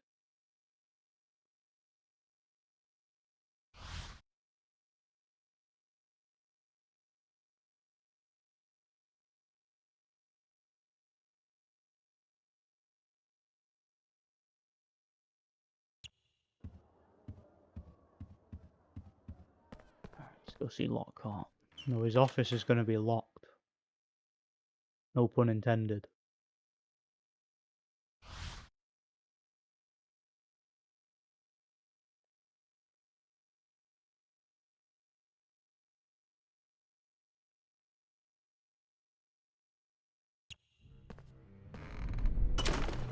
So we've got to go this way because his office is locked. Now, like this bit here, when I was a kid, this made me want to rage quit. Because like it's one of them things where if you rush it, you end up just failing. So do not rush it. Like take your time with it. And yeah, basically you gotta wait for a path to clear. Like there's one there, but I saw the middle there, so I'm just gonna wait for that. And then I'm just gonna leg it. Now. Yeah. And yeah, you can, it's kind of self-explanatory. You can kind of see what the idea is with this puzzle, you know. Right, same again. Up here. Which bit should I go for?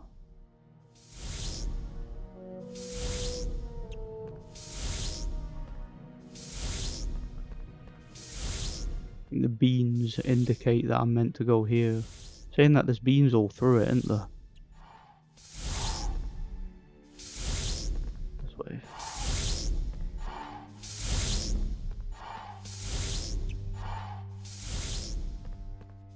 Crap. Hesitated a bit there, that was my fault.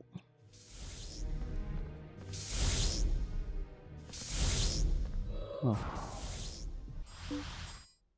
No controller. There's nothing wrong with you. Stop it. Oh, you've no idea how angry this is making me now. I'm right near the end of the game, and it can't just give me a break. This controller.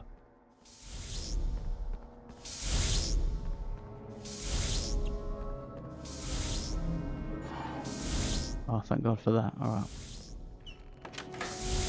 Yeah, I'm not scrapping this playthrough now after I've been through all this. You know.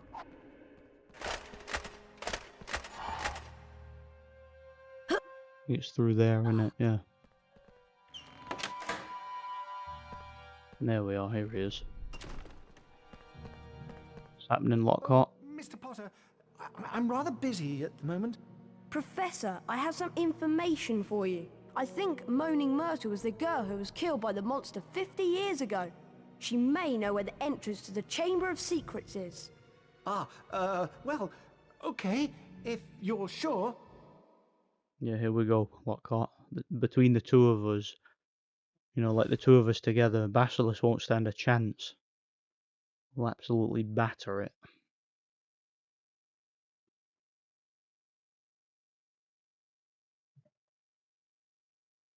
Oh, it's you. What do you want? To ask you how you died. Who starts a question like that, eh? Oh, it was dreadful. It happened right in here. I died. She's still taking a dump. Like a ghost dump. Hidden in here because I... Yeah, whatever. You talk too slow, Myrtle. You're boring me now. And you're boring my viewers. You talk too slow. Let's go. Let's get through this. By the sinks. By the sinks. I'm gonna turn into snake. He's running. Lockhart's running towards it. The taps are turning into snakes. Try saying something in parcel tongue. Okay, I'll try. Open. That wasn't in parcel tongue. You just said open. Come to me. Oh, I'm coming. Don't worry. I'll be there soon. I'll go first. Oh no, I remember now. You get a. Well, it looks like you boys don't... You get a slide section here. Dear. This is quite annoying, this bit as well. It's not like the one at the flu powder, which was easy. This one's actually quite tricky. Because you can like fall off the edge quite easily. I remember raging at this before. It's annoying.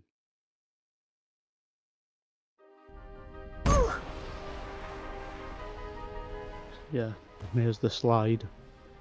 And yeah, of course, just to, you know, rub salt in the wound, they give us another unnecessary time limit, which, as I mentioned earlier, is a pet hate of mine. Really hate unnecessary. There's Lockhart. What's he do? Hey, I glitched through the thing. What was that all about? Harry literally just clipped straight through the wall. What was that all about? It's crazy. Alright, here we go. Let's get this done.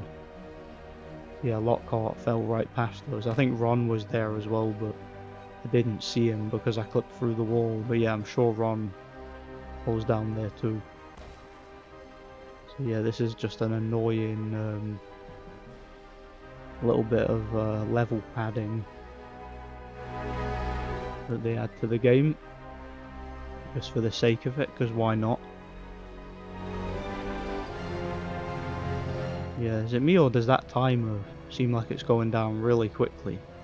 Like, because I'm holding down the X button and going fast and like doing my best to steer and stay on the track, but it's like I'm trying to stay on the slide, but like I don't want to go slow because that thing seems like it's running out like really fast, like faster than I remember.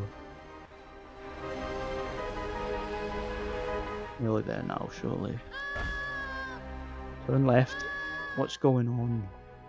Why did that was the same thing that happened before on that platforming bit, like the camera just started spazzing out. I don't know whether that's because of my controller or whether it's because of the disc being scratched or whatever. It's definitely not my doing, because I wasn't doing anything wrong there. But yeah, mentioned earlier, there's been a few technical issues with this Let's Play. You know, or this playthrough, walkthrough, whatever you want to call it. Man, I'm tired. Yeah, there's been a few technical issues with it.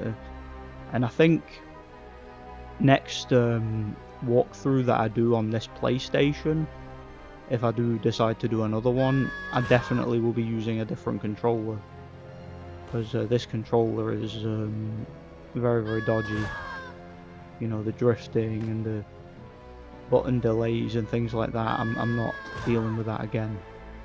Like, I can use this controller if I'm just faffing about playing a game for fun, but like, if I'm actually doing a walkthrough like this, I don't want to be using this controller again. Alright, that's it. That wasn't too bad. A couple of technical issues there. But now we're in the chamber, so we can start really kicking ass. And we're gonna absolutely murk that basilisk. When we find it, that is. Oh yeah, fight Lockhart and all. Pretty soon. In fact, I think that's now, if I remember rightly.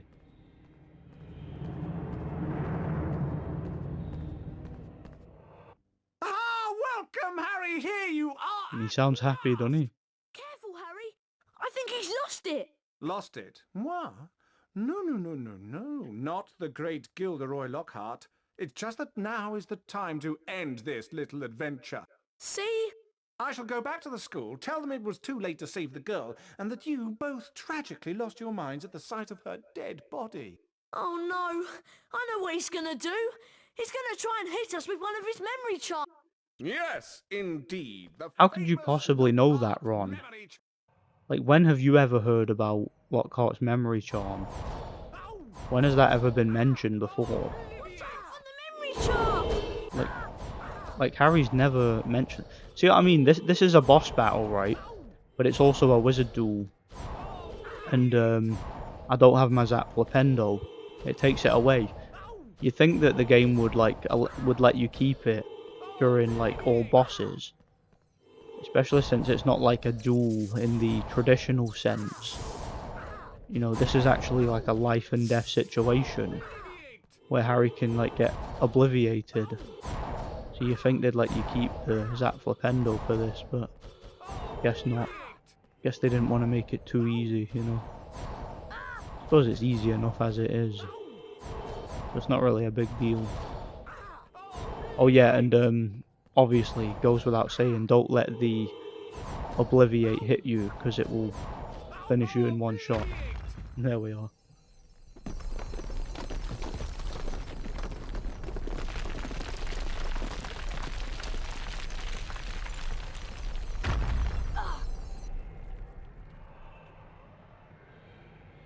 Ron! Are you okay? Ron!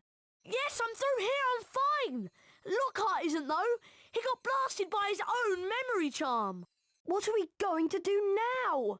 Well, we can't get through this lot, it'll take ages! There's only one thing to do. You wait here and I'll go on.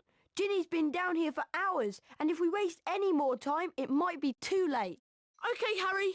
I'll start trying to shift some of this rock so you can get back through. So as usual, Ron's gonna sit this one out while I do all the hard work. What else is new, eh? Just another day in the life of Harry Potter, solving everybody else's problems while they sit back, have a cup of tea and wait for it all to blow over.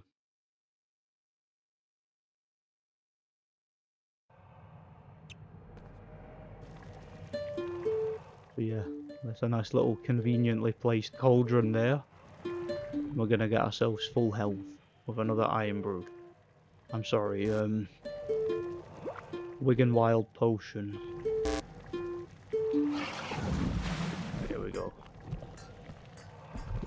But yeah, you get a few little challenges and you fight some of them statues and whatnot. It's nothing major. Avoid a few trolls, and then you get to kick the basilisk ask. Easy peasy lemon squeezy.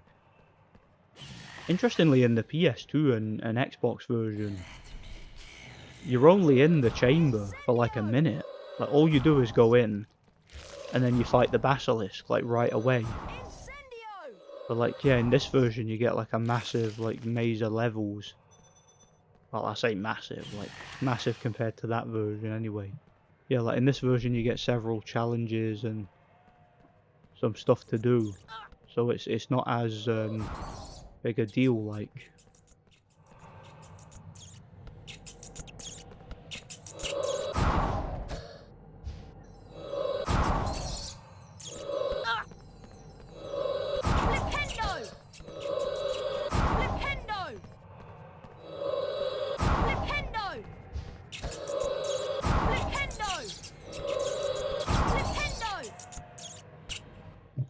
It was weird, I had to mute the microphone then because I thought I had a knock at the door, but I didn't. That was weird.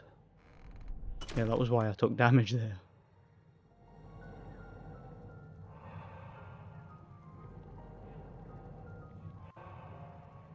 It's the music from the title screen. So yeah, basically we've got to raise these platforms. Pretty self-explanatory. And that's us. Fight the basilisk. Yeah, there's a lot of slugs down here.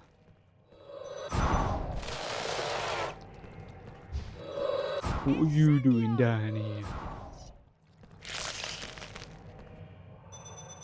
Yeah, I like how you still get house points for defeating enemies down here. Even though there's like nobody down here to see us. Unless Dumbledore's watching somehow from wherever he is. I don't know, because he left the castle, didn't he? Like Fudge kicked him out. Or was it Lucius that kicked him out? It was one or the other, wasn't it? Yeah, you can still hear the basilisk in here. Incendio!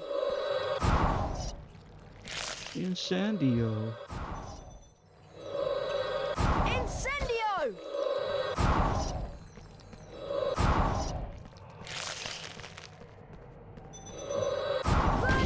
Verdimillious revealed the exit. You not only can Verdimillious make platforms appear, but it can also reveal like hidden exits and stuff. And just raises that one a tiny bit. Just a little tiny bit. Alright, next one. Yeah, there's another cauldron over there, as you can see. I'll probably use that before the basilisk. Like the basilisk's fairly easy, but like just in case, you know, probably be wise to do that. Yeah, here we go, giant statue boss. It's kind of like the one in the first game you fight before the end. Asset reuse, I guess. Easy enough, especially with my Zap Flipendo. Yeah, I'm sure you fight a bunch of small ones too. I think you hit that at that wall there. Yeah. There we are. Imagine if that rock just like caved Harry's head in or something. There we are. Quick little Verdimillious.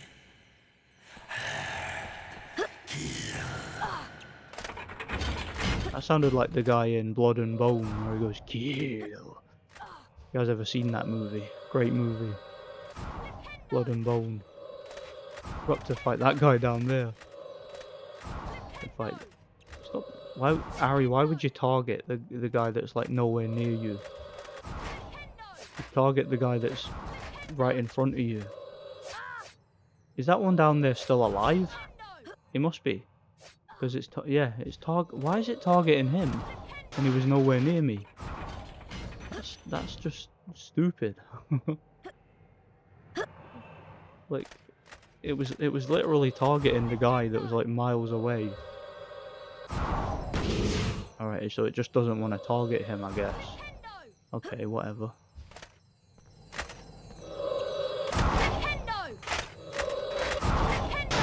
Yeah, I don't know what that's all about. Is that guy like invincible? Is he glitched out? He has.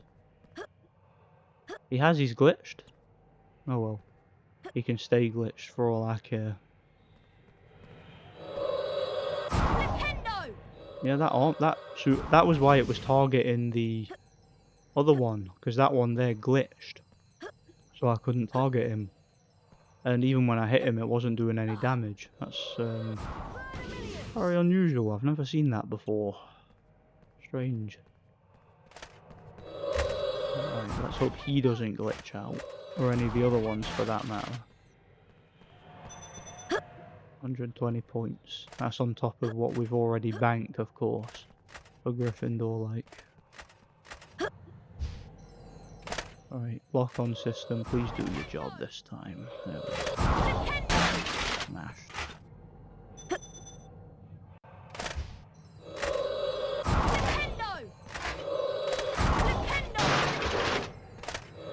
Get another one.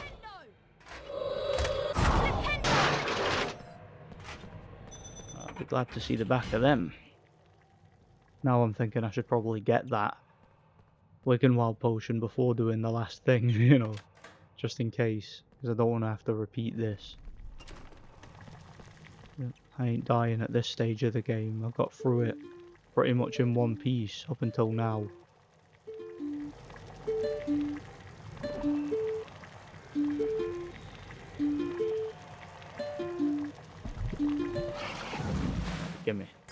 Give me my potion. There we are. Excellent. My iron brew. I don't know, the Wild potion just looks so appetizing to me, like, looks like he's all relaxed after drinking it, you know. Forgotten Cavern. Yeah, the Chamber of Secrets is pretty big, isn't it? He was right in front of me, that rat. Just charged right at me, you know.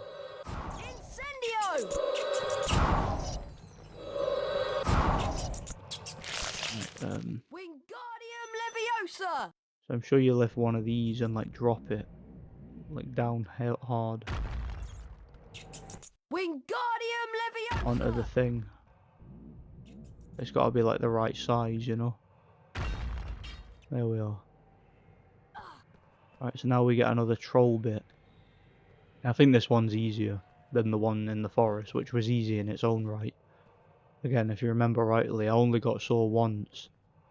And that was when I shouldn't have been seen. It glitched. It saw me through the bloody tree. So yeah, I'm not even taking responsibility for that.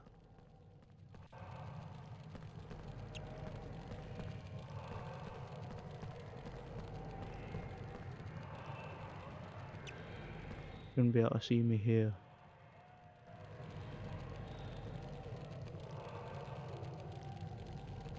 They've got big ears, them trolls, haven't they?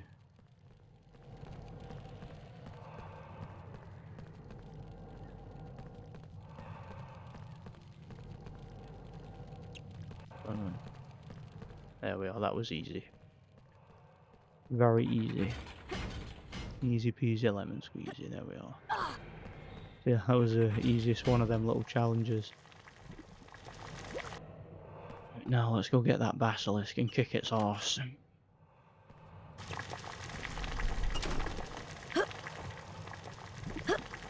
As you can see, we've got three little platforms that take us straight up to the basilisk.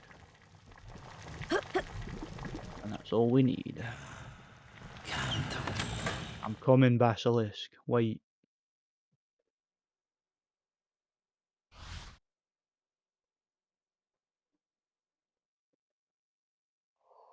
Oh man, I am so tired. Really takes it out of you, like I was saying before, like, I don't know man, playing through a game all in one sitting really takes it out of you.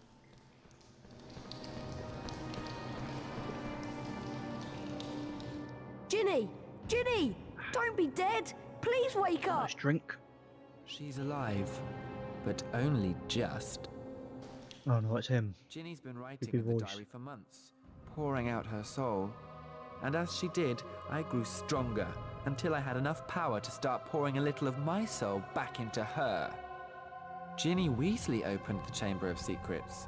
She daubed threatening messages on the walls and set the Serpent of Slytherin on the Mudbloods and Filch's cat.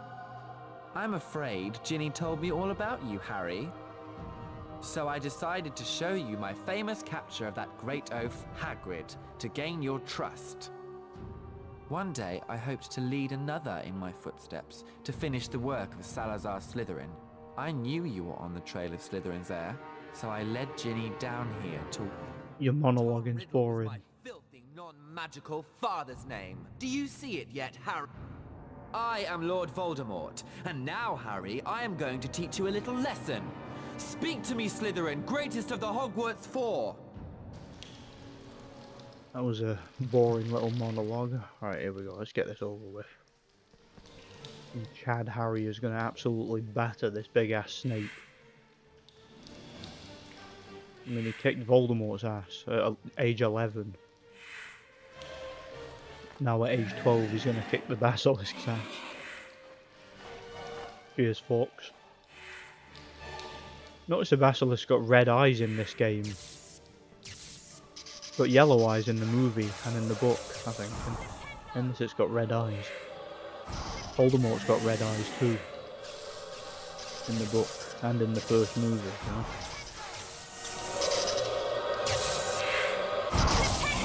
Yeah, it's basically a two-stage boss battle. You defeat it with Flipendo by shooting it in the mouth, then hit it in the mouth, Harry, and then you get the sword, and you find out it's got laser vision or whatever. I don't know, like it.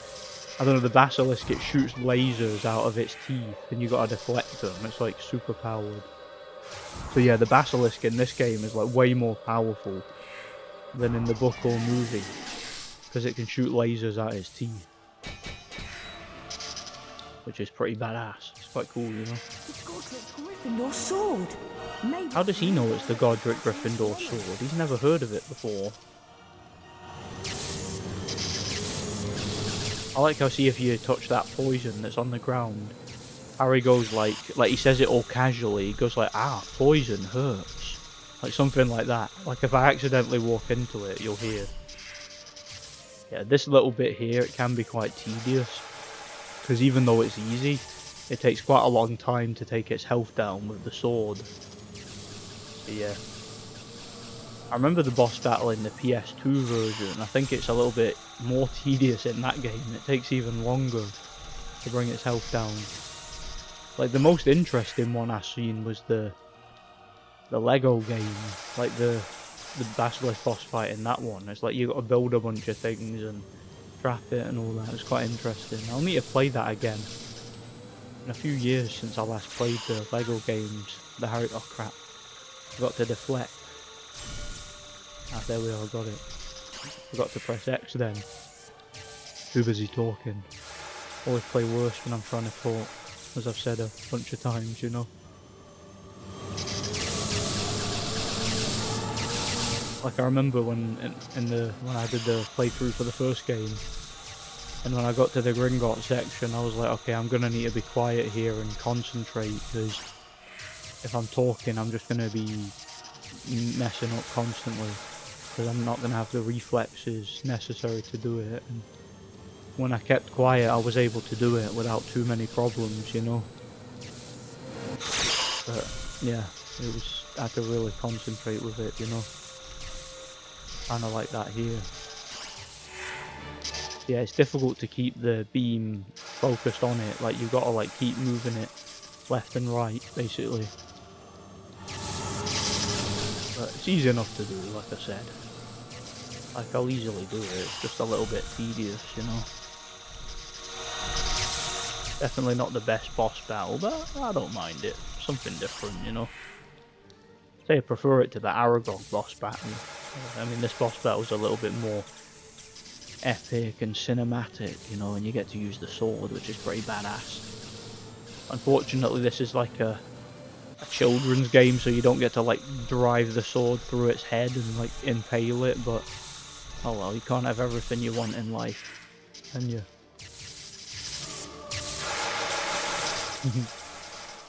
Yeah, once we slay the basilisk and see the final cutscene, that'll be 100%. Because we got all the collectibles and all the secrets and whatnot, so that's us basically done once we've done this.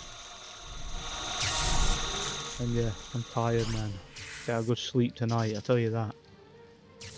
Got work in the morning as well, so that's like the first thing I did. Like I mentioned before, when I got in, I just had my dinner, then came straight on this, you know.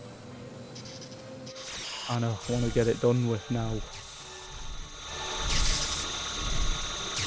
Come on, finish it, finish it. There we are. Murked him. Absolutely murked it. And this bit's kind of funny. Harry's going to fall face first onto the book. It's quite funny. Tom Riddle's diary. The PC version's even funnier here. Might play that one day.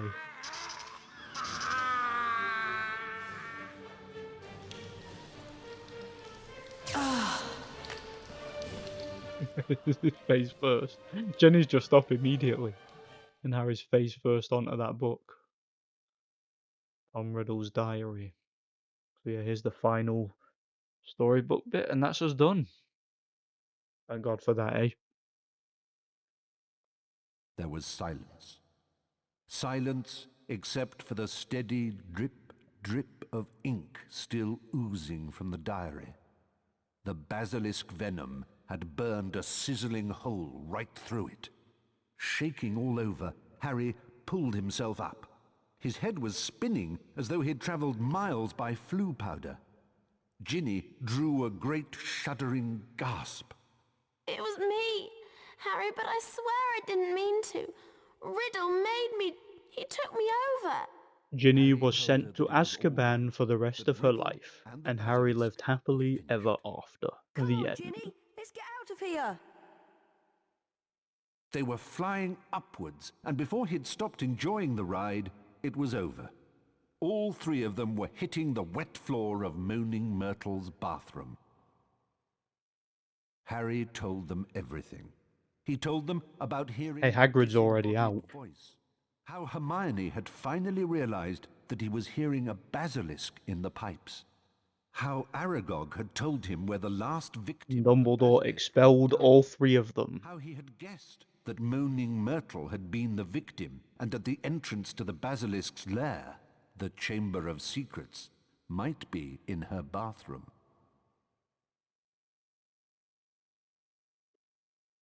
Professor Dumbledore explained that 50 years ago, Lord Voldemort, as a 16-year-old Tom Riddle, had enchanted his diary, and that diary had enchanted Ginny.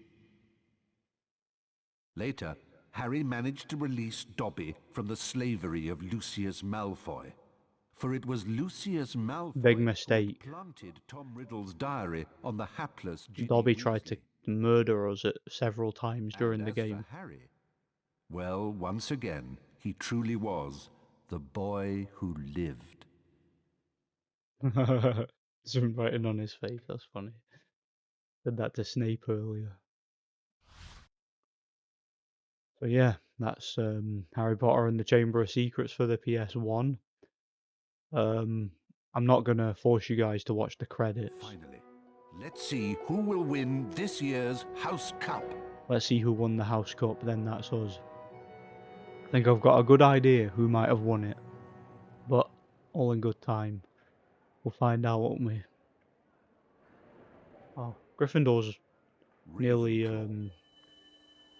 got too much sand for the hourglass, you know? Hufflepuff.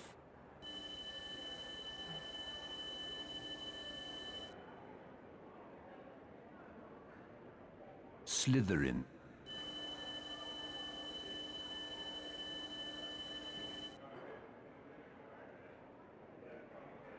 Gryffindor.